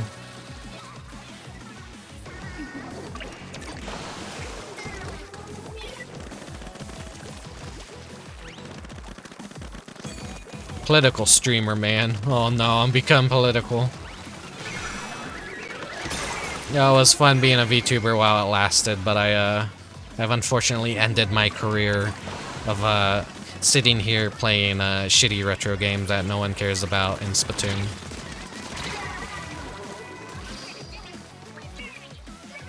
That's funny, too, that, like, not caring about things, basically makes you political too now or something. I don't know. Like, you're one of those no good fence sitters. You don't choose a side. You're the reason everything is wrong in the world, and it's like, leave me the fuck out of it. Otherwise I'm gonna hate everyone. And I already hate everyone, so you know. I've had to deal with that several times in life, and yeah. I've ended up where I am because of stuff like that.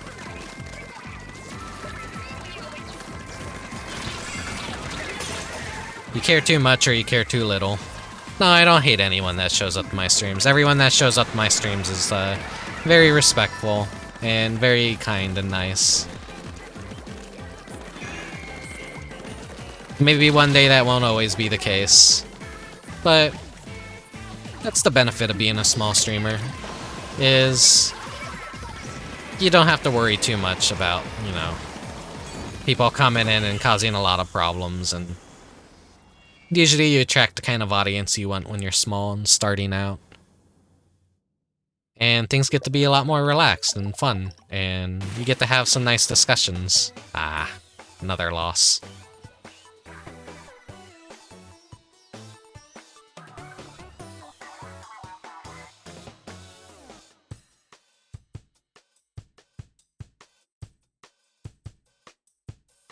DK64 apologists.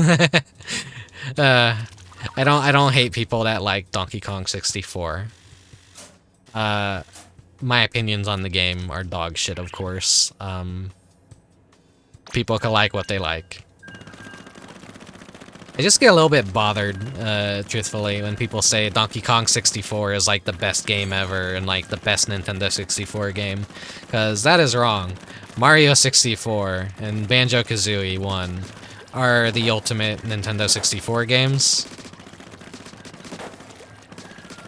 And I will even say Pokemon Stadium 1 and 2 are dog shit, and the only reason that like anyone likes those games is because of the party games. And the party games carry that game, basically. It's weird that they put the Nintendo Switch Online Plus. Like, people got excited that they were adding the Pokemon Stadium games, but like, you can only use rental Pokemon.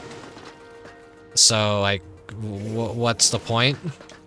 The main draw was, oh, use Pokemon from your game cartridge, and you no longer have that. So it's like the only reason anyone's ever gonna do that is to just play the party games, I'm pretty sure. Those are the only thing that even carried those games, because seeing a Pokemon 3D isn't exciting anymore. Game Freak knows this. This is why they don't make Pokemon Stadium anymore, because the base games are already just Pokemon Stadium at this point.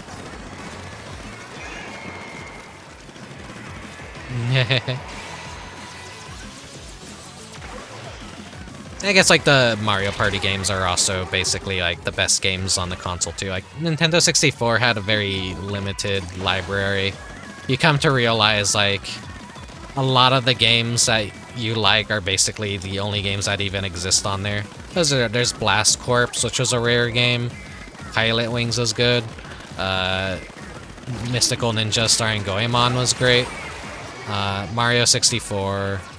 Mario Parties 1 and 2. 2 was probably the like ultimate Mario Party game in existence.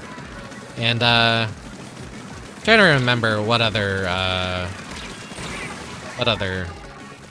oh yeah, Diddy Kong Racing and Mario Kart 64. Two very solid games. Probably Diddy Kong 64 better than Diddy Kong Racing 64 better than Mario Kart 64. I'm getting my names mixed up. There's a lot going on.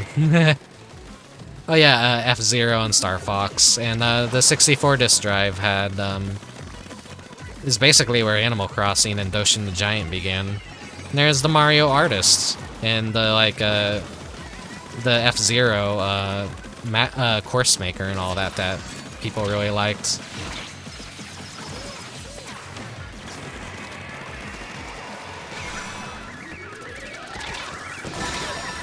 Got it.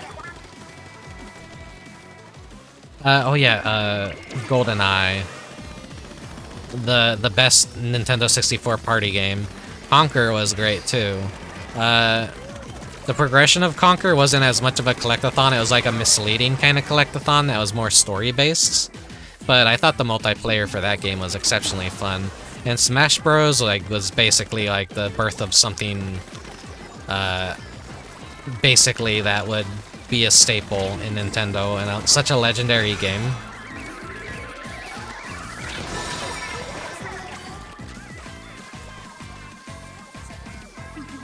Yeah, we pretty much mentioned all the good first parties, I feel. Like,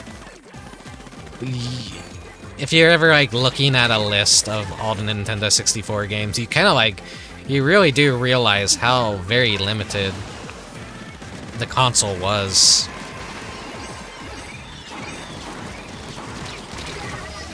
Nah.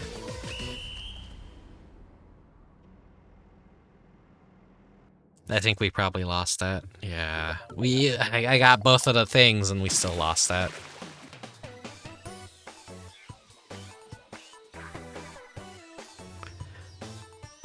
Yeah. I know like here in the States, like people brought Nintendo 64s with them to conventions and all that, just to hook it up to the TVs and play GoldenEye multiplayer when at convention downtime, because it was just like that fun of a game. And I've been in a hotel room with people that have done that before, so I think that is a thing that happens. That is just like a game that everyone loves. And then I've heard do not pick Odd Job, because everyone hates Odd Job because that's basically cheating because of the way that aiming works in that game. And Odd Job, I guess, is just short enough that his hitbox is altered. So you actually have to aim down. He's like the only character you cannot like shoot head on at like the default aiming reticle, basically. So that's how you make enemies in GoldenEye, is just basically pick odd job, because then it makes them have to like actually put a little bit more effort in to adjust their aim. I sadly didn't really grow up with GoldenEye. I just know the legends of it and that everyone loves it. And it was like that one weird time in gaming history where a movie-based game was actually really good.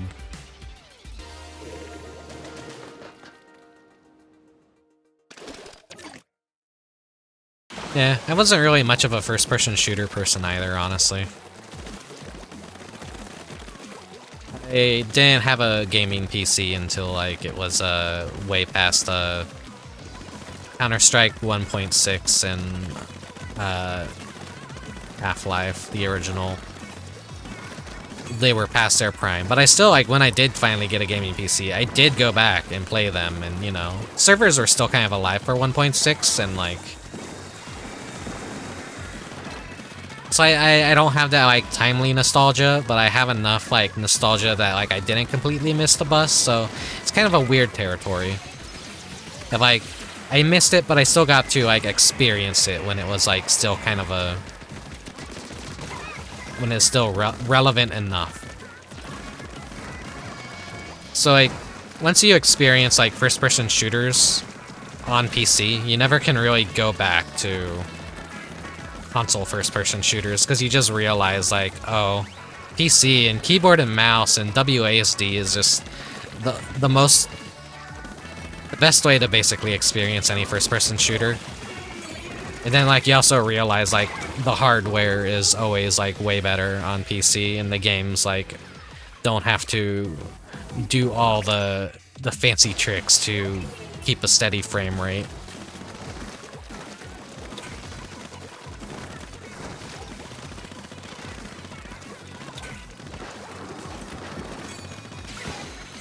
My first Counter-Strike was actually Condition Zero. I feel like if I said that to any actual Counter-Strike fan, they would immediately disown me. I saw it at a store and I'm like, oh, okay, I'll get this. I think it came with Counter-Strike 1.6 at the time.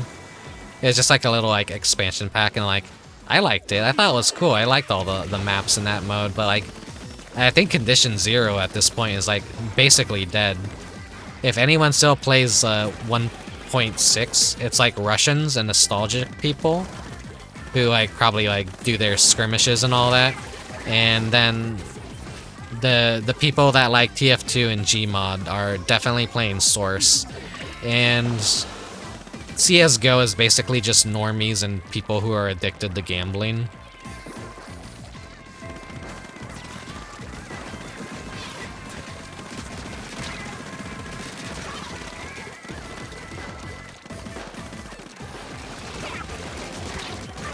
So of course I'm playing like Splatoon and all that, so this is like the one first-person shooter, if you could even call it that I feel like works enough that I don't mind playing with a controller, just because it like plays very different from other first-person shooter games. Basically, this is more of a third person rather than first-person shooter. I don't know. I'm dumb. Splatoon is its own thing. It's very enjoyable. I like it.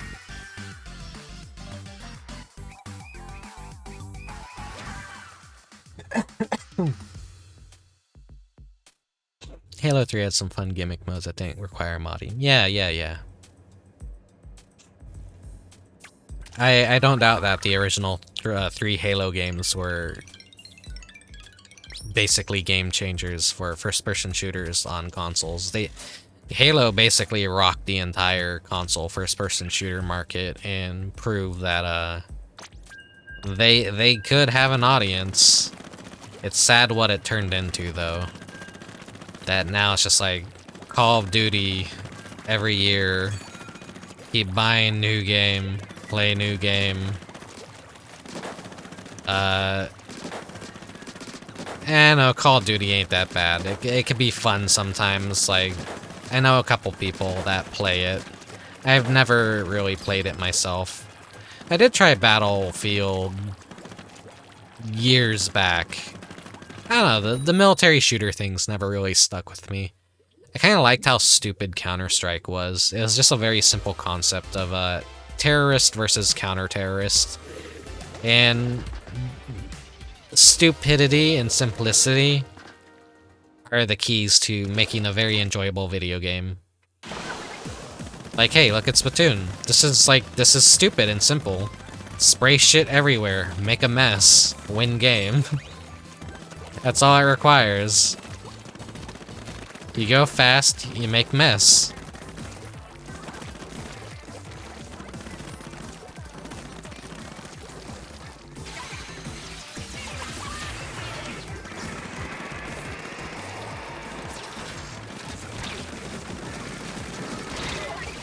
Nah.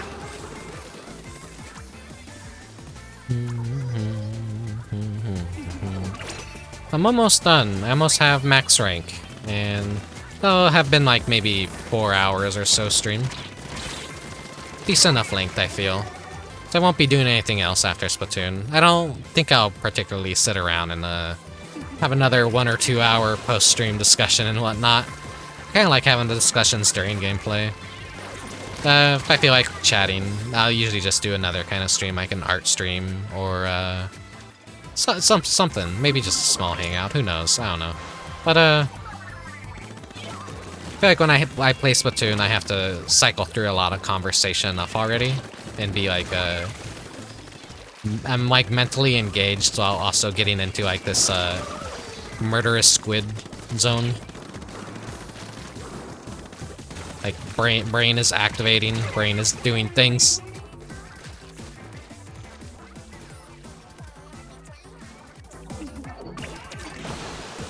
Oh yeah. The dumb shit in Battlefield. Like, I think it's Battlefield 2. Like, they had a demo out that was like you started on like a carrier ship and like you're in the Middle East or something.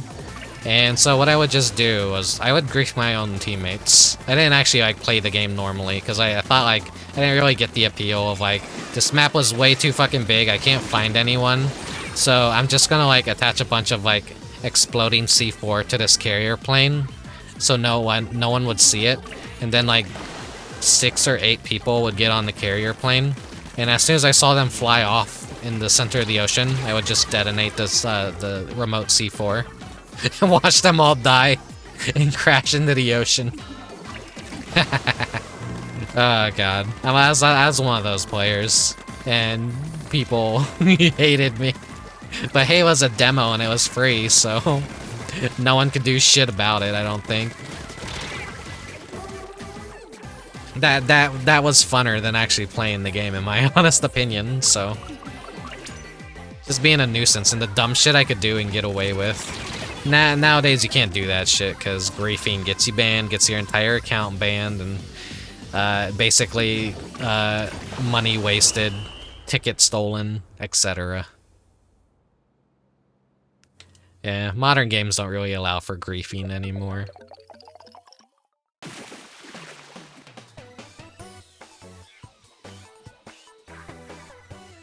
There's just that gamer code where you know, if friendly fire was on, you don't mess with each other, but if someone really, really pisses you off, or is like being a shithead, then, you know, just walking up behind them and shooting them in the head with a sniper rifle, it just makes you feel good.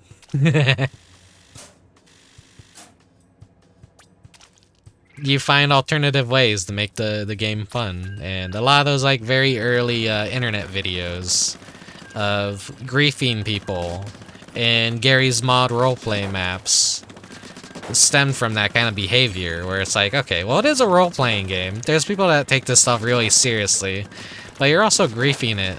But like, there's also a roleplay element to griefing within Gmod, so, you know, it's its own valid form of entertainment. And it creates a unique story and a very frustrated individual. It's kind of bullying in a way too, but I don't know. What's that one tweet? Internet bullying doesn't exist. Just log off of the computer and go outside. which I don't fully agree with, but it's very... Internet harassment is a very real thing, and a very unhinged individuals could basically really, really damage a person's psyche and whatnot, and cause a lot of, like, panic grief. But at the same time, it's all just bullshit on the fucking internet, so you shouldn't worry as much. If people forgive a company like Activision Blizzard after everything that's happened in the past year, then, like, fuck. Nothing actually fucking matters. Everyone's, like, fed up of, like, all this kind of stuff anyways at this point, so whatever.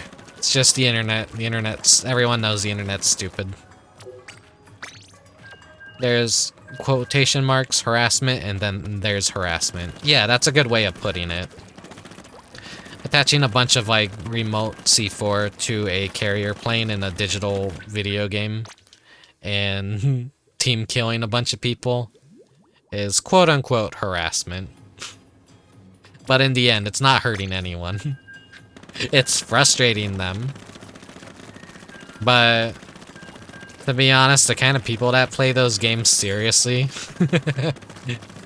they're exceptionally easy to grief.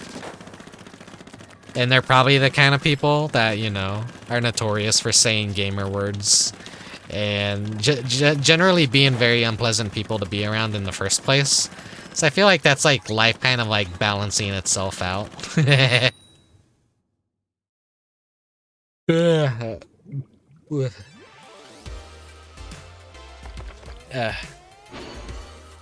was a weird burp. Like, I'm talking so much, I must be inhaling so much air.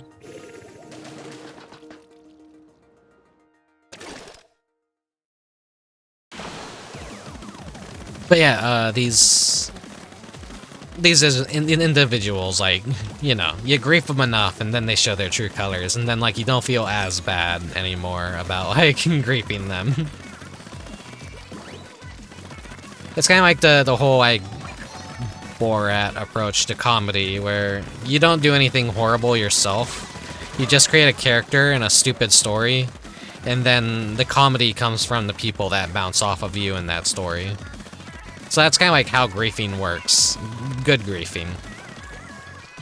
Not like, not the VR chat kind of griefing, where it's like a 12-year-old just, like, walking up to people and saying bad words. That's like the lamest kind of griefing. That's not imaginative at all. That's not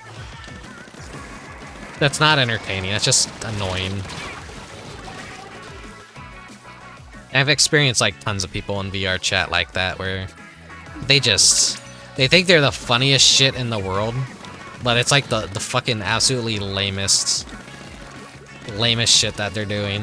It takes no creativity, takes no effort. Just running up to people and saying bad gamer words is not good griefing at all. Boomers do it right.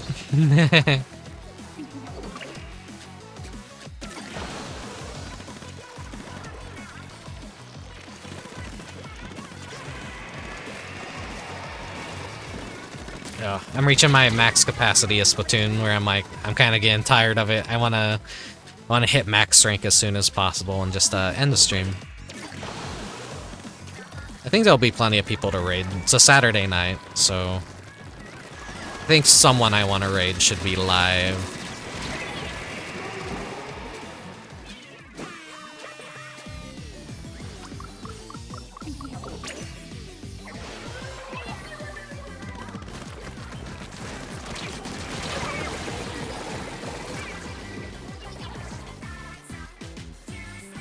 I keep thinking about Moon RPG.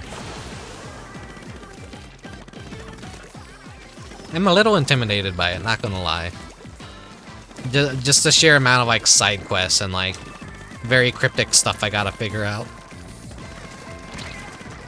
I'm definitely gonna have to follow a guide for some of it, I think, because, like, it is very easy to get lost in that game and miss things. I want to experience everything there is to experience. Saturday, dawn of the final day soon. Yeah. I got some extra days off of work this week. Not by choice, but, you know, retail is just doing what retail does. Is it one of those games? It's basically Majora's Mask, but the entire game has no combat. It's basically just mini games and being in the right place at the right time and figuring out puzzles and stuff. So in a way, it is a baby game, but it actually does filter a lot of people that don't actually know, like, if people actually go in expecting an RPG and not like a very elaborate time cycle based Majora's Mask quest game, then sounds like it has the potential to be really annoying. It is to the wrong person. Moon isn't for everyone. It's definitely a game that is for a person like me that doesn't mind a slow burn and a very interesting take on what a video game can be, basically. I would say it's like a life sim kind of game. But you're not, like, generating anything, you're not creating characters. You're getting used to a character and learning about a world and universe in which characters exist in. And you're playing a role in improving their lives and exploring and learning things. And just enjoying the game at your own pace. Where you could be sweaty and try hard and rush things as much as possible. Or you can literally take forever playing the game and figure out everything and eventually, like, get everything 100%. Patricia, me. Yeah, I kind of, like, jerk myself off enough about, like, my taste in video games, where I feel like I'm essentially, like, I got good taste in video games. Yeah, you wanna fight? Oh my god, that fucking enemy team. They're all Aerial Spray Golds. We're gonna fucking get destroyed. Or maybe my team is just gonna do an exceptionally good job at destroying them, but this is gonna be a nightmare to deal with. It's definitely a pre-made. They're gonna be chucking those booyah bombs everywhere. Don't worry. Stop!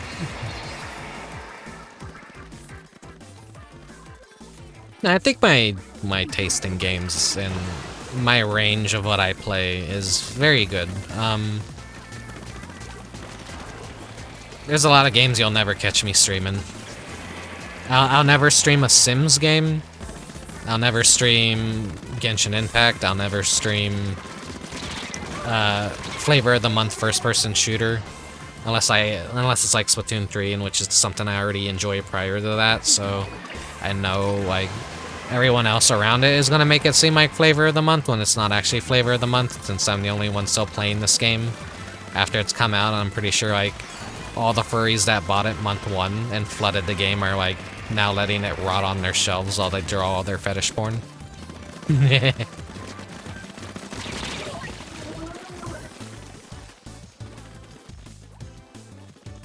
Gacha players, I don't know.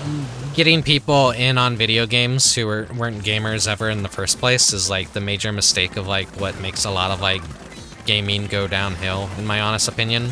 Because you open up a market to people that don't know better versus a market of people that already knew, like, how a game should function, how games should be monetized, etc.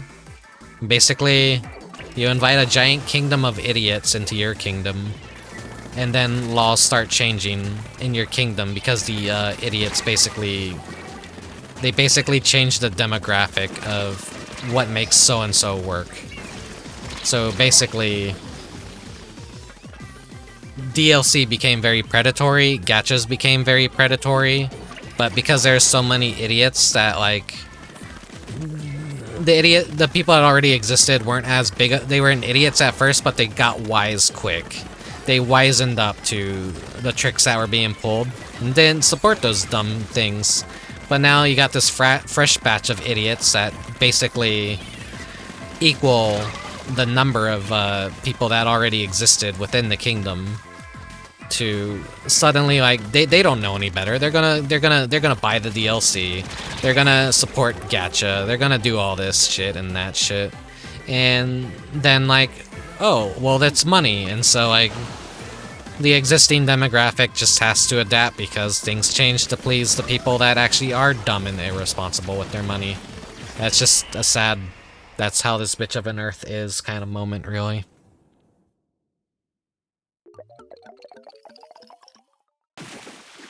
Yeah, I never understood either, Mechanicat. How some people grab games and then dump them. I get if you don't like playing it, but playing just because the flavor of the month is something that I'll never understand.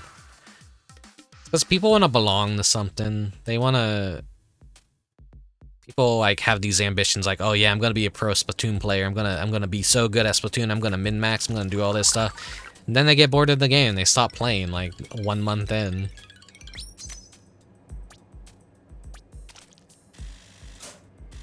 I'm just casually playing the game. I do Salmon Run every time it refreshes. Okay, there we go.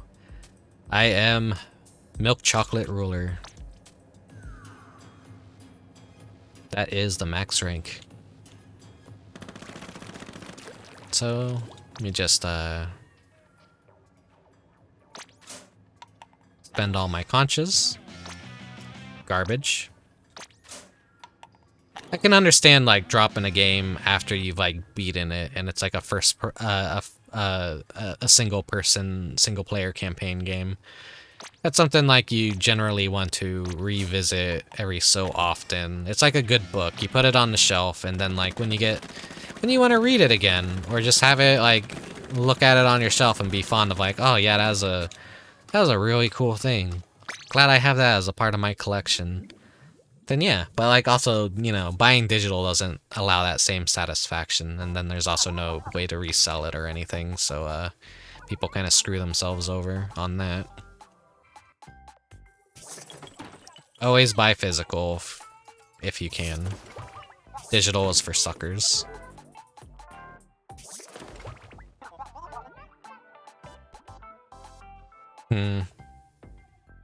Nothing I really want to particularly spend my money on today.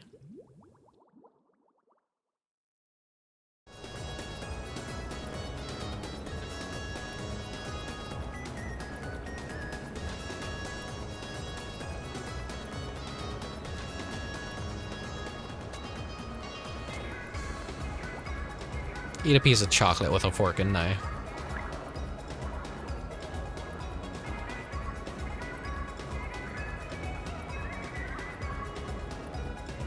Well, I understand your situation, Mechanicat. Brazil sucks.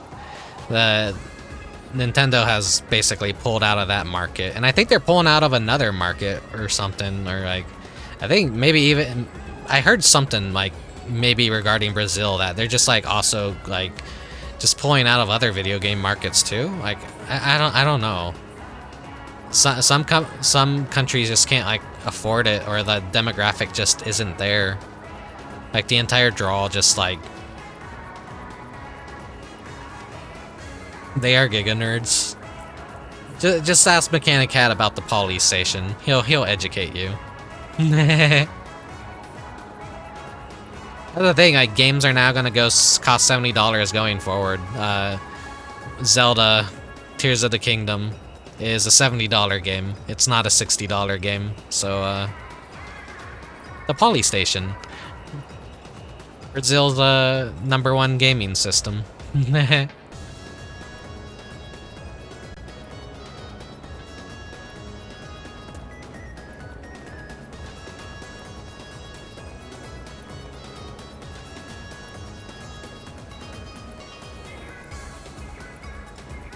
So I got to see well, I didn't get to really spend that much time out when they're doing their own little separate songs, but now they're on the stage, and this is the big finale until tomorrow at 4 p.m. my time, when the Splatfest is gonna end, and we'll get to see who actually won.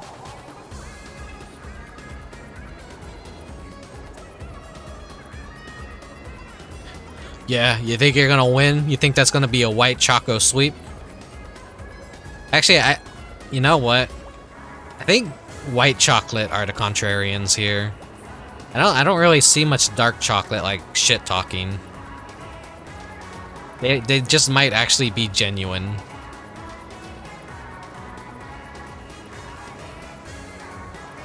That's funny.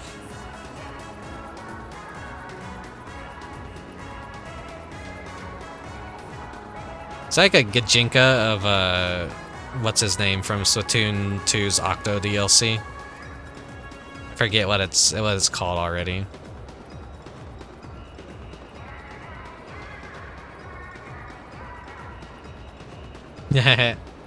Rest in peace, M&Ms.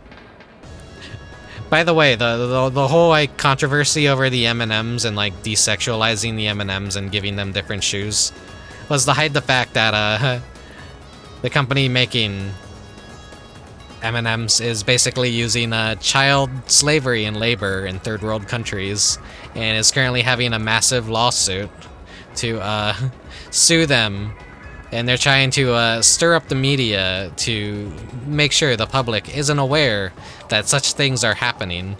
So it's like, oh, quick, change some shoes on the M&Ms. Now make an announcement that we're retiring the M&M characters and that they are not going to be used anymore. And instead, we're gonna just use a human spokesperson in their place or whatever dumb bullshit they decide to do. Very funny, very funny. real world, we're living in a clown world kind of. So as I said, world makes no fucking sense. I just want to be a hermit. People are really weird. I'm weird, but I think there's people that are weirder than me. And they exist on a level where they have a lot of influence and money, and that's very dangerous. But yeah. It's an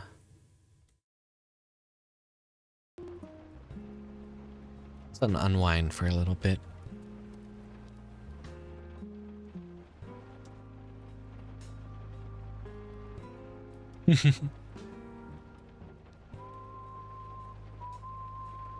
And yes, sexualizing M&Ms is a thing on the internet. Let me tell you about that green M&M. There's some men out there that would kill for a woman such as that. Not me. I was never sexually attracted to M&Ms. My dick is not going anywhere near an M&M. But there's definitely a lot of art out there of the green M&M. Oh.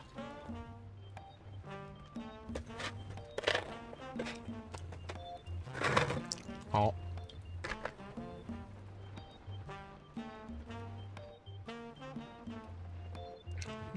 Some celebratory chocolate. Yeah. I didn't even get to open the goobers yet. Those are basically just some chocolate covered peanuts. I have a bunch of crunch. Which, how do I... They're like, I think it's basically just, rice. Kind of like, it's just clumps of, like, crunchy rice coated, chocolate. So there's, like, a really nice texture to it. It's, like, nice and crunchy, and then also chocolatey, and it's not like what's in it doesn't overpower the chocolate taste. It's just really nice. Oh.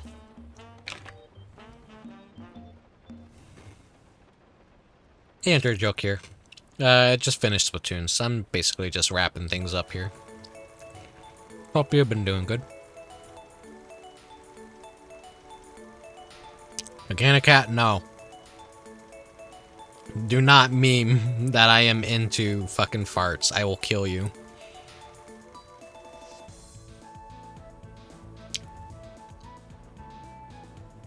I think that stuff is disgusting. Feet and giant women and vor are fine.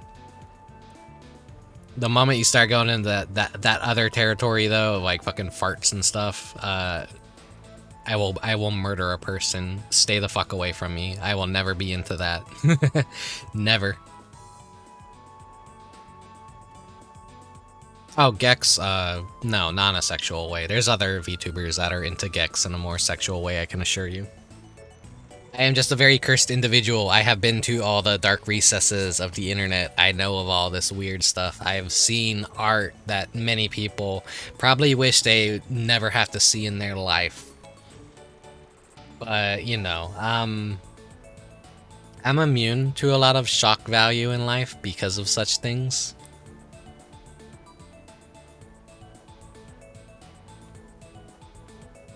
I didn't say anything that would imply that I like that Mechanicat.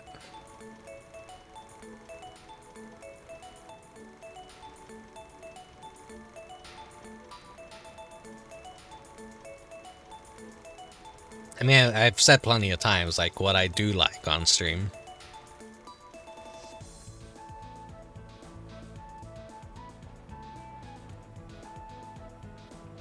Ah.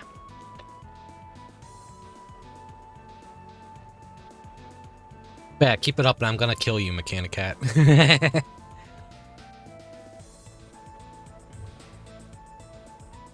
They assumed for a long time that the most awful fetches were just japes. I've learned my lesson since. Yes, you are correct. You are correct. There are lessons to be learned in like what people find attractive. I was joking about this last night with some friends. You know those like animations of like the dragons having sex with a car? But I feel like that was like one thing made as a jape for someone with a very specific fetish, but now I learned that apparently there's an entire subreddit centered around that kind of thing now. So like this weird like, haha, we're gonna make this out of pure irony ends up becoming like an entirely new fetish. So now there's an entire subreddit out there apparently where super highly detailed CGI dragons are just having sex with cars. And you know, we're talking about the kind of dragons you would see on a graphics card box, like that kind of shit. You're not a beacon of the truth, Mechanicat. You're lying. You'd be saying the truth if like you cut that list in half, but because you're adding more and more cursed things to it, now it's becoming it's becoming false.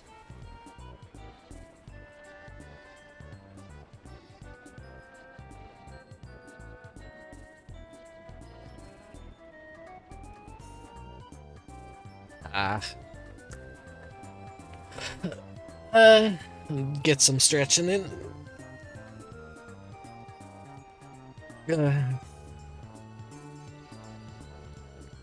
Charmander and Lightning McQueen. I don't think I've seen that one, but I'm not surprised it exists. I have a...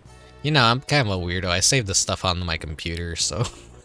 The FBI agent who is assigned to monitor my internet activity has definitely seen a lot of funny pictures.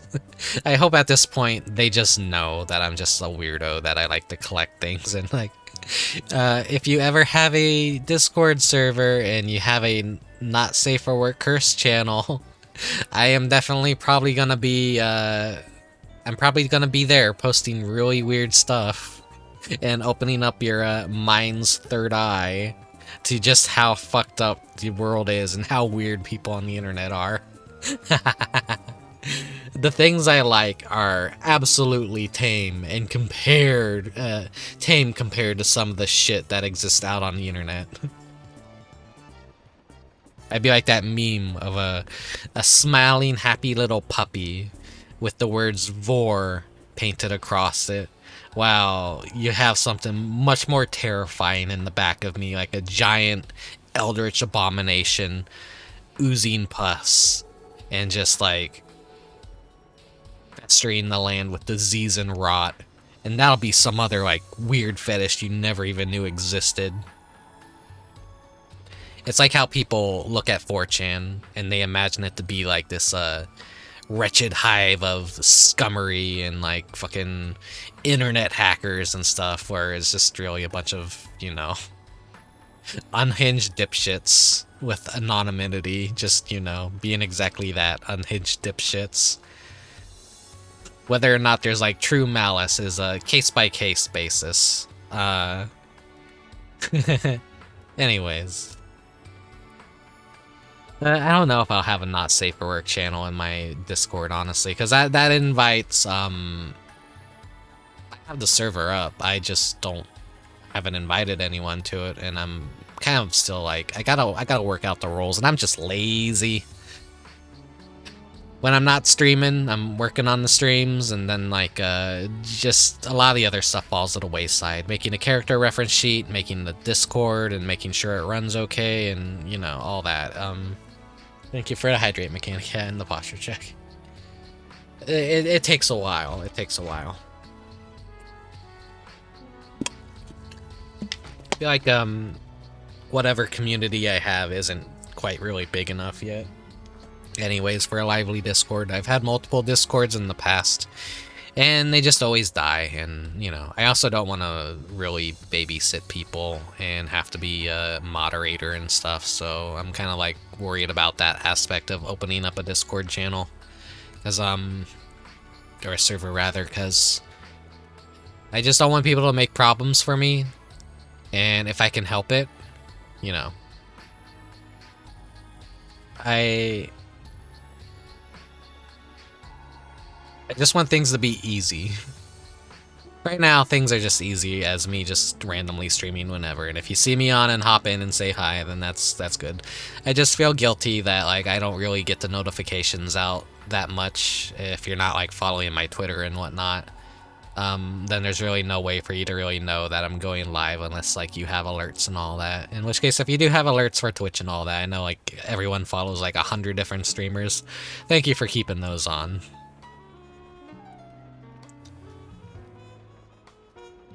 Yeah, I just need to really work out the roles, and like I have the channel set up that like every time I tweet and every time I go live, it notifies. I just gotta figure out how to attach a role to those messages so that people actually do get alerts, or if maybe I have to do those manually. I don't have any help basically when it comes to this kind of thing, so I kind of have to figure it out myself and go by examples of what I see elsewhere. Anyways,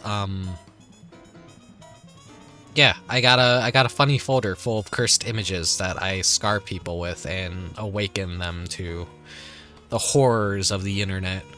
The horror, not the whores. The whores are a different channel. anyways, let's look for a target to raid.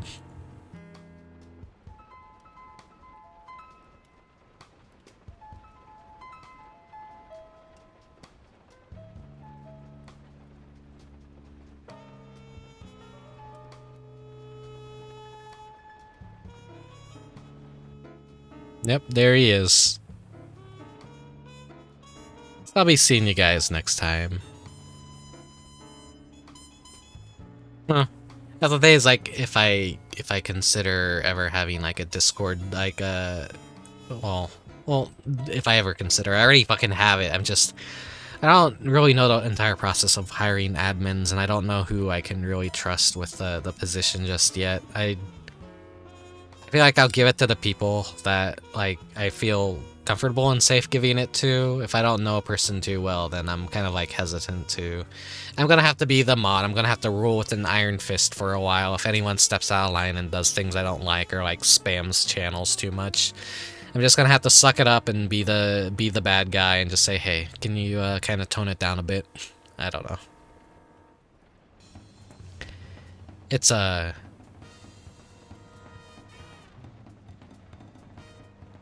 I will let you guys know, and I'll have something worked out eventually. Maybe in the spring, maybe sooner, maybe later, who knows. For now, just, you know, keep your eyes peeled and just hop in whenever. Streaming isn't ever going to be a job for me. It's not going to be my main source of income, I don't think. Who knows, I might get lucky one day, but no, I don't think I have the entertainer personality to pull off such a feat, so I'm just gonna, you know, the door will be there, just knock on it or ring the doorbell. Come on in, grab a soda, watch me play some video games, and wait for the rain to pass. You know, enjoy the time while it exists. That is the magic of streaming. Sometimes something just vibes with you just right. Sometimes it doesn't, and you just go find something else to watch. So, I don't really want to, like, force people to feel obligated to come and watch my streams. Like, oh, I have to drop everything, Rick is streaming. It's like, I'm not that entertaining. I just play video games and have weird, unique interests and taste and things, I guess. So I'm happy if anyone wants to prioritize me over any other streams, I guess. That's always nice to know that my choices and efforts that I put in are actually appealing towards people enough that it gets their attention in any way. I always pride myself on the kinds of games that I play and have grown up playing and the tastes I have acquired over the years. So, I don't know. Yeah, I'm definitely overthinking it. I overthink a lot of things. That's what I do. I overthink. Anyways, we're gonna go raid someone, so thank you very much for watching. Thank you very much for lurking. Thank you very much for watching the VOD on Twitch and YouTube. And I'll see you guys next time. It'll be Moon. Probably more Moon tomorrow, maybe? We'll see. We'll see. Maybe Monday. Well, Moon Day. We'll see. We'll see. We'll see.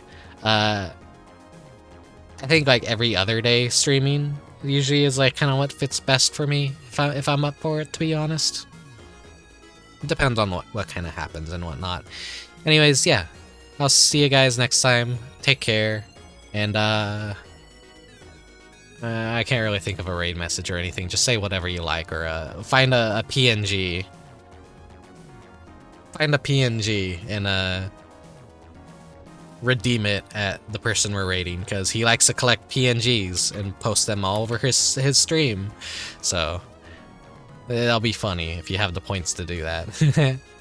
Anyways, yeah, see you next time, and have a good night, and stay safe, and whatever other things. Thank you for watching and all that. I'm gonna shut up. I'm being dumb. Okay, bye-bye.